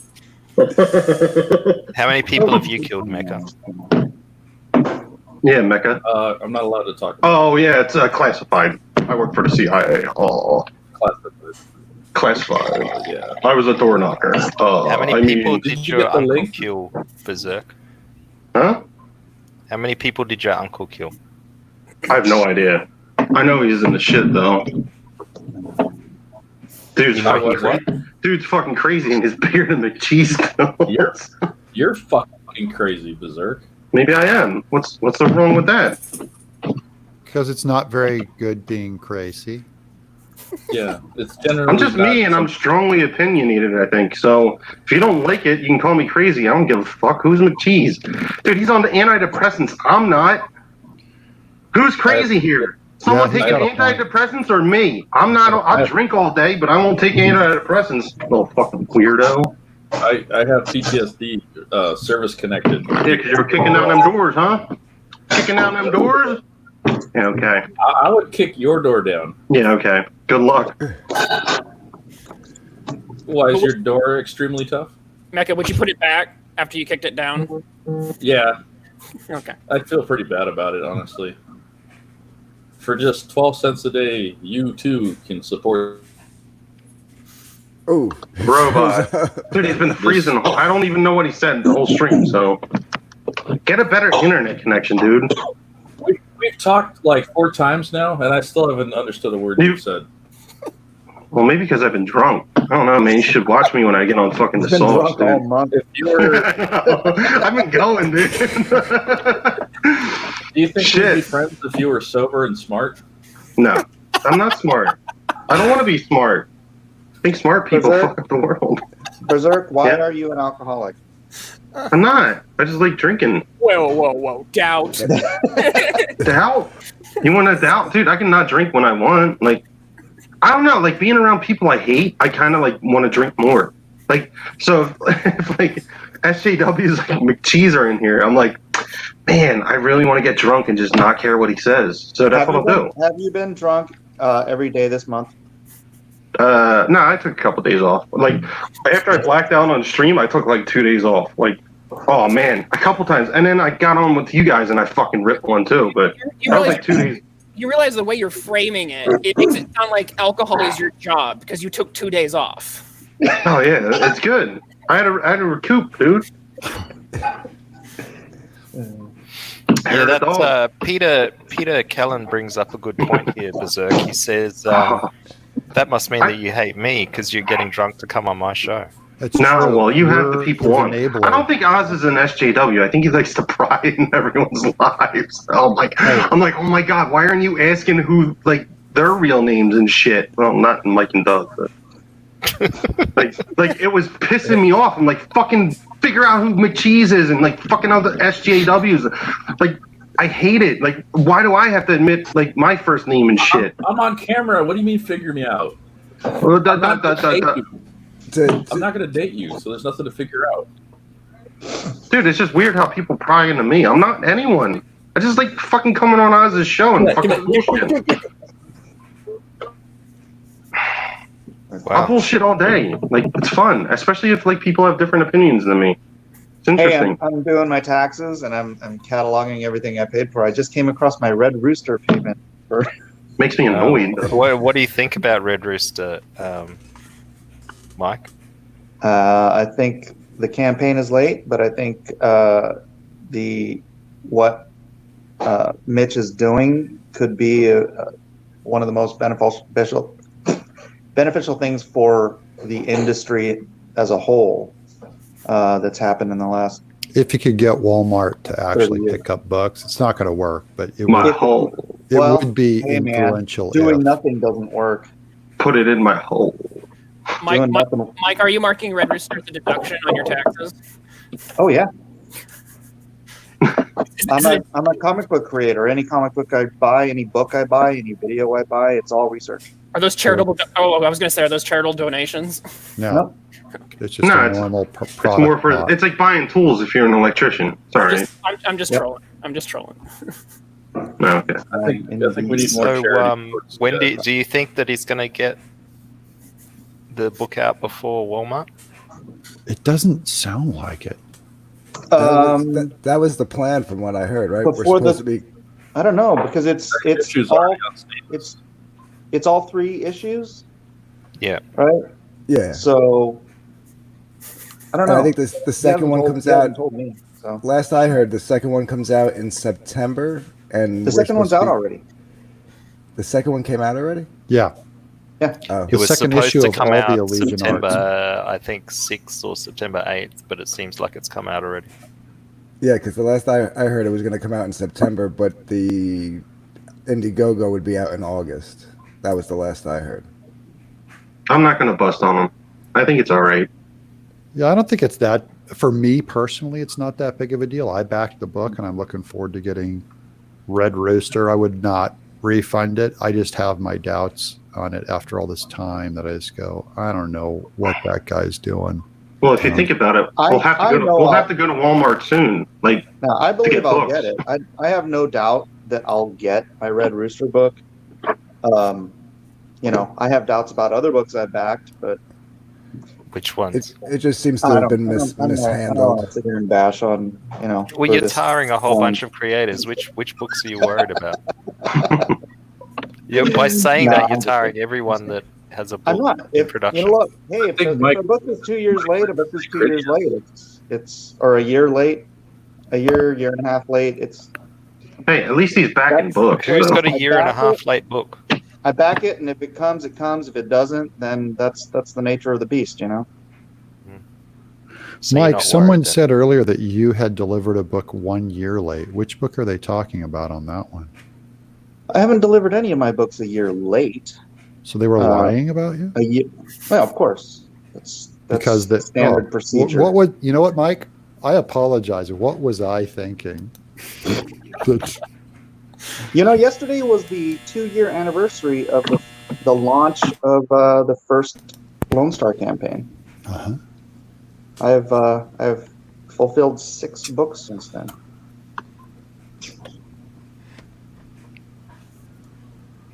Six books. 4 campaigns, 6 books. Oh, 7 books. Oh, no. I guess the reprint wouldn't count. Yeah, let's just call it 6 books.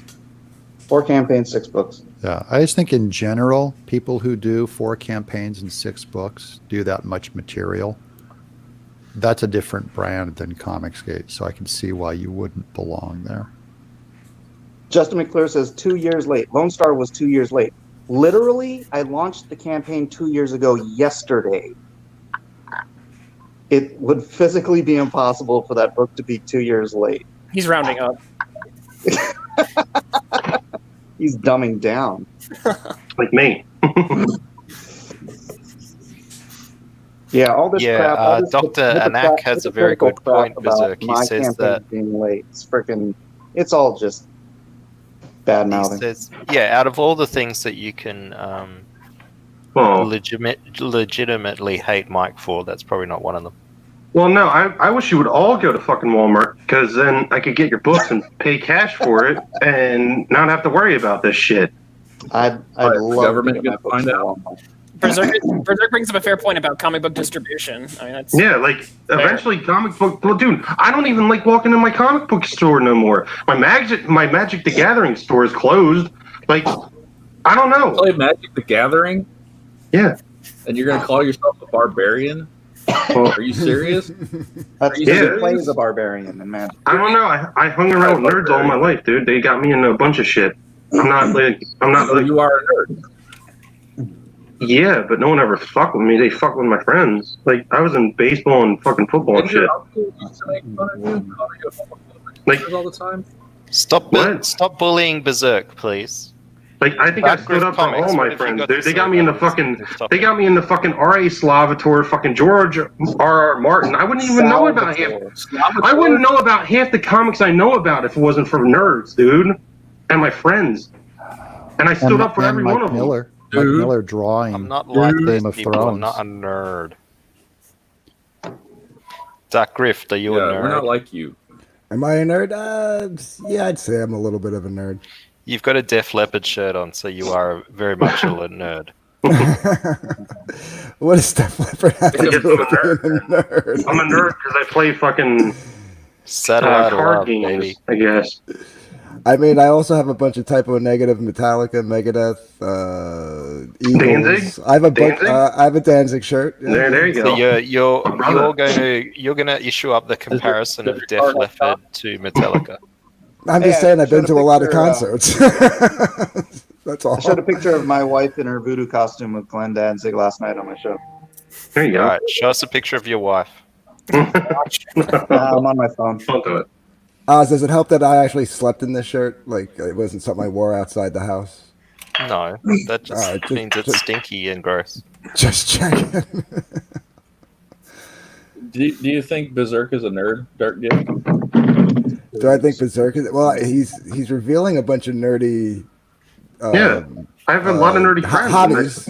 Yeah. he multi-classed. He took a level. Yeah. He took a level in wizard, but he's core barbarian. And mean, he's angry as hell. So that's kind of nerdish. Why am I angry? I don't know why. You wouldn't know. That's I just the saying you SJW are, and it's a very the nerdy thing to do. Probably to for the say, same reason I you're wish an I could. alcoholic. Are you all right, Mecca? What's wrong? Mecca, are you all right? Yeah. You Yeah, just what's you up? got the shakes, dude. How are you? Oh, it's from my legs. They're What do you mean? Yeah, I do the same thing. I shake He's my- got a cramp. He's been sitting too long. Southwest. Oh, What do you mean it's your legs? Tell me. They cramp. If you sit too long, you actually have muscle. They'll cramp. Oh, Don't you know, talk to it. Don't you know, talk all- for him, Berserk. all the running, What? all the running and rucking I did in the army. You know, pretty painful every Jacked up day. his legs. Chronic pain of legs. So yes, I do bounce my Yeah, legs. if you sit too long, they'll get like Sciatica. yeah, kind of. That's why I see. It's kind of like shin splints too. Like Yeah, that's it. Yeah. Thanks for. I'm not defending gonna me on fucking that. shit on you every time, Yeah, dude. shin splints. Yeah. Thank you. If you have You a guys are like- legitimate you're point, like I'm not gonna beefy. shit On out. that one. You're like beefy brothers. Yeah. Where is this picture? Except Mine. I'm probably bigger. Oh my god, dude, you're obsessed with me. Fuck, I gotta get drunk. Just get married already. Come on. Mm-hmm. Just kiss me. Do it. I wouldn't marry Berserk. I wouldn't marry Berserk. There's a lovely man out there waiting for him. I don't want to get in the way of that. Lovelier than you. Oh my god, please. I know So it's what do hard you to take? believe. What do but you yeah. take for your pain, Mecca? Cold water and ibuprofen. The Shack Pack, icy hot. There you go. Have you tried? I Have have you a tried foam roller. any other anti-inflammatories? Yeah, alcohol. There you go, like me. Oh my god. Yeah, I just don't drink Blood brothers right before here. 5 Yeah. p.m. usually. Blood If barbarians. you, There if you you take go. too much Like the good and ibuprofen on a regular basis, you can get some ulcers in your stomach. Pulse. Yeah, watch out for your kidneys too. Especially if you're doing protein. See how much Berserk actually cares about me when he lets his Yeah, I guard actually down? know some stuff, don't I? Don't drink too much of that protein you were showing the other day because it'll go right to your kidneys. I'd rather drink my kidneys away than fucking drink protein. So What's your favorite Def Leppard song, Dark I wonder Roof? what kind of show we could do together, guys. My favorite Def Leppard song? Yeah. I don't know if I have a favorite Def Leppard song. Armageddon it. Are you getting it? Anything with the one-armed drummer is better than when he had two arms.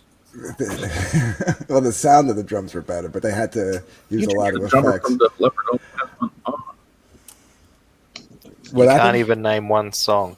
Is this like No, when I no, asked? Is no, this no, like when I asked can na- people I can to name a bunch of- Shakespeare? Can you name I can a name a Shakespeare bunch of play, songs. Dark You asked Roof? what my favorite one. If I had to say I had a favorite one, it would probably be Women. Actually, But Since we keep talking about Shakespeare, Women? Oz, what's your favorite Shakespeare play? Because you can, learn a lot I'll give about. you one. You can learn a lot about a man Animal. by All right, no, a I'm- Shakespeare play. The King I'm and I. changing it to Animal. El Hombre's right. Animal's probably better than Women, but I do like Women. Women's a good tune. I don't think you can go past Satellite, can you? Shit, where is my Shakespeare? Like, I have a whole bunch of his short stories and shit. I don't know where it went. I haven't read that in a long time. Or is it called Rocket? Rocket. There's a song called Rocket. Yeah. There's Satellite Rocket. of Love. That's Rocket. Yeah. Well, I mean, You know they're an Australian band? Guitar. I do drums. actually. Hey, One arm. hey, speaking of bad music, I sent you the link to the Oxmall. Oxmall. Yeah, I had to listen to it, but that's not Oxmall. That's Cecil doing Oxmall. That's Cecil's impression. Yeah. Dude, I think he's funny as Song. shit. That's the second. sorry, that's, dude. the, that's the second time somebody asked if I was related to Andy Worski, and I've never seen what Andy Worski looks like. You look like him now. Oh Do my I? Look Do at I? you, fuck you. I gotta look him up now. That's the second time someone said that. I'm gonna look him up. All right, I got to look him up as well. Alright, I'm gonna smoke. I'll be right back. Andy Worski. He's on the Ralph Retort and all that. Kill No, Stream. I've listened to him. I mean, I don't know guess who George Soros is, so I'm not going to know who Andy Worski is. I guess I thought he kinda- was funny. He's like a comedian, performer kind of guy. He's He funny. could be my cousin, I guess. we have, I guess, similar features. He definitely peaked after that whole Tonka Saw thing. Yeah. The what? What? What's a Tonka- Oh, that Tonka was the saw? situation where two internet guys were going to fight each other, huh? Yeah, it was, and they actually like booked a venue. Oh, is he the one that didn't turn up? Yep. Yeah. And then one of the guys, like Berserk Guts, didn't show up. Yeah, that's exactly what Berserk Guts would do. He wouldn't show up. Yeah, Yeah. I don't think he I'd would have like either. 18 uppercuts ready for him, and he would just be like, "No, I'm not going. I wouldn't go." Yeah, I guess he could be my cousin or so. I don't see it. I see it a little bit. Nah. Nah. He's just got the same fashion sense as You you. look like your average white guy. You look like fashion sense. Sorry, dude. Usually I can slip those ones past my guest. Well, we have the Mike. same sense of humor, so it doesn't really get Mike. by me. Yeah. Where's the fucking picture? Dude, I'm on my phone. I can't bring stuff up. Oh, I was asking this in the chat, but I don't know if you saw it. So I found an email in my spam folder about the secret perk, but it looks like the time limit's up. But when I opened it, it still allowed me to go to the page. Oh. Well, Would it work? You think it would work? yeah, I forgot to turn it off. Whoops. I'll get around to it. Quickly do it. Shh. Quiet. On I'm the busy. scale of ashtray to cancer. You got a problem with smoking, Anak? Really? We're gonna go on the whole smoking thing. Like I don't know smoking. I should quit. Apparently, I Johnny should wants- start. Smoke, bro. Johnny Rando wants to know whether you're married, Dark Grift. No, I'm not. I'm not actually. Do you have a girlfriend? Oh, I'm seeing somebody. I wouldn't say we're in a committed relationship just yet. It's fairly new. Is it a guy or a girl? It's a girl. Now that's mean. What? You're teasing his manhood by No, I'm asking not. that. People are allowed to have different sexual preferences, Doug. It doesn't make them less manly just because they like guys. Oh yeah, it literally does. How do you work literally that? Wouldn't less that make them more manly Well- that they like guys? It's literally less manly. Explain that to me. Anak, I'm not even gonna get into this. the window over here to my right is open. Man, I want to smoke a cigarette now with Dark Grift because that's my. I want you to explain to me how gay people are less manly. I don't understand. What do you mean? There's no. What is there like a? What do you need to know? How do you come to that conclusion? Oh, Because I come to it the opposite way. They're more manly because they're like into men. Yeah, you'd think, unless one of the qualities of a man would be that he is attracted to a woman. Right. Is Preston more manly for being pegged? Yeah. Is he? Yeah. Was he? Is there something wrong with what he did? Like, what? I would what- I would suggest that Preston Porter is much more into men than the average man. So you're saying he's more manly? what he did? There's nothing wrong with it if a guy goes like on the bottom on purpose or something. There's nothing to see here. That's why you're making fun of it constantly and bringing up his name. There's nothing wrong, nothing here to see. I never said there's nothing wrong with it. I said that it doesn't make him less manly. Okay, so there's something wrong with a man liking another man, but it's just not less. What's wrong with it isn't that it's less manly, is what you're saying. Yeah. Okay, fair enough. And? What does Berserk have to say on this? No, I don't want to hear Berserk's point of view. I want to hear Doug's point of view. He hasn't answered yet.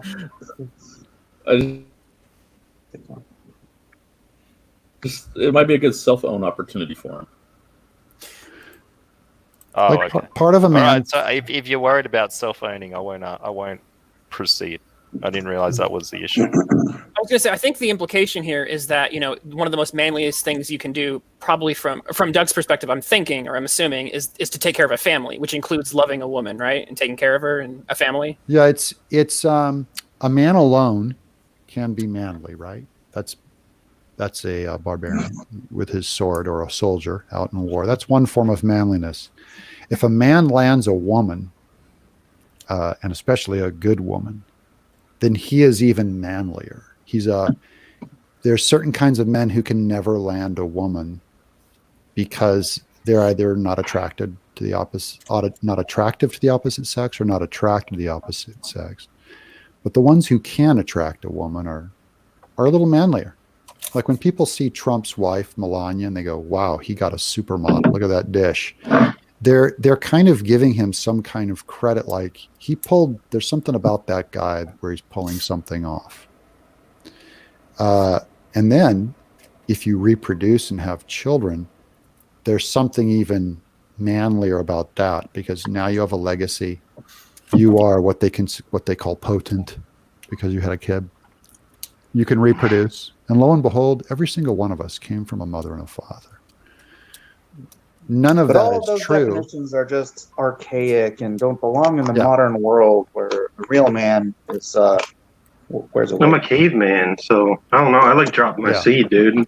I could have a couple kids I don't know about. Like Berserk, if you went to a party full of supermodels and you landed the prettiest one, wouldn't you think there was something a little bit manly about that if you said, I landed the prettiest one? I get hot chicks all the time, so I don't care. Of course you do. Of course you do. Now, I do. If you went to a gay bar, they've all just accepted the PC police version of manliness. Yeah. No, wait a minute. Let me follow this We've all up. fallen prey to the SJW Berserk, trap. because I think I can even teach Berserk this. Berserk, teach me. If you went to a gay bar, do you think you could go home with a man? Do you think you could land one? I mean, yeah, if I was attracted to men. Dude, I'm saying you could be in a wheelchair and bloated and have your organs on the outside of your body, and you could go home with a man. There's a lot of gay men that are like alpha too, and dude, I've been at a fucking bar. Dude, I got my dick grabbed a couple times. Like, I'm not into that shit. I didn't say anything about alpha. I'm just talking about the reasons why we might respect a guy for his ability to land a woman versus his ability to land a man. Anyone can Because land women a man. are harder to land. Yeah. There's a skill to it. And I admire it. Skanks out there. I was going to say not necessarily. I've been in bands for 20. I was in bands for 20 years. They're not that hard to land. Depends on who you're hanging around with, dude. Generally speaking, dude, it is. You know how dudes are, and you know how chicks are. And you can't sit there and say, "Oh, yeah, but that's swapped. That's swapped after like the 2000s, I think. I hear what you're saying, but like I was saying, like, yeah, I mean, just have long hair and a guitar and a microphone in front of you, and a lot I'm of not them just saying drop their panties. Dude,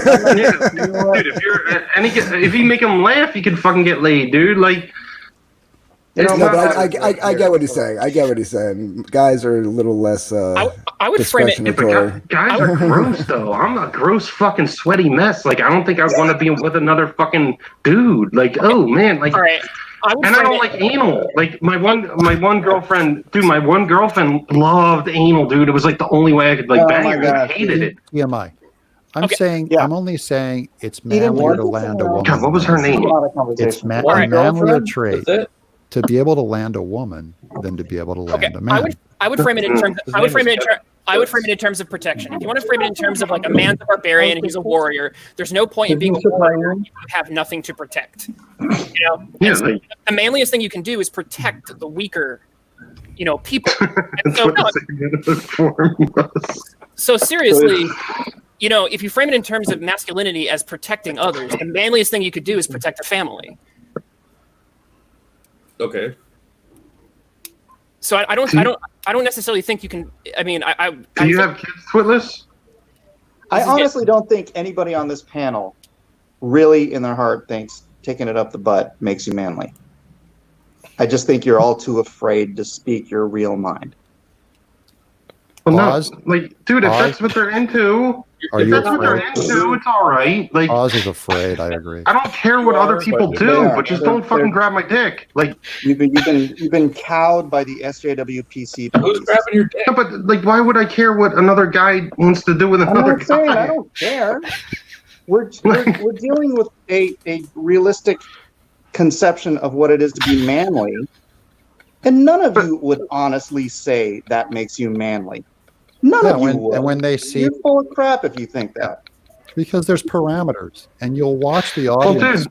dude, Mike, agree with Mike. back in the day, the Spartans would like hook up all the time with dudes and shit. Like they would. There was like a lot of gay shit in Spartan times. Like they would fucking be out in like war and like sleeping together and shit. That didn't make them manly. Are you a historian? It was They the would kill. killing They would of kill other people. They were like historian guy? they were some of the best soldiers in the world, and they would like be pounding each other and shit intense. Like I know, but this is How cause do and you know effect. that? You think taking it up the butt know made that? them because I manlier? study history, dude. Okay. You think taking it in the butt made them manlier? No. I Okay. didn't say that, but I mean, There you if they go. want to, if That's they what want I'm to do it, like it doesn't matter if it happened. It probably Yeah, but happened a you're- lot, especially in like I Roman. didn't make that judgment. I only said that it was manlier to get a woman than a man. Oz, is that enough And for if your you? woman gives it to you What? up the butt, Did I answer your question, Oz? What question? What was the question? You asked why was it less manly to be gay than Oh, okay. Yeah. No. that's None I of don't you remember really where I answered am. it, but it was great, nonetheless. Mike just came down to the level for a second. Java almost killed me. That was awesome. I fucking love Java. I gotta stop hanging out with you guys. Oh my god. Oh, come on, dude. It's not a big deal. Like, people are going to do what they're going to do. Like, you can't please no one. Just be yourself, dude. If you're not into that, whatever. Like, dude, I've had my penis fucking grabbed at a bar for the dude. Like, Can I tell you though that many of it, and me and Mecca actually had a 4-hour long stream with a bunch of us talking about this topic. Most people were just more. Is this a 4-hour? Is this a 4-hour topic? Is it for you, Doug Grift? No, well, You should call your doctor. Why'd you drag me into this? Well, no, I'm saying like we I've been talking about. everyone gets nervous because they all know this is how you get canceled, saying these kinds of things. Yeah. And that's why every comic skater should understand my abhorrence to being considered comic skate when that's exactly what they did to me. That the cancel culture is a disgusting betrayal that anyone who tries to cancel someone for merely opposing gay marriage is an SJW by definition. If you do that, and Comicsgate did that to me, not all of them. All the ones that did it though were either Jess Fowler or don't even state it. Like, why do we have to know this? Like, it doesn't, like, just do your fucking comic book. The Like, reason why you have to know it is because then you'll learn why I left and you'll quit asking, Doug took advantage of Comicsgate and then left. No, that's not why. I'd have been there with you to the end. I think what he was asking was why would a reader care about what any of creators' beliefs or none of them should ever care about what any creator believes, does, or says. Okay, and actually, I'm glad that you brought that up because I actually wanted to clarify that point from you. So, Doug, you've brought this up a few times, the separating art from artist. Yeah. So I think there's definitely a place to do that because if you can't separate art from artists, then you can only read art from people you agree with, then there's very little. Yeah, and all of my backers who are Comicsgate are the kinds of people who can separate the art from the artist. Right, but there's another layer to that I wanted to kind of get clarification from you on. To what degree should people fund and pay money to creators and especially corporate creators who actively hate and despise them? So if you take like the Walt Disney Corporation and to take China. No, I mean like Doug, they're China. Disney That's a really good point. Disney has come right out and said, that they don't stand for the traditional family. They don't stand for traditional marriage. So how much money should Christians pony up to the Walt Disney Corporation and separate art from artist when Disney completely stands for everything that they despise? I think you should buy what is true, good, and beautiful. And every once in a while, Disney rolls one out and you should buy it. You should buy it. The same way that you should back projects, even though they're all rolled out by SJW companies. All comic book companies are SJW companies. All crowdfunding companies are SJW companies. All of them. Yep. For example, I'm being shadow banned on Indiegogo So right you now. can't buy a piece of music. It's an old Steve Taylor lyric. And you only drink milk from a Christian cow. He was talking about Christians that would only say they would buy music from Christian people. That is really disrespectful to the arts and truth, goodness, and beauty. So you're saying what Liam was saying? We lost the culture war. It's already done. Oh yeah, the philosophy of it was lost 100 years Yeah, ago. I fucking hate that though. Like I do will too. never conform. Anything that And you're allowed to fight. You can still fight. I'm only saying. Yeah, I'd rather be broke fucking fishing for my food. Like that's right.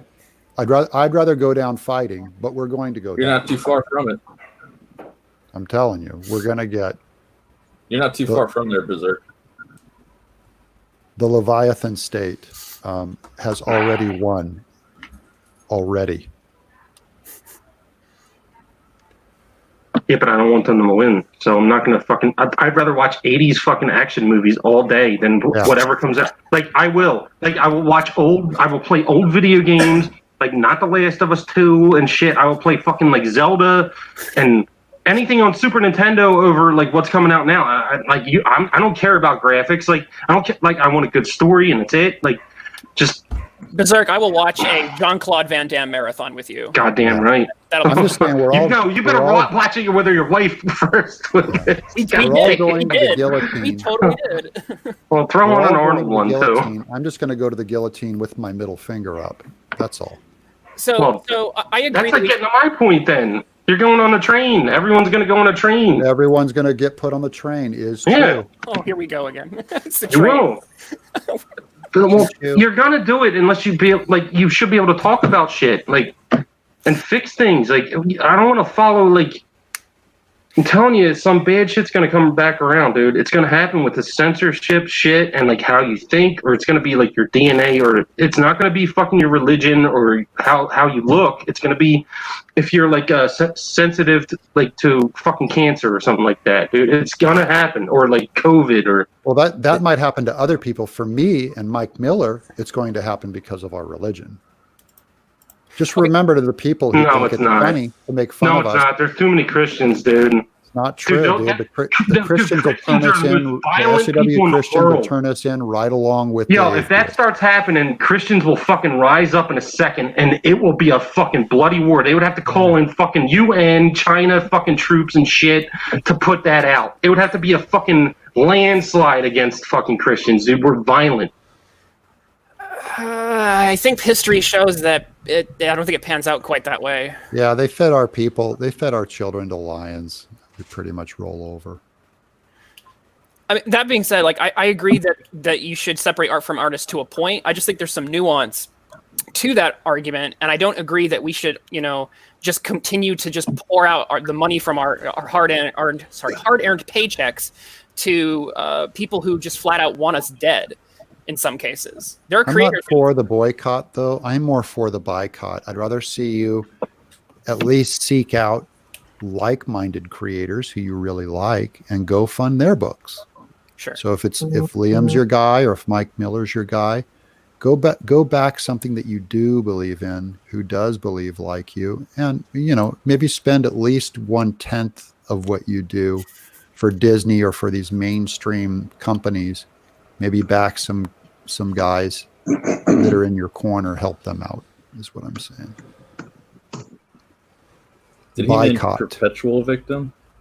Because boycotts don't work. Boycotts help small people, always. And go get Magnificent Seven because it is being shadowed down Magnificent by that Seven. lovely company But right now. boycotts only work when you're not principled enough to stick with it. Like boycotts worked in the civil rights era. They worked when people stuck with them. One of my problems is that a lot of people won't stick with a boycott. They'll cuck out.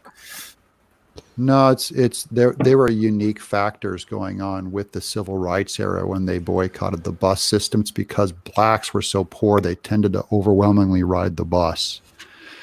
So they had a bus walk Yeah, but it out. wasn't just one thing. Like, Yeah. it wasn't one person standing up. It was more than that. It was like the times. It's gonna change, dude.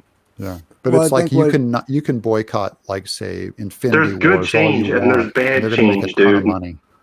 There's I think bad change and then there's good change, and that's it. Like, you shouldn't put anyone down because of the way they look. But if you're trying to make other people think a certain way, Yeah. there should be a fucking huge pushback. If you're ripping down fucking George Washington statues and shit, you know what? It might be time to fucking start burning some shit. And on the other side this time, good dude, you can make a race war in 2 seconds if someone went down. Like, if it was a group of whites doing the same thing to fucking black statues, dude, and it's gonna happen. It's gonna be manufactured.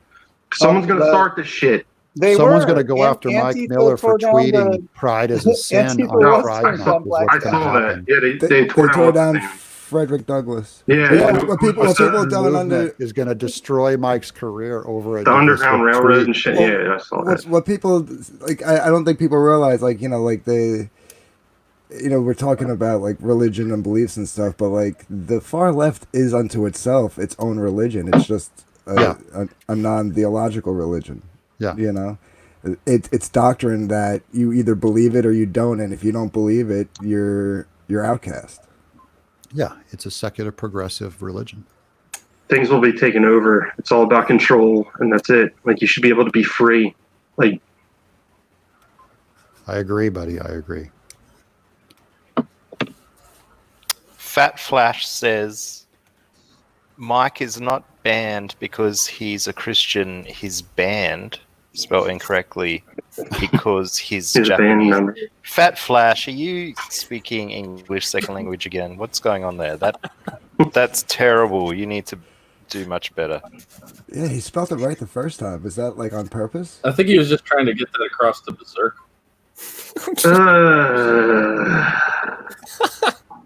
He translated into Berserkese. Hey, does anybody care that dude, my fuck book is you, Doug. shadow Oh banned my on Indiegogo god, right now? dude, you were like starting to fucking get to me, and now I'm No, just like, you know We what? almost Fuck had a you, moment. dude. Like, Nobody will no, talk I about don't give a shit. We almost had a moment, buddy. Almost. Does anyone care that my book is being shadow banned on Indiegogo right now? Well, Wait, it's 'cause it's explain about that, Trump. because I heard something about that and I don't understand. What do you mean it's being shadow banned? It means you can't. You can go search it if you do the search, like type in words and stuff, but you can't discover it. It's not discoverable through any of the browse features. Like if at I look all. up under comics, your comic won't show up under the comics category. That is correct. That is shadow banned. That is correct. Okay, is it shadow And banned no or is it one- or is it just super like broken, busted website that doesn't work? It has been. It's none of my other books have been shadow banned. It's the Trump book. I'm just saying, like, you know, but was it Trump Space Force you can find? So it just seems odd that they would shadow ban yours, but not that one. So I was just curious: is it does just the seem website odd. being broken? Probably I've because Trump contact- Space Force I've isn't contacted funding my team. anymore. I've contacted my team, the team, and they said, or not my team, my contact, and it took him days to get back to me. He was like, my team doesn't know what's going on, so here's this other team you should contact. So they gave me the, thank you for holding. Please wait while I transfer your call. You know. So it's been since last Wednesday. You couldn't, my phone. Everyone says I'm the phone fucking has been racist undiscovered. here. Well, Twitless, probably because when Trump Space Force was out, the heavy-handedness of the progressives wasn't as prominent, and now it's not funding. So why? Well, they defunded bother? NASA too. Congress defunded NASA, and I don't like that. I don't think they got what they wanted for the budget. It was like fixed. Well, the solution then you need to You pull. shouldn't be allowed to talk about NASA. Fuck you, dude. Oh my god. Fuck you. I was I'm just gonna say, saying, But hey, You don't back know to me. but back to look, nobody Indiegogo. wants to Right. talk about this. Nobody will talk about this. Mike, It has been a week. Where did NASA come into Have you this? reached out to like any like? It's talking about Space Force. That's where it came into. Because it's not going to. Fucks. I mean, talking about it amongst the comic community is probably not going to get any traction. Have you reached out to anybody else, like Crowder or anybody? No, not Crowder. There'll be an article on Toto and Hollywood and Toto today. Have you And have you spoken to Indiegogo's manager? dude, I only have the one contact. It's hard. It's impossible to get a hold of people at Indiegogo. Is that Joel? Yeah, He's my guy too. yeah. Have you reached out to like Tim Pool or Twitless, any of can these guys sorry, that like can I talk just about interject stuff like here? that? I don't know how to get a Sorry, hold can of I just Tim Pool. interject here? I would if I could. Your own show. I don't want to interject. disturb you, but Twitless, can I just suggest you stop trying to make jokes? I don't know. Just call that dude the. Alright. What does NASA stand for? What's an aerospike? You fucking When bitch. You no don't know one, me. when there's 9 people on the panel and not a single one gets your joke, you need to lay off. That's fair. All right, continue on. Sorry, What was the joke he made? Nothing. don't worry. Was it a Don't worry good about joke? it. Wait, no, Oz, make him explain it. Like, Yeah. make me dissect it for the next 15 I bet minutes. it'll be funny if he explains it. It's not how humor only works, joke- Doug. The only joke I have is right next to me. Hmm. You pointed it the wrong way, you fucking idiot. Oh my god. I hope your cat shits on your fucking Yeah, head it's again. funny how cameras are. Yeah, mirrored. you're the mirror. Oh, Funny how Oxmal. cameras are. mirrored. Oxmal. Oh.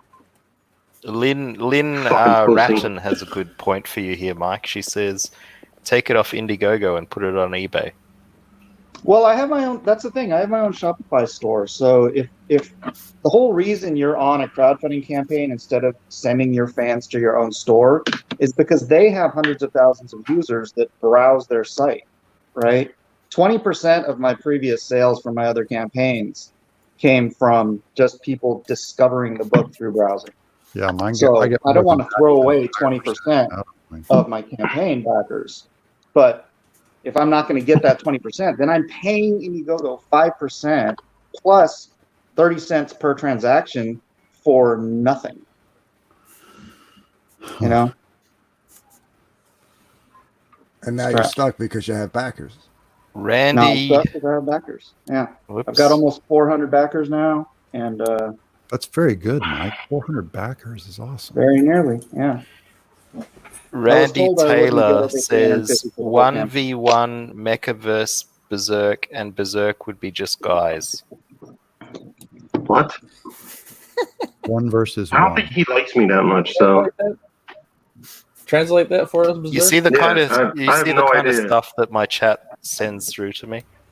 It's, Dude, he should be on the and show. you Bring him wonder in. why that I ask for people just to be a little bit better. It's Bring him in, dude. Bring in Randy Taylor to show me up. Like, he's been fucking busting on me all stream. Like, who? the guy, Randy Taylor. I don't know. Who is he? I have no idea. I never saw him before, so. He's probably a Doug simp or something. Come and yell and Berserk. Yeah, come on in, dude. What did I ever Show say to me you? your fucking power. You think you can keep up with the drunk barbarian. the intellect of Berserk? Good luck. Randy Taylor corrected himself. Not without a slide rule.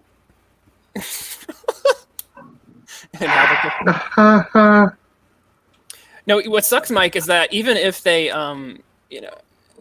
even if they are shadow banning you, they'll probably come up with some BS excuse about like, oh no, we just had. They'll come with some like, if they ever do, come with an answer to your issue, it'll just be and they'll come with some BS. You're going to have to play The heck? Did anyone want to know what Mecca's name was?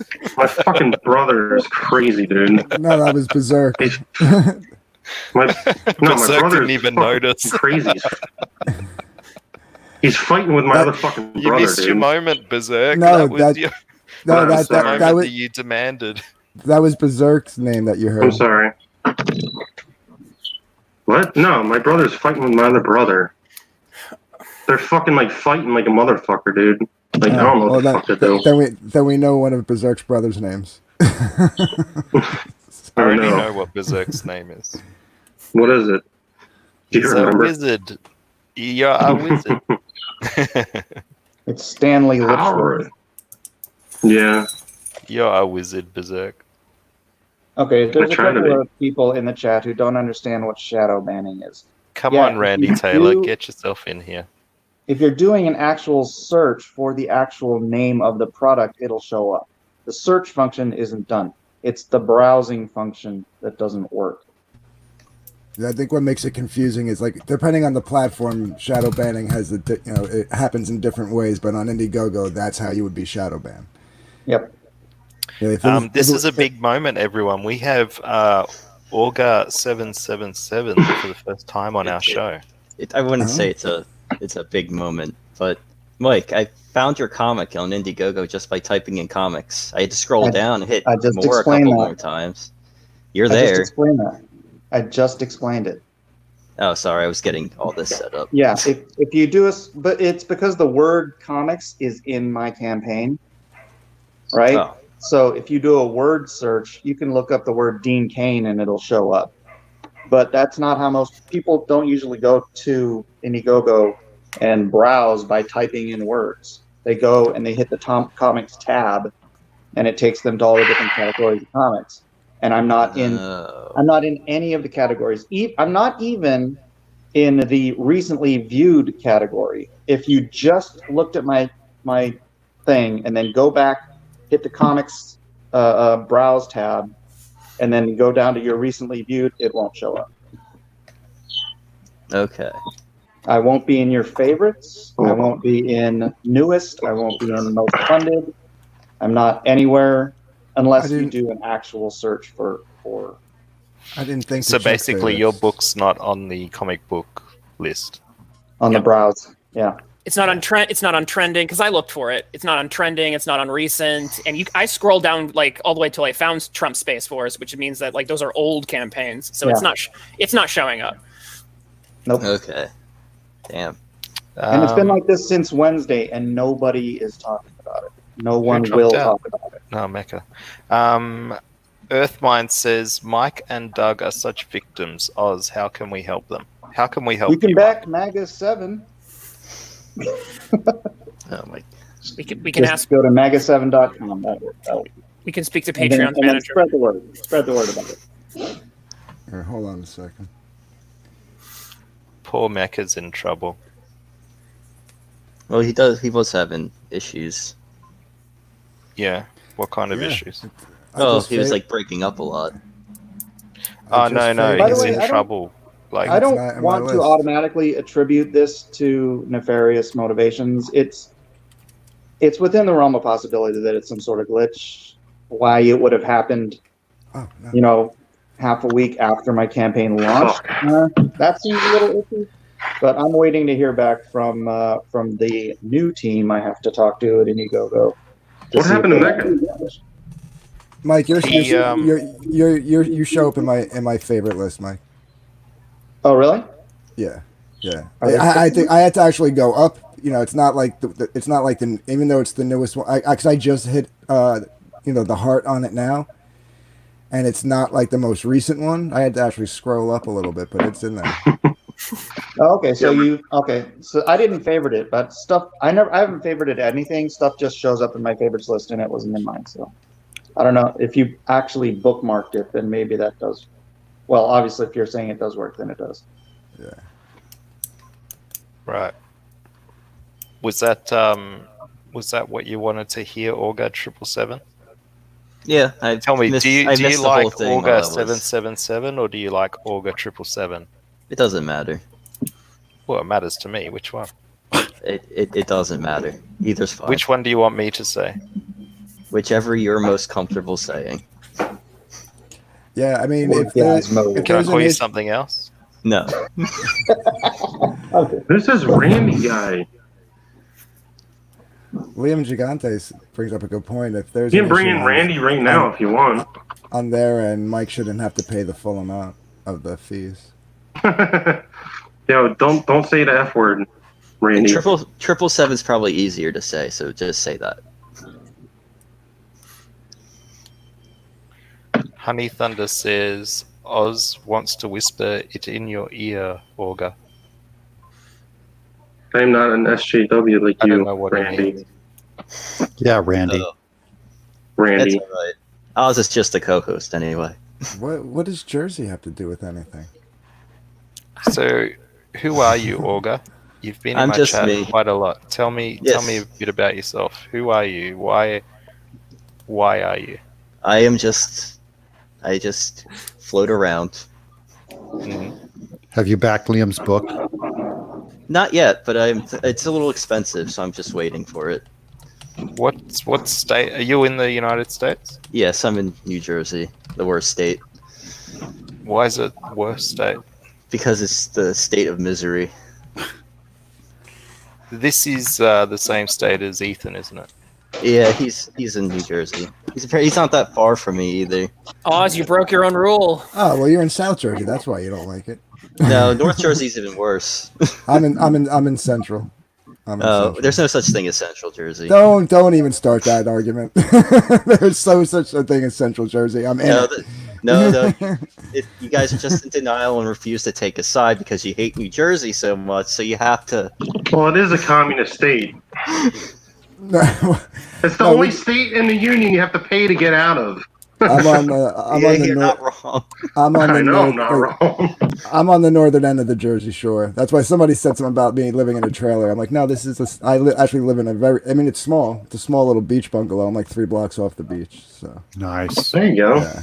Mike, Johnny Rando's been very cruel to you here, and he says, "Is whining an effective technique for a successful campaign?" Is it whining to point out that I'm being shadow banned? Is it whining to do 100 videos complaining about Star Wars? Well, there was a lot to complain about Star Wars. Everybody just accepts it's dead now. But literally, is pointing out that I'm being shadow banned, and apparently the topic is foreboding on other. Because I've been talking about this for days and days now. It's been almost a full week I've been banned. No, to be fair, that's not whining. No one else is discussing it. Is it whining, or is it just pointing out hypocrisy? Yeah, it is. You're right. You shouldn't be shadow banned. That's definitely not whining. I do want to point out that if this is on purpose and they're doing it to me, they're going to do it to other people eventually. Yeah. I don't know if it's you or and then shadow banning will turn into, because they'll get bolder, right? Oh man, nobody complained that we shadow banned this guy because he's doing a Trump book or whatever. We'll shadow ban this guy for being conservative. Shadow banning. Why don't we just cancel these guys? When it was happening over at, I think it was the Castalia house with Vox Day, apparently there was like one guy at Amazon who just hated him. And he kept on like screwing things up and delisting books or coming with BS versions. And as soon as they went above his head, everything got cleared up. So and that's what I'm hoping. That's the situation that I'm hoping is the case. Because I like Indiegogo. My contact's been really good to me. They've, and he says that his team doesn't know what's going on. So there's 150 people that work at Indiegogo. So it might just be some twit. Hey, Mike. Trump, right? Mike. Yeah. Have you thought about complaining to the manager? There is no. Oh, I hear that. Oh, Oz, you. Oh, you just gotta go back with EVS and then protect it. It's the mafia. I have the same contract he does. I hate you, Oz. It's the EVS mafia. You gotta kiss the ring again. No, some people have it, Twitless, and some people don't. Oh, I hate you so much right now.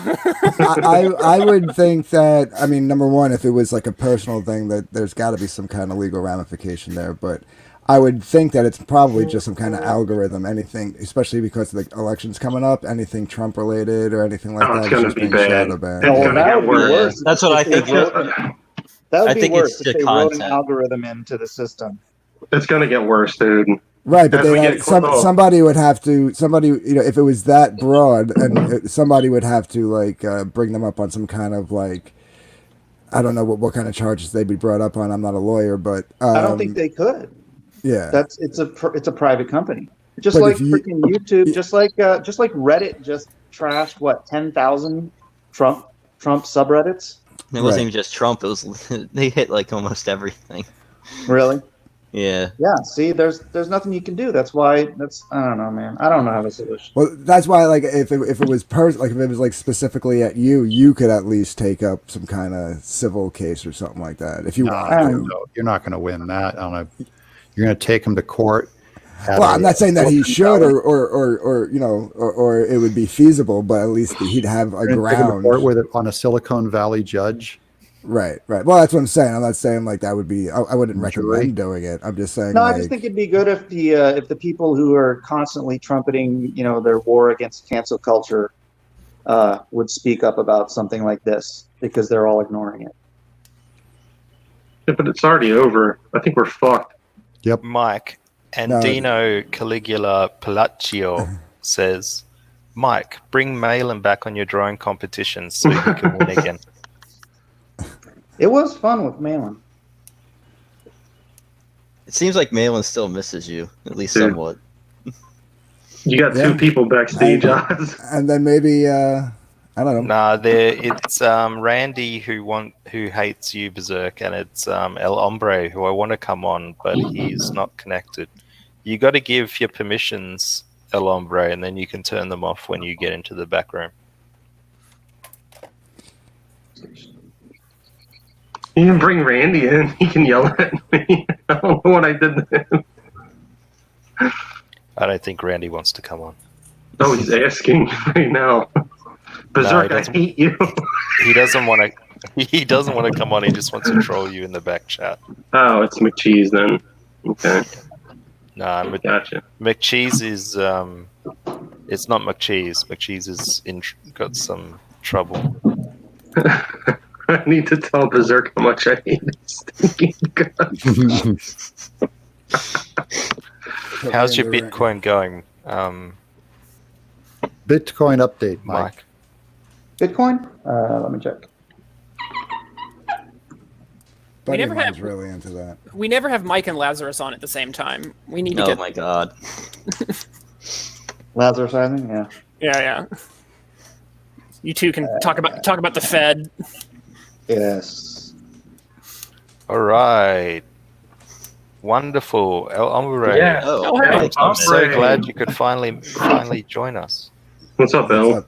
What's up, Robot bastard? How come you never come on, El Hombre? Right now. Holy crap! Chainlink freaking went crazy. Are you there, El Hombre? Nice. He's fixing his microphone. No, just leave him in then. He'll fix it. What book? I agree with Andino. I'm actually in the middle of reading one of Mike's books, actually. Nice. Bitcoin's at $9,247. It's been in a sideways channel for a long time. I'm actually in the middle of reading Six Gun Samurai. I'm actually almost done with it. Right on. What's it got to get to for you to be in the black?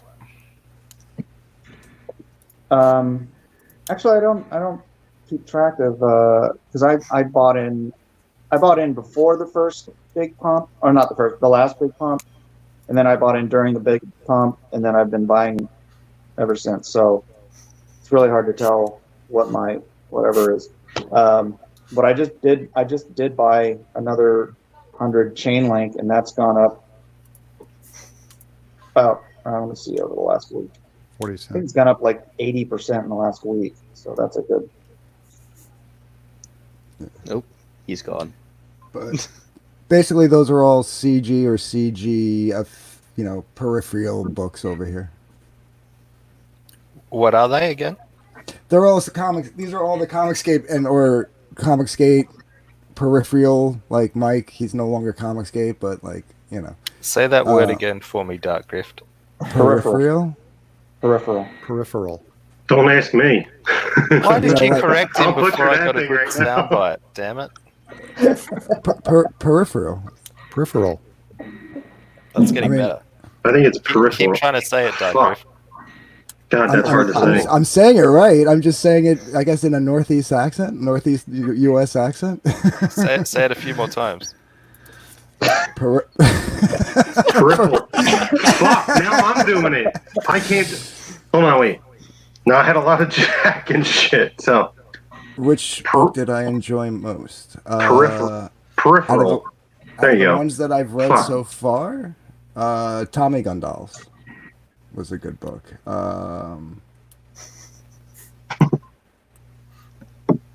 And Peripheral. And I actually didn't enjoy. That's what you sound like when you're pronouncing it. Peripheral. That sounds like peripheral. Peripheral. There is an I in that word. You know that, right? Is there? It's just not where you're putting it. Is it like aluminium? I need the short version. Short bus. King Cobra says you nailed it.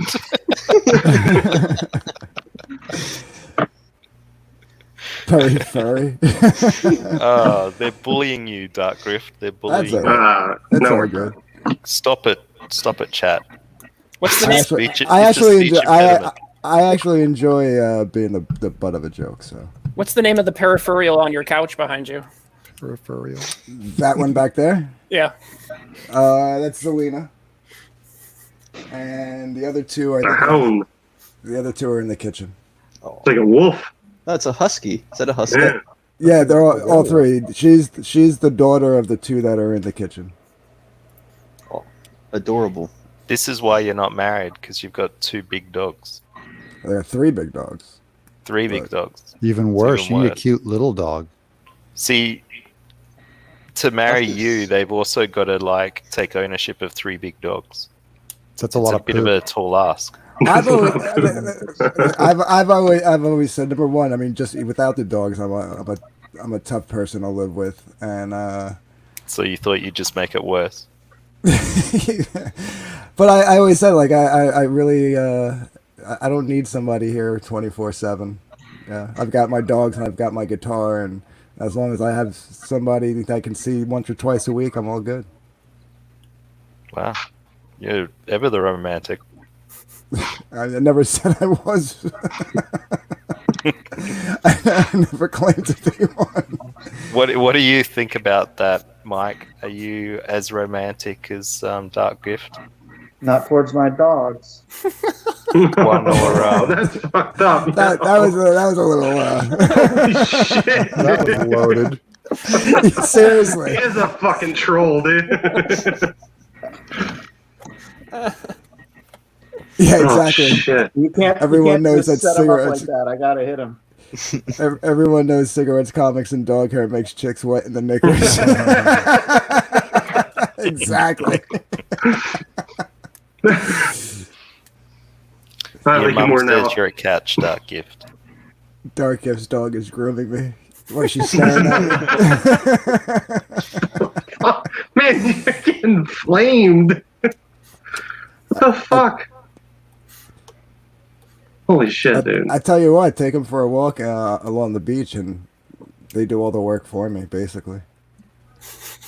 Long romantic walk with your dog. Are you picking up heaps of chicks on the beach, the dog beach, eh? Well, I wouldn't say it's the dog beach. Actually, I don't think I'm even allowed to bring them on there, but I do anyway. Might as well. Oh, okay. No one's on there. It's not like the typical Jersey Shore beach where there's like cops and lifeguards and stuff, and you got to pay to get on.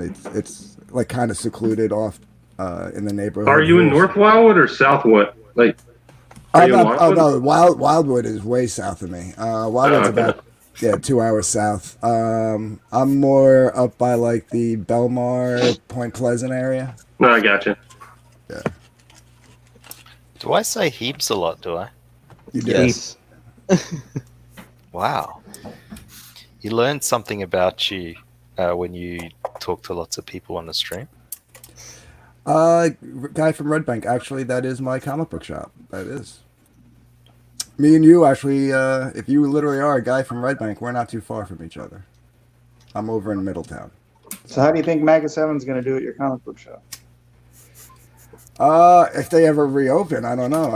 Actually, I heard they just reopened for curbside pickup, so I haven't been back over yet. So. Camaro, there's like Man, they just closed everything. people. Why does Chimera hate you, Dark Gift? I don't know. I thought we actually. Dude, they just hate everyone. Like I I don't thought know. we actually got along on Twitter, but I guess not. Dude, they'll say they hate you and then not come in. I don't get it. Like I Well, look at promoted his his logo. book. He loves the. To be fair, Oz's color. chat hates everybody. I actually I think one of his books is in one of my showcase videos. I might have to go delete that video now. That's a big thank you.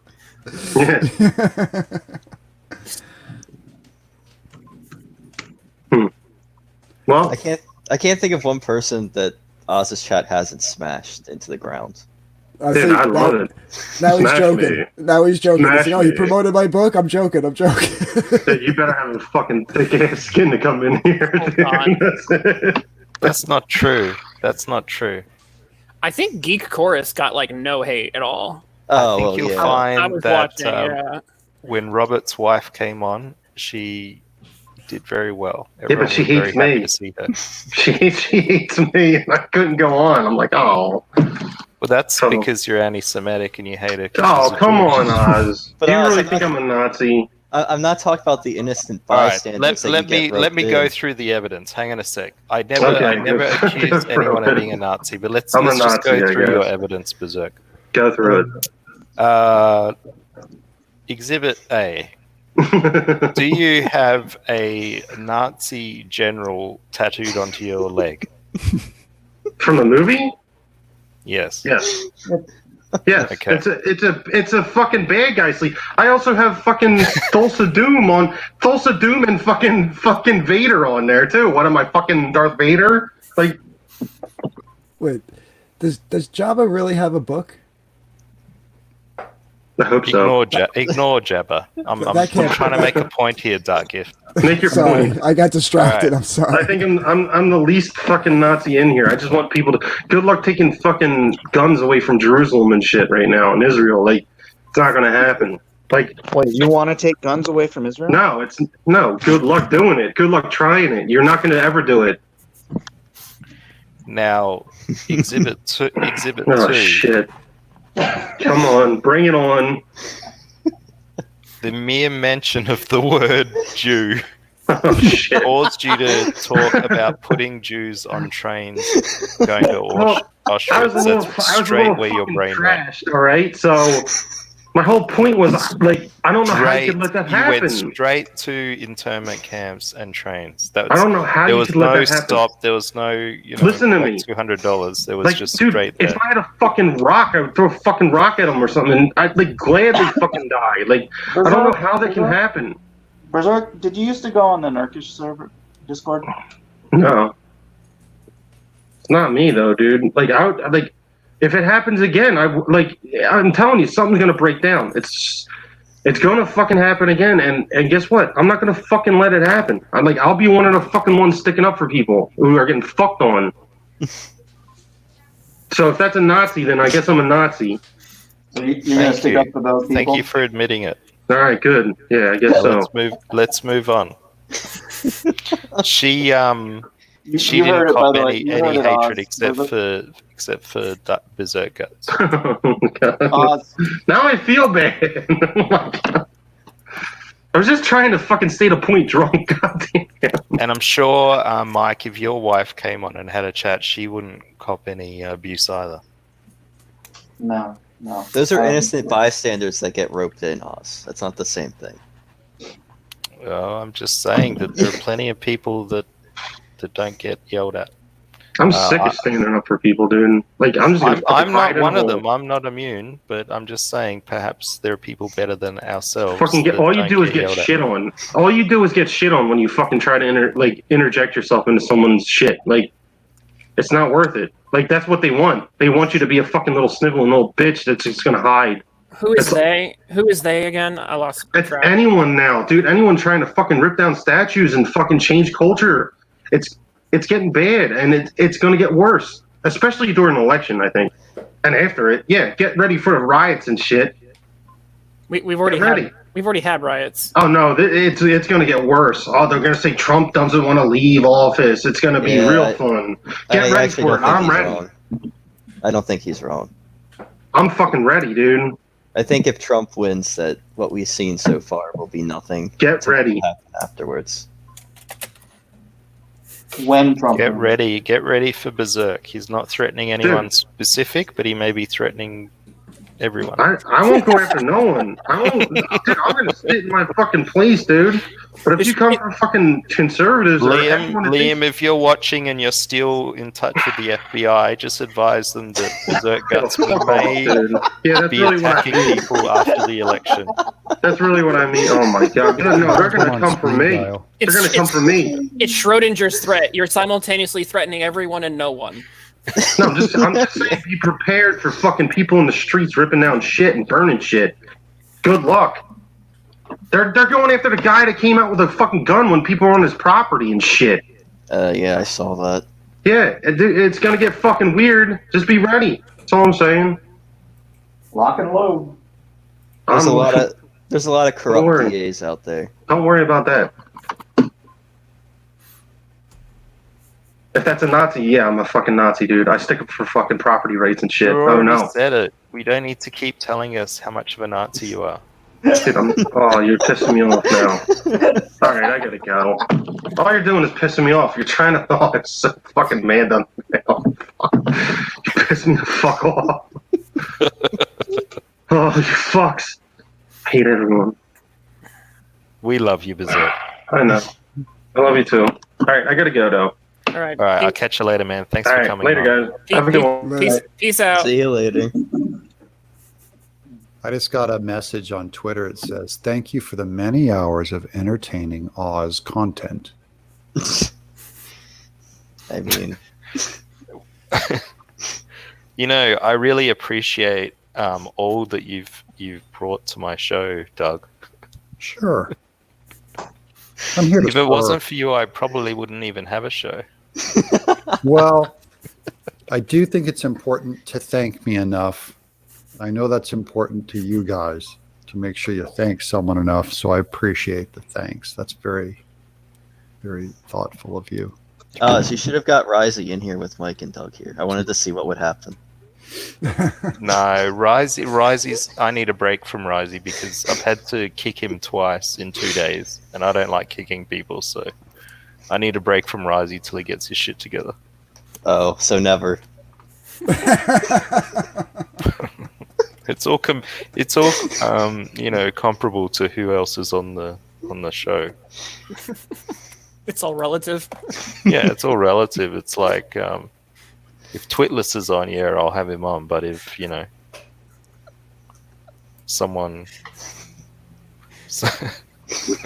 Sorry, I can't finish the insult. It's too lowbrow. Just do it. No. It'd be really great when I get super chats and you guys are forced to answer all these creepy questions.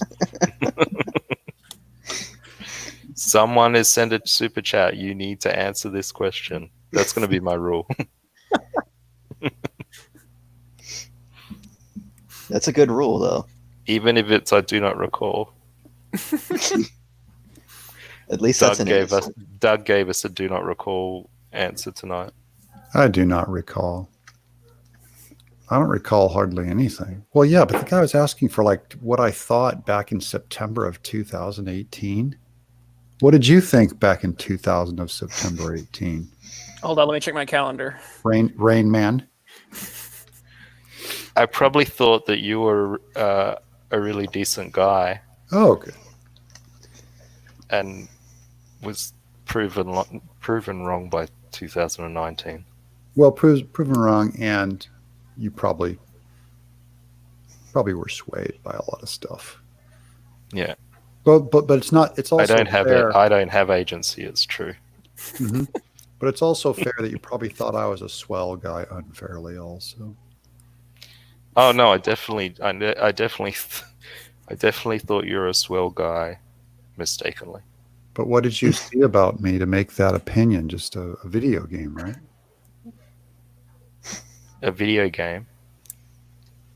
I did play your video game, but I didn't know it was you that did it. You know. Yeah. I didn't know until way later either. So when I was sitting on that Comicsgate couch for 6 months or 3 months or however long it was, you thought I was a pretty swell guy, and the same guy. And then something happened. You got to know me even better than when I was doing 4 to 6 hour streams on a couch. You found out something else, and then you realized he's the same guy, but now that guy's unbackable. Not unbackable. Just generally, as guests leave my house, I generally don't expect them to set fire to my driveway on the way out. If you know what I mean. Sure. But I mean, the work's the same, right? I mean, a wave goodbye is just as good as setting fire to my patio, is what I'm saying. But did you did you back this? Did you back this piece of art? This beautiful book. Hey, Oz, Doug left CG for a good long time and never said a single thing about it. And then, what was it? It was after he didn't thank Ethan. Then the guns came out against Doug, and then he started fighting back. He was became a terrible artist and a terrible. They said I was a terrible artist, terrible storyteller. Is this Groundhog Day? I feel like we're repeating ourselves. No. Because Oz is saying that he burnt. You know, he was like burning it on the way out, but he wasn't. He was quiet. He's responding. And I was in the backroom DMs with. Said. I talked with him and Ethan at that time. Doug was being quiet for, was it months or something like that? And so he wasn't burning anything. It wasn't until he was attacked that he he did start saying, you know, CG's a cult and all that kind of stuff. But he was quiet, man. He wasn't intentionally burning things on the way out. It was after CG started acting like a cult that I said, CG acts like a cult. And you've heard Ethan say it, that he was quiet in the background and left and was quiet about it. And that whole time, Ethan kept begging him to come back. So, Oz, in this case, after I walked down the driveway, the house tried to set me on fire. We all have our own perspective of events.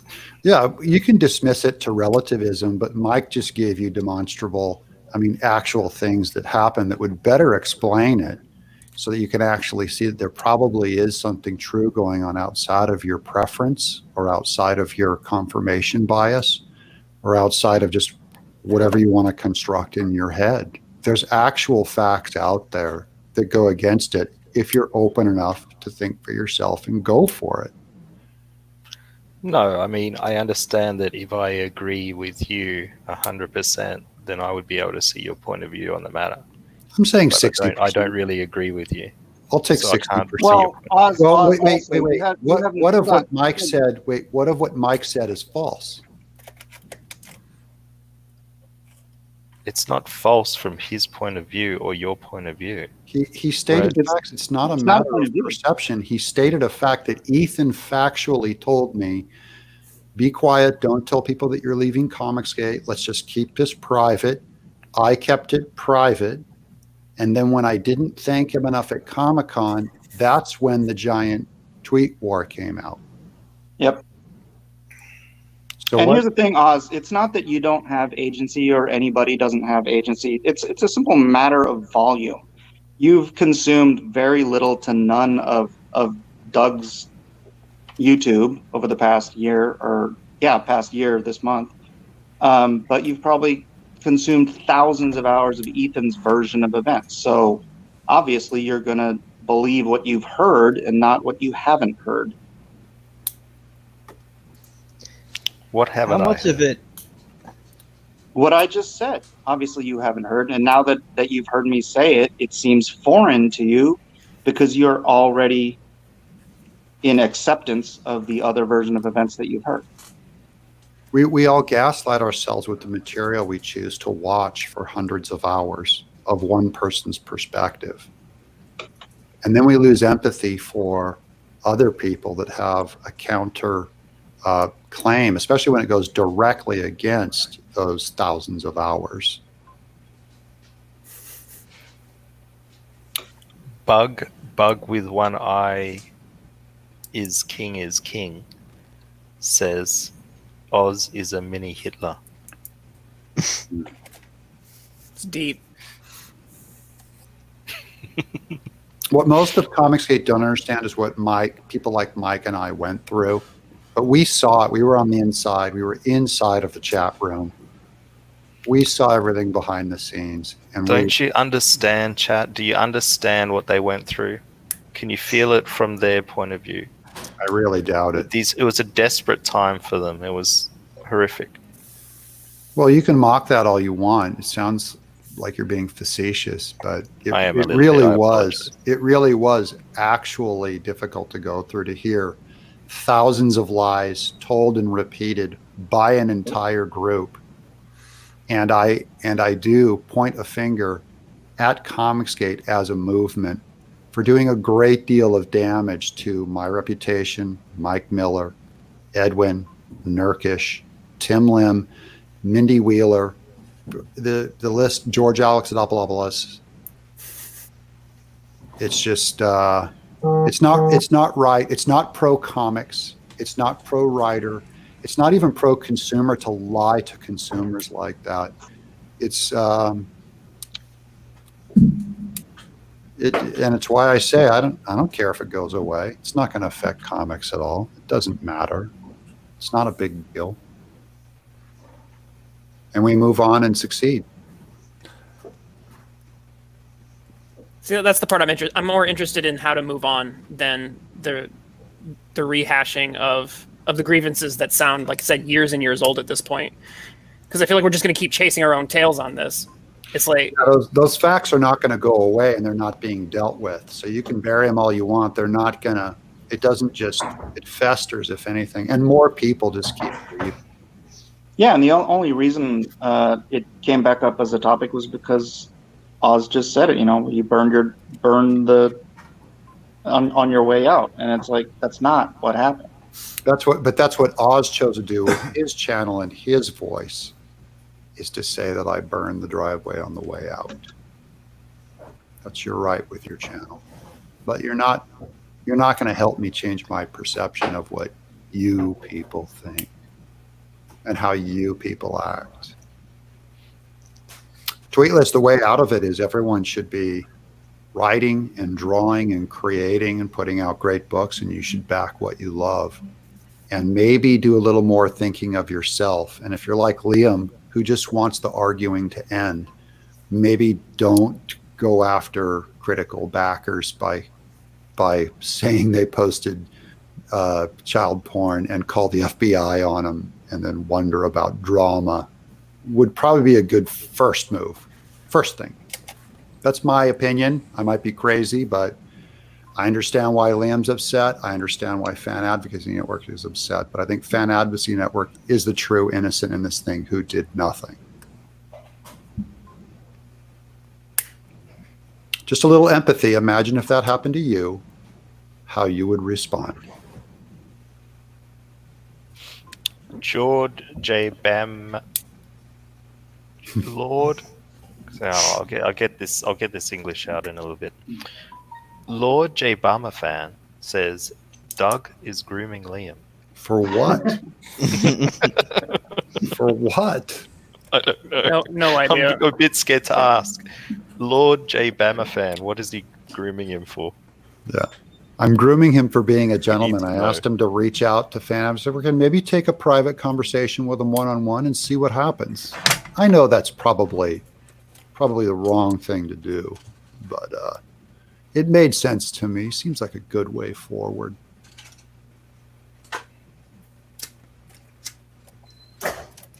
Thanks, Brother Gaius. At least I can say peripheral.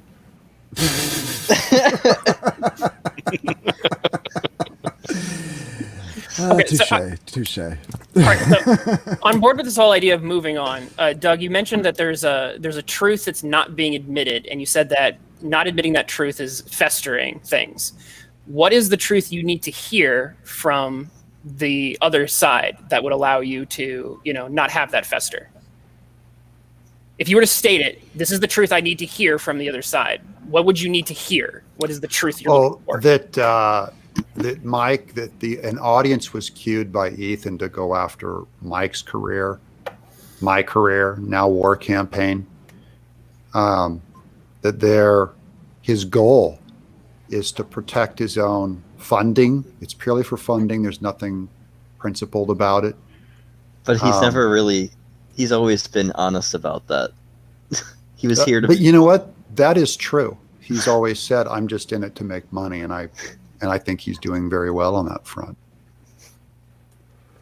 But I'm talking about the Comicsgate audience who keep bringing up, Mike really shouldn't have done that offensive, divisive tweet.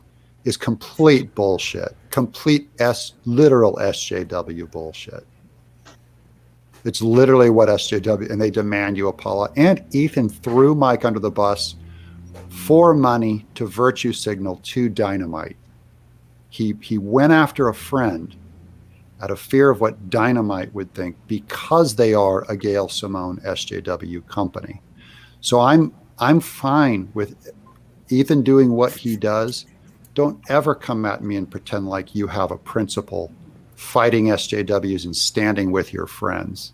That is complete bullshit. Period. And there's no evidence against it. Ethan. There's no evidence against it. I don't remember him ever really. Did you hear that, Ethan Van Skyver? It's complete bullshit. Is he in here? Can I ask a question? Yeah, sure. Ask me a question, Doug. If. No, well, I mean, it was more. What do you want to? What do you want to know about from me? It's more to what Doug said. Oh, sorry. Okay, I thought it was about me for a second there. Referring to Mike's tweet, what if there were people who didn't care necessarily about the content of the tweet, just more of the look of the movement? If that makes any sense. I think any movement that says they're fighting SJWs and are willing to call Gail Simone Whale Simone are not worried about offending people by offensive behavior. So I doubt the basic premise of that we have to be careful about our words spoken by that concern being spoken by the person with the least careful words and the least care about offending those people. I never bought it. Instead, I thought he targeted Mike to simply be mean. I'm not talking about him. I'm talking about like people who would also say, listen, we've gotten enough flack being called misogynist, this, that, and the other thing. Maybe we shouldn't be saying Whale Simone. Maybe we shouldn't be doing this stuff. Maybe we should be trying I've also seen the way those people talk, and they don't care about being offensive either. For instance, no one cared about, say, isolating and undermining Mike's career. That might be something that might concern some people, but it didn't, because they really don't care in principle. If you go to the principle, they don't care. So I have a hard time believing they care. About political correct speech, really? These are huge Cecil fans. These are huge, they think Daddy Can't Rape Us All is merely funny, or going after Brie Larson or Kathleen Kennedy. They're worried about how they look. I don't think one of our badges on the right in this culture war is that we care, bend over backwards about how we look. And what was what did you say? Isolate and what, Mike? I'm sorry, I forgot what you said. Isolate and attack and unfund Mike. Like, Mike makes the same books. He made X amount of money before, and he made much less after. I don't think he ever said, don't fund. I just think he mostly just stopped promoting them. Oh, but with any kind of wisdom or portents, you'll understand exactly what he means. He knows exactly what the audience will do. It's Mike is in, fund him. Mike's out, don't fund him. Not just out, anti. Yeah, he's anti. that's what happens. And then he even says, Mike, if you just come back, if you just kiss the ring, we can get you that money back. I'm trying to help you, Mike. So he's even saying you're so dumb that he'll get Mike to come back in and he can get you to pay Mike again. Same books. Nothing has changed about our work or the person. It's Methuen is a prophet. First, Edwin's a prophet, the wisest man in CG. And now he's probably on meth. And the audience says, he's probably on meth. Oz asked, does Edwin use white drugs? It's a joke. I don't think anybody really thinks he does it's a joke. It's a joke. And then when War Campaign does those same jokes on EBS, it's not a joke. It's we don't back these guys anymore. No, I don't. Ethan doesn't really care about the jokes on him. Sure. You know what? Maybe the situation is, Doug, that I'm really good at jokes.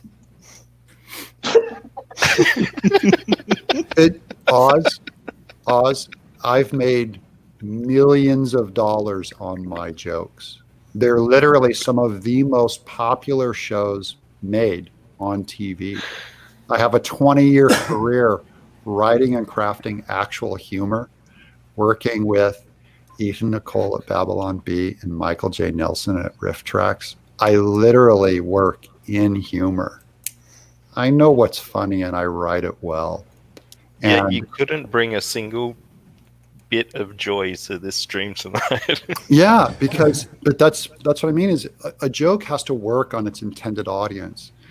It's very hard to crack a joke on an audience that is programmed to be hostile to you.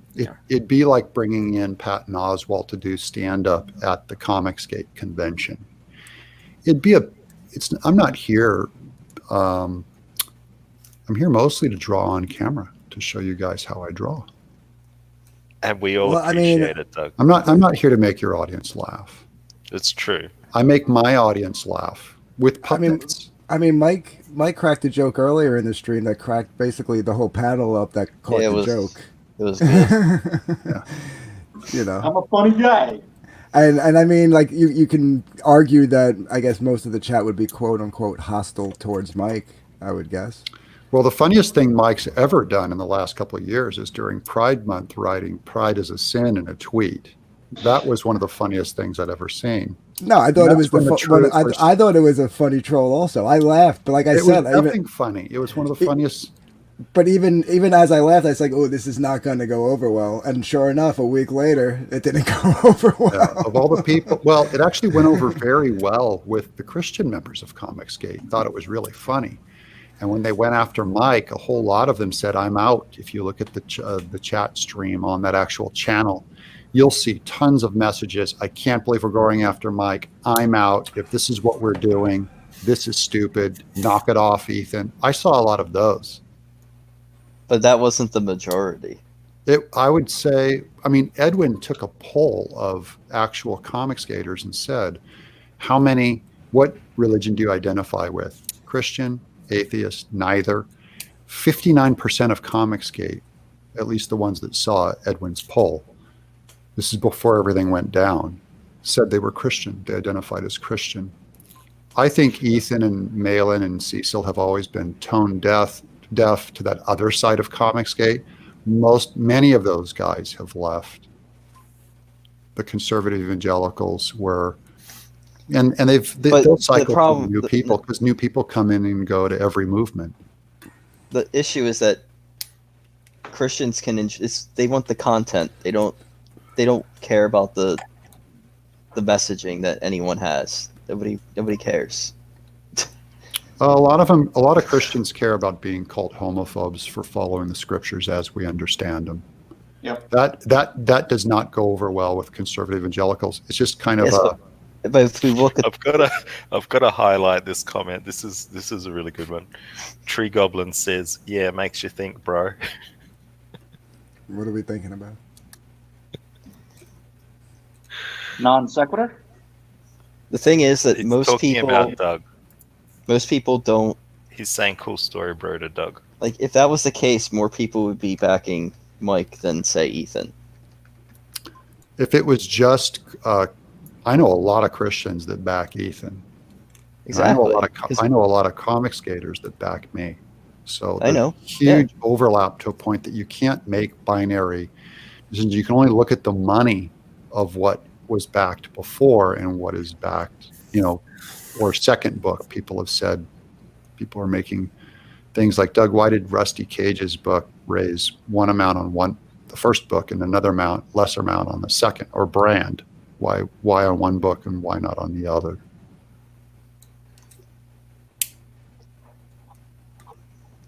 I just see it as most people don't care. What did you Whatever say their his actual book was views about, are, though? they It don't was something about homeless people or something.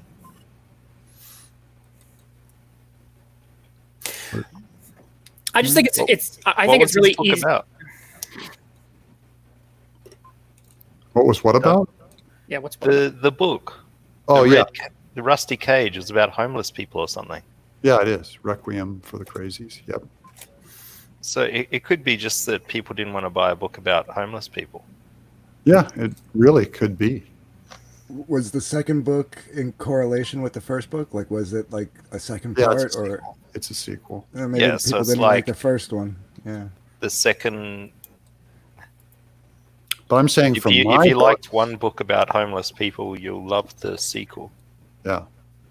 My thing is, I'm not that concerned. Really, Comicsgate is none of my business until it invades my tweet stream, and largely I've muted most people, so I just don't see it. I really don't get the day-to-day. I would prefer if everybody just deleted their stupid Twitter. I agree. But what I do know is that my first book, Bigfoot Bill, raised $196,000. My second one raised $280,000. I had 200 less backers. I'm pretty happy with where Because a lot of people are still going to back you. they are. And I'm going to give them a great book. And every comic skater that backs my book, if they can, if they can get through all that cloud and still back it, I'm going to give them a great story and a great book. And I work hard for them. What book are you talking about? In this case, it's Earthworm Jim 2 is my next book. That's already. Oh, okay, yeah. When's that going to launch? That's going to be probably August. I'm going to try to launch it on Kickstarter and see if they cancel me or not. Why are you choosing Kickstarter? I'm going to do Kickstarter first and then Indiegogo second. Why are you doing it like that? Because I have a huge Indiegogo audience that I don't think there's much expansion to be made on Indiegogo. I have a much smaller Kickstarter audience. I think there's huge expansion to be made on Kickstarter. So for my business, I'm going to try to go get some more Kickstarter backers. It's risky. It is. I know they got rid of that. It's risky. Yeah, they got rid of the lady who was everyone had a problem with. So I mean, like. But that lady, itself that lady, by the way, was not the problem. I know the people over at Kickstarter. She was probably just the face. Who was the problem? Kickstarter. Yeah, that's why I'm like, you gotta. I wouldn't be surprised. I'm telling if you, they the kicked same me, like, ideology is all through Kickstarter's management as is all through Indiegogo's management. Just Kickstarter's a little more hair trigger with the SJW thing than Indiegogo is. So I'm going to do a big test. I'm going to put together a campaign and see if they cancel me. See if you get shadow banned. Well, considering they're sort of going broke at the moment, I don't think they've got a moratorium on canceling anyone at the moment. So you'd be surprised. Some of these companies are crazy. They don't Kickstarter actually care makes about more money than Kickstarter makes more money than Indiegogo does. Way more. Yeah, but the guy that's running Kickstarter recently said that he's going to have to start getting investor money because they're running at a loss. Indiegogo has never stopped working off of investor money. Kickstarter at least has turned a profit. I'm just telling you what he said, man. I know. I'm telling you. Indiegogo is run off investor money. They've never turned a profit. Kickstarter has. Chinese investor money. They're both. I'm just saying they're both pretty interchangeable to me. The difference is that Kickstarter has 7 times the audience of Indiegogo. And I have a pretty good audience on Indiegogo, and I'm going to open the campaign for them, and they'll come in fine. And the Kickstarter people who are brand loyal to Kickstarter, I want to get some of them to back my book. I'll be shocked if I don't get canceled. Good luck. Yep. I mean, to be fair, Doug, don't they try to cancel you like once a month at this point? I would think you're like I would hope you're immune in a way to it. That's what I'm saying. I just want to see if I can run a business and see what the lay of the land is, because I pay my bills. I'm the sole provider for my family. That's just kind of, I want to see what kind of plans I need to make for the future. So is Kickstarter going to be part of it? They made a good point in there, Mike. They said, why are you defending Kickstarter when they kicked your ass out of there? I'm not. I'm defending the truth. This is reality that you hear all these bad stories about Kickstarter, oh gosh, we may not make as much money this year. And it's like, did you guys not, you didn't do any research into the finances of Indiegogo. It's not doing as well as Kickstarter. It's a much smaller platform. It's never turned a profit. Kickstarter has turned a profit, and is just now, going through the same stuff everybody else is. No, but don't you understand the difference is that we don't care about Indigo's like profit and loss and what their finances are. Like that's got no relevance to anything. Like that's their business model, whatever. That's incredibly hypocritical. No, the issue is that they can't complain about one company's problems. I'm not complaining about Kickstarter. This is what I'm trying to get to you. I'm not complaining. I'm saying that at the moment they won't kick you because they're at the moment broke. I am freaking shadow banned on Indiegogo. So you wouldn't even get to that point on Kickstarter. You would just be kicked. I don't think so. That's what I'm saying, dude. If somebody doesn't speak up about this now, then the kicking will occur. Yeah, but I think Mike missed Oz's point. Oz was saying that because of Kickstarter's rut that they're going through, Doug should be okay. I think that's basically what he was saying. Whatever happened to New Project 2? Is that still around? New Project 2? Yeah. Oh, you mean heard of it? Project? Yeah. It's the Dick Show and his Patreon, or not Patreon. It's his Patreon alternative, right? It's a crowdfunding thingy. Wait, what are you talking about? Dick from the Dick Show. He had this thing called like New Project 2 or whatever. Oh my gosh, am I the only one who knows this? Yeah, I think so. Yeah, that's about Dick from the Dick Show. Called the Dick Show. Oh, never mind. I thought you guys knew this. Tell us all about Dick. Oh, come on. Yeah, now I'm in it. No, okay, so one of the things that has been kind of talked about is that if you don't like Indiegogo, if you don't like Kickstarter, then you got to start your own platform where they can't kick you, and you got to fund it there. You got to make your own platforms. Well, Dick from the Dick Show went and he started his own alternative. It's called New Project 2, and I don't know. The website's kind of borked because if you go to it right now, but. I mean, like that was supposedly the alternative for people who got kicked off of Indiegogo and Kickstarter, and no one knows about it except for me. So, I know about it. I'm good friends with Dick. Gotcha. Okay. So to speak. I'm looking into my own crowdfunding alternatives too. So everyone you have to for the future. You have to. I don't know how deep the banning is going to go, the cancel culture is going to go.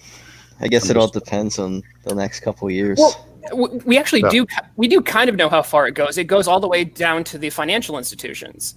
Like they, if you get canceled hard enough, is it Chase or whoever will just cancel your line of credit? That's right. I'm also looking into I have a few banks that I have lined up of like-minded people that we could run a digital banking system through a wing of a bank. So I'm doing that too. And I'm going to, if I get farther on it, I'll reach. Decentralized through Bitcoin.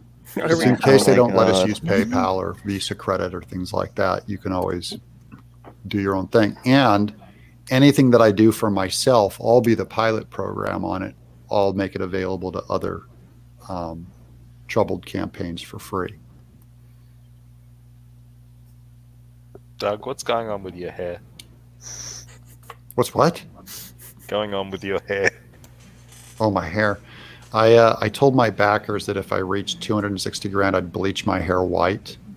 So I got 280 grand on Bigfoot Bill 2, and so I bleached my hair white.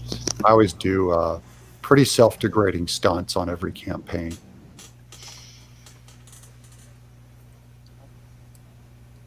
Dr. Anak says it's actually a midlife crisis. Well, it can't grow out fast enough before I can cut it. Last year's was the American flag, my American kaiju hair. And the year before that on Bigfoot Bill 1, I did hot shock pink. I remember that, yeah. Adam Manetta says it looks like dead grass. Yeah, it's pretty wiry and pretty bad. I think it's pretty funny. Who ran away? Mike did. His phone probably dropped. He's on his phone. Oh, yeah. What else are people saying about your hair? Let me have a look. Looks like dead grass. That is funny. I know. That's blonde, not white. That's kind of true. They hit it twice, and it was cooking my head. So I said, yeah, that's close enough. So it's not white, though. Yeah, it's not. Genghis Khan says it's blonde. That's true. True. A lot of... Lord J. Obama fan says that's not white. True. A lot of consensus in the chat. I was just going to say that. See? You're a wacky guy. Dr. Anak says that Mike's phone company disconnected him. Shadow banned him. He didn't pay his phone taxes. It's anonymous. They're after everyone. Shut up, Oz. I got a chuckle out of that. I hope he comes back on his PC and shows me that photo. Oh, boy. Right, did you miss anything good in this stream? No. Terrible stream. No one had a good time. That's not true. I It's only had a part good time on your show. We've still got 110 people here watching. Someone's getting something out of this. It's my last show. That's what it is. No, it isn't. You can't end it. You can't do that to the people. Is it your last show, or is it your last show under this title? Because Liam's back in the sphere of YouTube. It did seem a little bit funny having Liam on when it's live without Liam. That's false advertising. Yeah, I pretty much said the same thing the last yesterday. Sketch is going to be calling me a liar. I refund my super chats. He already said that I was a pornographer. What? Ooh. Ow. That was my face a month ago. Damn. They took out 3 inches of skin cancer from here. Now it's all healed up. Joseph said Liam is done sulking. Excuse me. So Oz has to change the name. That's right. It's called Liam's Back. He told me I have to change it. He's going to sue me like Edwin. So is that put you in the clear? You're all good? If I change it, yeah, I better. I've got to. I mean with Doug's skin. You got to establish the Oz brand. Yeah. Are you clear, Doug, or are you still like gonna die or something? Oh, I'm all clear. Thank you. Good. They took out the lymph nodes and they test them, because if they found any of the skin cancer that was on my face in those lymph nodes, that is the conduit that takes it and metastasizes it throughout your body. So when they found out it was clear, I was good. But the day of, if they said there was any trace in it, I'd be on chemo right now, and I'd have no lovely blonde hair. When's your next follow-up to check and make sure? August you're 2nd. still- Okay. Royal up. That's a good question. Let me ask you something. You were saying that you would be content with staying away from CG, but yet I mean, I haven't seen it in a while, so maybe things have changed. So, and it's a legitimate question. I'm not trying to get like a gotcha or anything like that. You just hang out with watch my channel. If you watch my channel, on my channel, it's always it's usually draw streams, and I have some friends on and talk. I have a general rule by my friends: we don't bring up CG. In general, they know. But you do tend to hang with a bunch of people who actively try to engage with. Yeah, if I go on their shows and they talk about it, I'll talk about it because I don't tell other shows what to do with their content. So I have a lot of friends that are in anti-CG. Right, and I'm not telling you who You're not who trying to should police and shouldn't friends. hang. Yeah, who polices friends, but it does come across a little, I don't know, for lack of a better term, hypocritical, I guess. Well, what I Dark gift, you can't expect him to be happy hanging around with those losers all the time. Well, what I did was, like, when I was first getting hit by CG, and my friend, Antonio Bryce would sit on Cecil's channel, and they would say that I was a backstabbing criminal and a cancer to comics and a scam artist and dirty tapeworm. I wrote back to Antonio and I'd say, hey, what's the deal? You're going on this guy's show. And he goes, hey, if I go on his show, you and I are still square. You can't project that on me. That's guilt by association. Good point. And then when my friend Nick Ricada would have Ethan on his stream, and Ethan would just spew lies about me on the show, I'd go to call Nick, and I go, Nick, hey, what's going on? You have Ethan on your show, and he's telling all these lies about me. He goes, hey, just because I'm friends with Ethan or Tug, that's not any statement of your friendship. So I go, okay, that's the way we're going to do it. It does not matter whose show I go on. It's no indictment of me. So I would go on Preston's show and the Comic Book Hut and SWC, and I expect Comicsgate to have the same principle on me as I practice on them, which is that it's no indictment of you if you go on someone's show and they rip all over people. So I'm still friends with all these guys, and some of the shows I go on, they have a lot of criticism for Ricada or Antonio Bryce or Ethan or whatever. And I was told, be an adult, grow up. It's not a big deal. So I would say the same thing if people have a problem with me going on SWC or Mecca's show or whatever. It's okay. No, I try to get away from Ethan Van Sciver as much as possible. I mean, it's pretty impossible on my it's impossible on my show, but yeah, you can't, because he's the hub. He is Comicsgate. It's not the fans; it's a guy. But yet, when I have a look at these shows you go on, Doug, they're very much obsessed with Ethan. Well, everyone is. That's all they ever talk about. He's the hub of this little corner of independent comics. But the problem is, I really think the biggest thing is the hatred of Ethan is what's bringing you all together. And if he disappeared from the internet tomorrow, all of you would be at each other's throats. I'm not going to ever go at Nick Ricada's throat. I'm not. I'm not talking about Nick. Yeah, I'm talking. Yeah, I'm not going to ever go at Preston's throat. I'm not going to ever go at FWC's throat. I don't think that's true, because I think a lot of those guys, they absorb the drama so much that that's all that they do, and they're going to. If Ethan disappeared, they're going to go after somebody else. But they also espouse tendencies that you seem to not approve of. But I think you're accepting of theirs because it is against Comicsgate. I just go to hang out with the people who supported me when I was going through it with Comicsgate. These guys stood up, stood by me, backed my book. I go on most people's shows. The only show I wouldn't do is probably Ethan, Cecil, and Malin, and maybe War Campaign I wouldn't do. But other than that, and because they're so far out of my brand, I don't want to confuse my audience or confuse my brand with anything they're doing. But I can talk to Liam. I can talk to you guys. I can talk to individuals all the time. I have Bryce. I talk to Bryce all the time. I have Nick Ricada on my show. It's not as binary behind the scenes. And I think a lot of comics can understand that too, because it's not as binary even within that audience. Let's say there's people in that audience that are like, yeah, I back Doug's books, and some don't.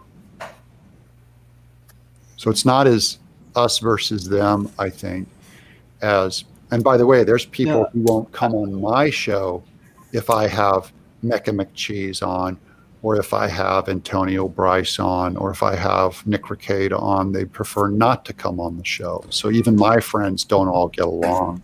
Yeah, but I'm not talking about you specifically, Doug, but I think a lot of the people you hang out with would turn on you in a heartbeat. I don't know what situation would cause them to turn on me. If Ethan vanished, they're going to find something else to complain about. Because that's all they care about. I disagree. I mean, when I talk to these guys, I don't talk to them about Ethan the whole time. Does Comic Book Hut seem stable to you, Doug? Yeah. I mean, he seems as normal as anyone else I've met online. Mike Miller, me, Edwin. Does he believe everything that he says? Does he believe everything he says? I think so. I do think so. And you've heard me talk to him and say, I think it's okay to go after Mitch. I don't think you should go after Betty. I don't think wives and family are okay. And, you know, I tell my people what I see, and they never had a problem, because there's not a group think in anti-CG. There's a whole lot of people who are far more independent, because there isn't one central hub of one big leader conducting and telling people what we don't stand for that. We don't do that. We. No one says we. I've never heard, you don't go to SWC and say, we don't do that. You'll never hear that on. They're far more independent thinkers and we have far less in common, I would say. We're just into comics. We're fans of the sport that is crowdfunding and the arguing and drama online. I think we're much more spectators.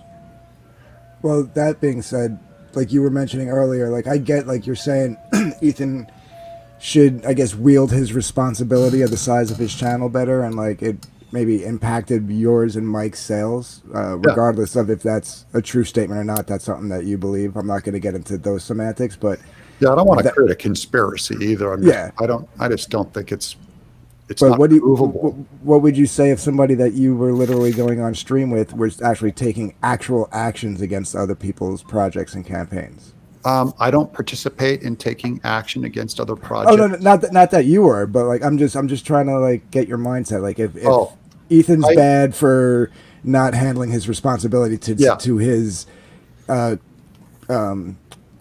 audience properly, that I would actually going to Indiegogo or actually going to Disney or going to Amazon and actually actively trying to get people's livelihoods taken away. Yeah. Wouldn't that be worse? I don't know about worse, but because one guy does one amount of damage. One guy who goes to Amazon does one amount of damage.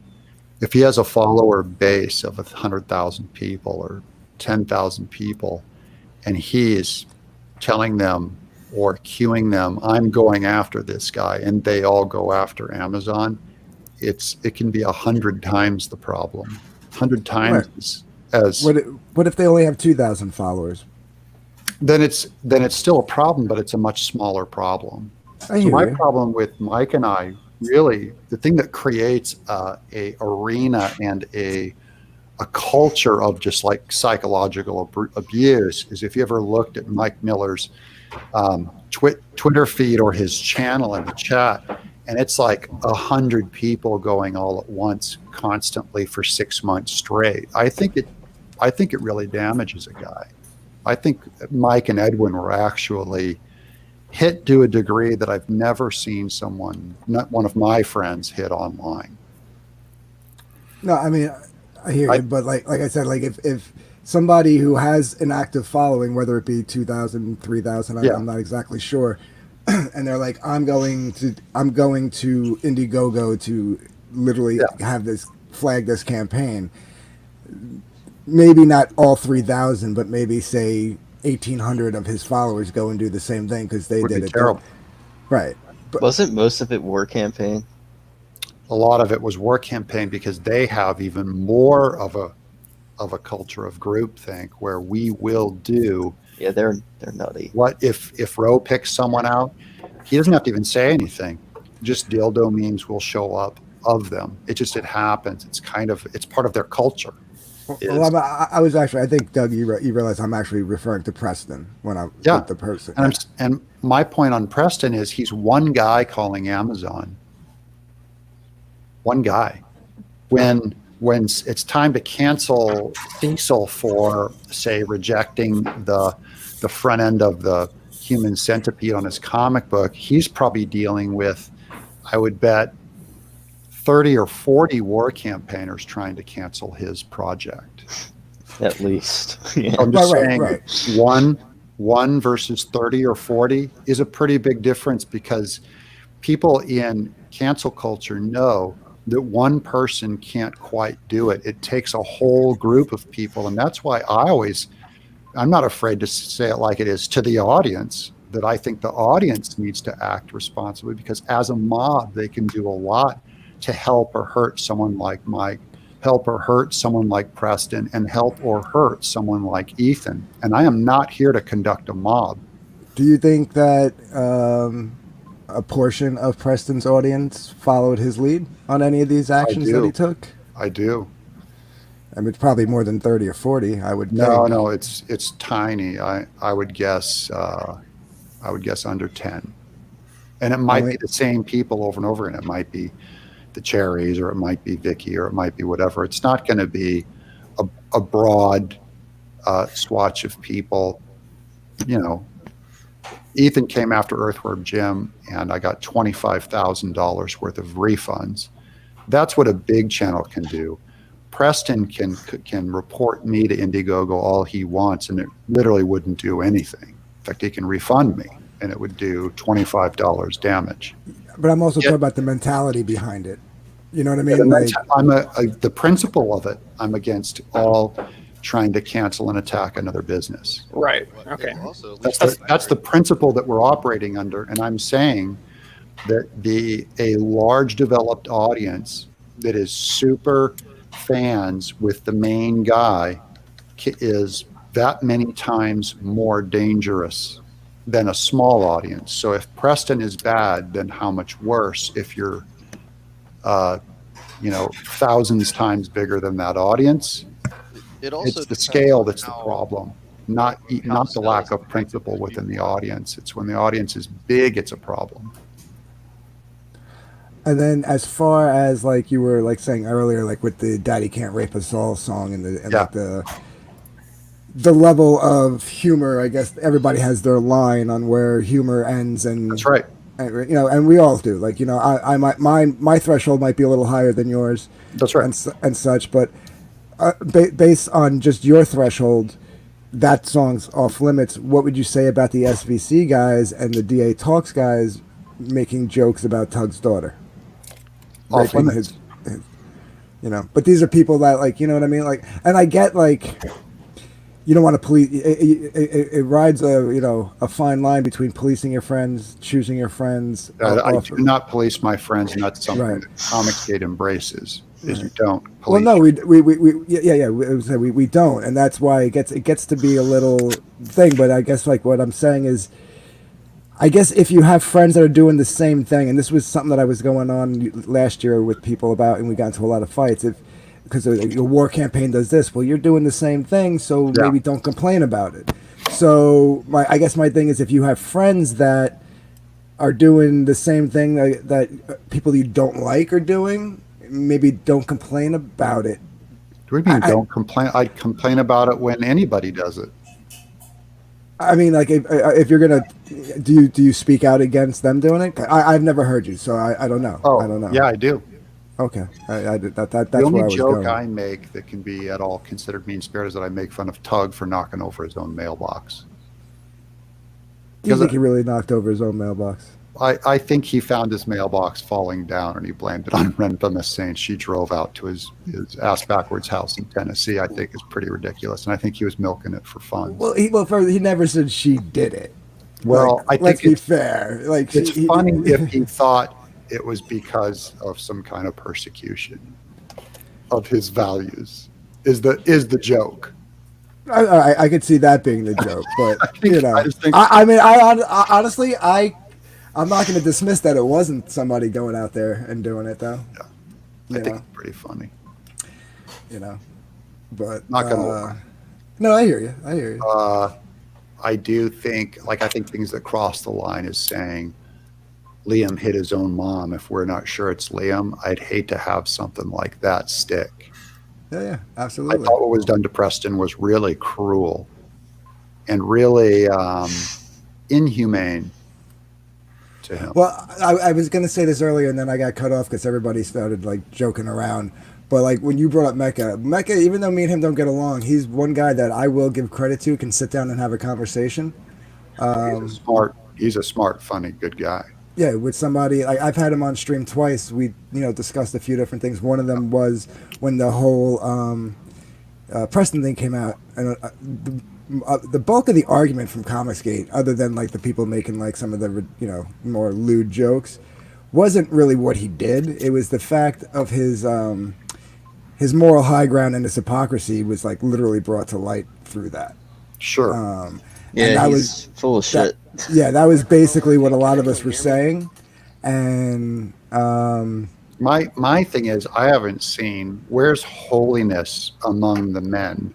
Where's the gentleman? I don't see it anywhere. I feel like if we're getting into this blood sport, then it's all entertainment. Largely everything is funny, and even people screaming about very serious things is pretty funny.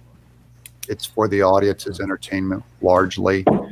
When and EVS said, and even EVS said about War Campaign, he said when they do dildo memes of other people, he thinks it's really funny. He draws a line at what they did to Anna. So even he has his line, but he said when War Campaign goes psycho on his opponents, he thought that was a good thing because when they're fighting War Campaign, they're not fighting him. So because I think if War Campaign did to you or Mike or anyone else that he might not like anymore, to what they did to Anna, I don't think he would have accepted that either.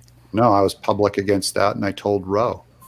I thought it was way out of bounds, even when Ethan and Cecil were casting a blind eye to it. I definitely think that fanaticism. I came out way ahead of them, and then after it was cool, everyone else fell into line. But well, if you guys really in principle believed it was wrong, you'd have come out when he first did it, and no one did. No one cares. Wait. You might think you care now because you were told to care, but I was telling you to care a long time ago to see if there's anyone who'd follow the principle. Nobody spoke out. Everyone was afraid because they still thought Ethan was alive with War Campaign. That's not true, because I actually said, I get the principle of not wanting to apologize for jokes, but how many jokes have you made where somebody died? Right. So I thought it was wrong even before we found out she died. Right. I mean, yeah, it was. Well, I didn't find it funny, but I mean, at the time, I was like, okay, whatever. Yeah, it was a little different before then. But then the next day, when she comes out to be dead, there's not a lot of excuse for who's the good guy and who's the bad guy among all of us. So really, the principle we'll all have to go back to is, instead of policing each other's behavior and who sits on whose show and who said what, is who's making the killer comic and who's serving their backers. Because in the end, if we're going to be about crowdfunding comics, then we ought to be talking a lot more about the work, and I don't see a lot of that. You'll go to my show and you'll see me putting hundreds of hours of me actually drawing online, where you can at least see a comic being made. Have you ever tuned into Mandy Summer's show? I think I did. Because that's all they talk about. We don't talk about Mandy Summers on this show. She's got me blocked. I think I've seen it. Fair enough. I don't. But I'm just saying that all they talk about is the work. That's it. That's all I'm saying. Doug, Lord D Drum has a question. He's asked this a few times. I might as well read it out to you. Doug, did you discourage Fragaboom to join CG? I did. When I first heard that he was joining, because I knew his work, I said, you really don't need this drama. You're good enough to make it without it, was what I told him. And he's one of the only guys I've discouraged from going to CG. I go, you don't need it. You don't need this. And I do think he's really a very talented, very good comic writer. Dan seems to be doing quite well, and he doesn't involve himself in all the drama. Yeah, and I think he did it right the way he did it. I think he did it right. In hindsight, I think he did it right.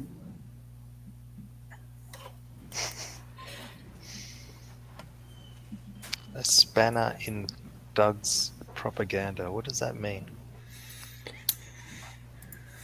Finally, a spanner in Doug's propaganda. What are you talking about, Smack? No idea. Isn't that I think he's basically British saying, is he saying that that last part was something he can get on board with? Because I can get on board with that. Not the Fragga part, the part where he was talking about just talking about quality of books. Working on books and staying away from the drama. Yeah. For all you people whining about drama and saying how crap my show is, you sure hang around a lot. No. I'm not saying your show's crap, and I'm not saying that drama's that's what not I'm gonna... hearing, man. I'm like, did I say your show sucks? Everyone should stay away from your show, Oz, because it's terrible. People love drama. Yeah, listen. In fact, when Preston and others and Miller and stuff said Ethan's campaign will fund much less with Cyberfrog 2, I said I expect him to do much better because people love drama, is what I said. I predicted, and I predict he will continue to expand and succeed because people love drama. Yeah, no, drama's going to happen, and it's going to be fun to watch. I'm not saying that, but I'm saying that if you have a book that you're active, that's active, maybe talk about your book more. I can kind of get behind that a little bit. There's other channels that can handle, like your channel, Oz, for instance, can handle the drama. We could all come here for that. There was the greatest channel on the internet. I mean, lest we forget, Oz had was it 1 or 2 days ago? I think there was a book you guys covered, right? The werewolf one. It was yesterday, and you've forgotten it already. Yeah, that was yesterday. I missed that stream. That's that Telfer guy. Yeah, that was a good. Telfer's. Yeah, that was interesting. Cool. What did you think about that? His what book? did you think about Telfer's work? I thought it was really good. I mean, there were certain. I mean, I'm not going to sit here and. There were certain things that I would have suggested as far as like layout and stuff, but otherwise his artwork was really solid. I like the concept. So you guys covered it. I think he just needs to work on the lettering mostly. The art looked good. Did you see it at all, Doug? I did not. And I would tell him if he's really interested in getting something out there, like he was talking about how to get maybe the first 20 pages while he works on the rest of it. I would tell him to use like a print-on-demand service like Lulu or something. No, like that. I think he's already got the full first issue. He only showed us 10 pages. Right. Well, he said he's already had it printed out and put round to his friends and stuff. What did he say? He had like 23 pages done, but he wanted to make it like a 50-page book or something. Well, he just wanted me to tell him whether or not he should essentially do the second half of the book. I would say, I mean, if there's another 20 pages, said, of course then you yeah, should. Absolutely. He said, because I don't want to waste 6 months. And I said, 6 months is nothing, and you're not wasting it because you're making something. So you don't need to get permission from anybody. The worst thing that can happen is that you've made something really cool that you like. The best thing that can happen is that it turns out to be a successful book. Yeah, it was animal control officers dealing with werewolves, right? That was the basic pitch for it. Yeah. Just for anyone who wasn't here. Yeah. That could be fun. Hey, I got to jump. I got to get some work done. You have any final final comments or questions, Oz, that I need to do, or did I do my due diligence as a guest on your show? Oh, you did very well. Thank you for sticking around for so long. Remember to wash your hands, Doug. Never, never. Oh Lord. Thanks for tuning in and allowing the hostile audience to throw slings and arrows at you. They were normally hostile, nothing abnormally hostile. Only Berserk is abnormally hostile, and he's pretty cool too. He He's doesn't hostile. represent Comicscape. He's hostile to everyone. Like it's Yeah, he is. Yeah, like people who agree with him. He's not hostile to me, Twitless. I don't know what you're talking about. He got a little hostile with you, Oz. He did, Yeah. but he had to leave. See what happened? Oh, okay. Made himself leave before he got too angry. Yeah, I was teasing him in the chat, and I think he took me seriously. But this is a great show you got here. You guys have been very generous with me. Thanks for. I inked 2 pages while I was on. Awesome. Yeah. Good job. Cool, Doug. Productive work day, man. Good luck with Earther and Jim. Have a Yes, good yes, one, Doug. guys. I'll talk to you guys later. See you later. God bless you. Boo. Oh. That God bless you was aimed at me and no one else. All right. Oz is the shit stirrer of CG. All right, I got to jump too. It's dinner time for me. All right, Twitless. All right. Thanks for coming on and spreading your wisdom. Sure. I'll stay out of your bailiwick, which is humor. Apparently. Oh, that pissed you. Did that on purpose. The exact same joke, like 10 minutes later, and everyone laughs. His delivery was a little bit better. Yeah, that's true. I admit that. All right. Catch you later, Twitless. Have a Catch good you one, later. pal. All right. Yeah, see you. I'll be going too. Oh, everybody's leaving. Everyone's leaving. You know what? I reckon maybe I should end the show. Yeah, you've been going six and a half hours. Oh, that's nothing for Oz. He did that 8-hour stream was great. Yeah, but the sun must be coming up by him by now. Well, Yeah, Neil. That 8-hour stream, I think, was an impromptu. Doug and Mike just happened to see the link. Yeah. Yeah, that Well, was no, Doug I- did, and then Mike just. Well, got you see, that was posted. the stream where Doug brought me all the attention in the world. That was the stream that Doug helped me reach my 1,000 subs. You finally made it, Oz. I made it. Unsub. Like you've made it. But he did give me the small bone that I did start the show and put the link in the description.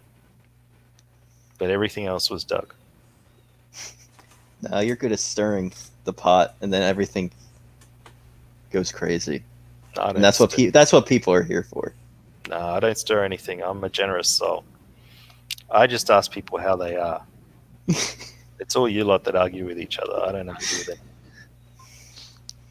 So anyway, I hope you all enjoyed my last show. Your I last hope show, this is good for you no. as it was for me. Right when you get 1,000 subs and you're about to get super chats, you end it. Yep, it's all over. All over. So just tomorrow, Just rebrand. Tomorrow, called something else. tomorrow on the news show, who do I have? I do have someone.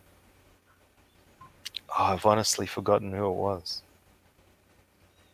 When is your music show or variety show or whatever gonna happen?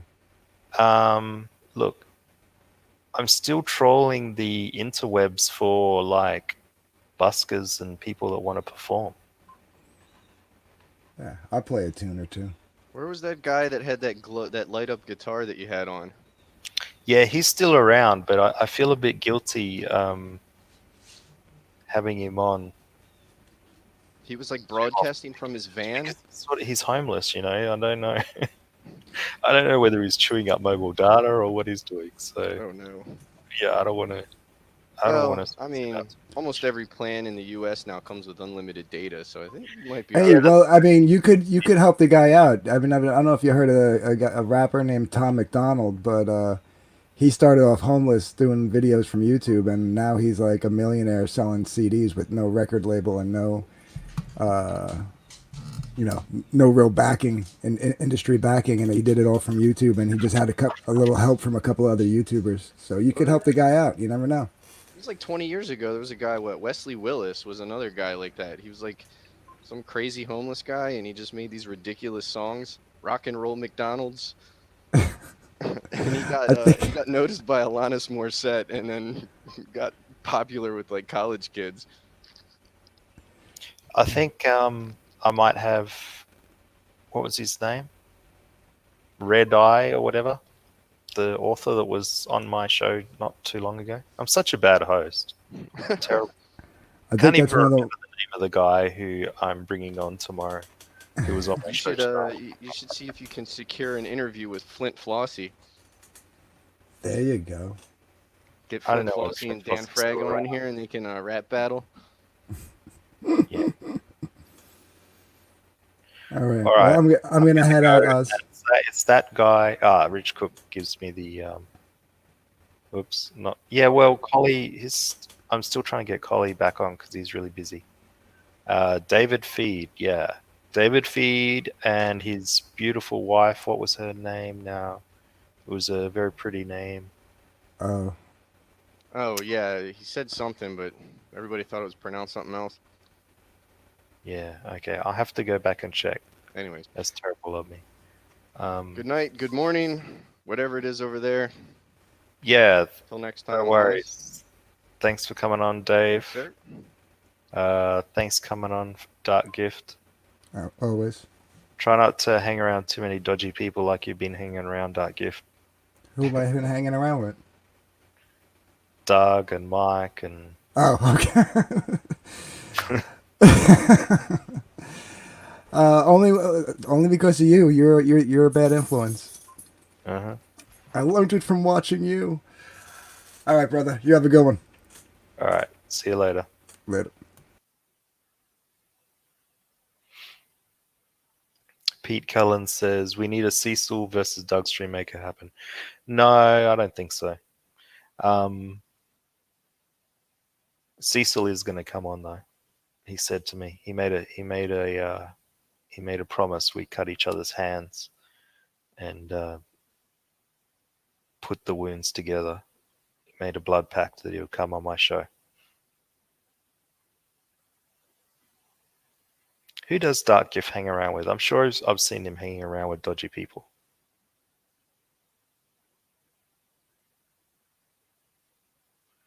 Who's Chris Williamson?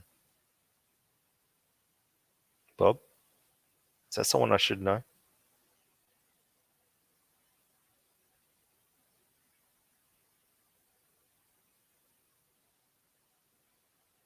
Dun Ringle says, don't hang around with the same people I hang around with. Damn straight. He hangs out with Ray Romano. He does, actually. I'm sure he's on other streams, though.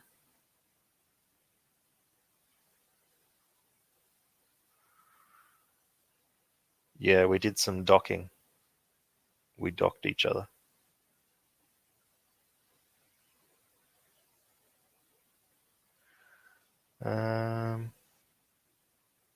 Yeah, Duckif is saying, let him know he doesn't want to be around dodgy people.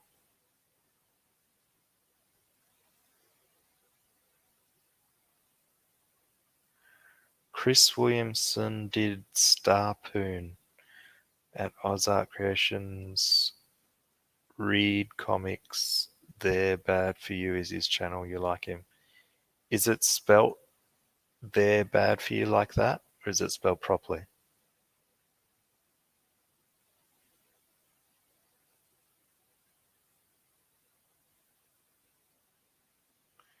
You will love him. I don't know. I'm not like Doug. I can't love everyone. Yeah.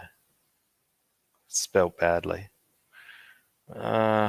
See, this is already a problem. It's spelt wrong. Okay. Lord J. Barmer fan says, please continue the show, Oz. Just don't bring Doug on. He brought you down too much, did he? All right. I'll let you have a break from Doug for a while.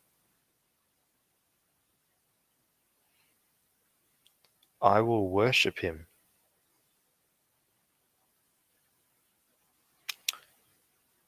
And you will love him except for his grammar.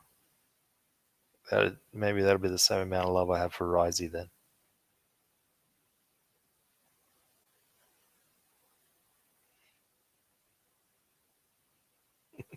The grammar hammer.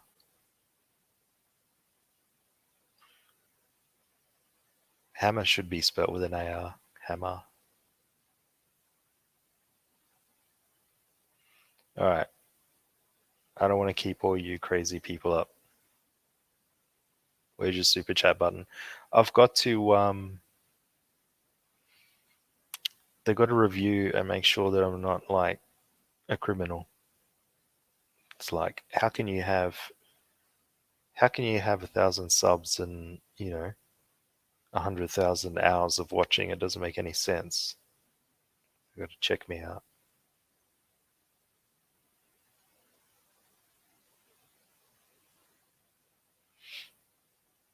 Wrap it up.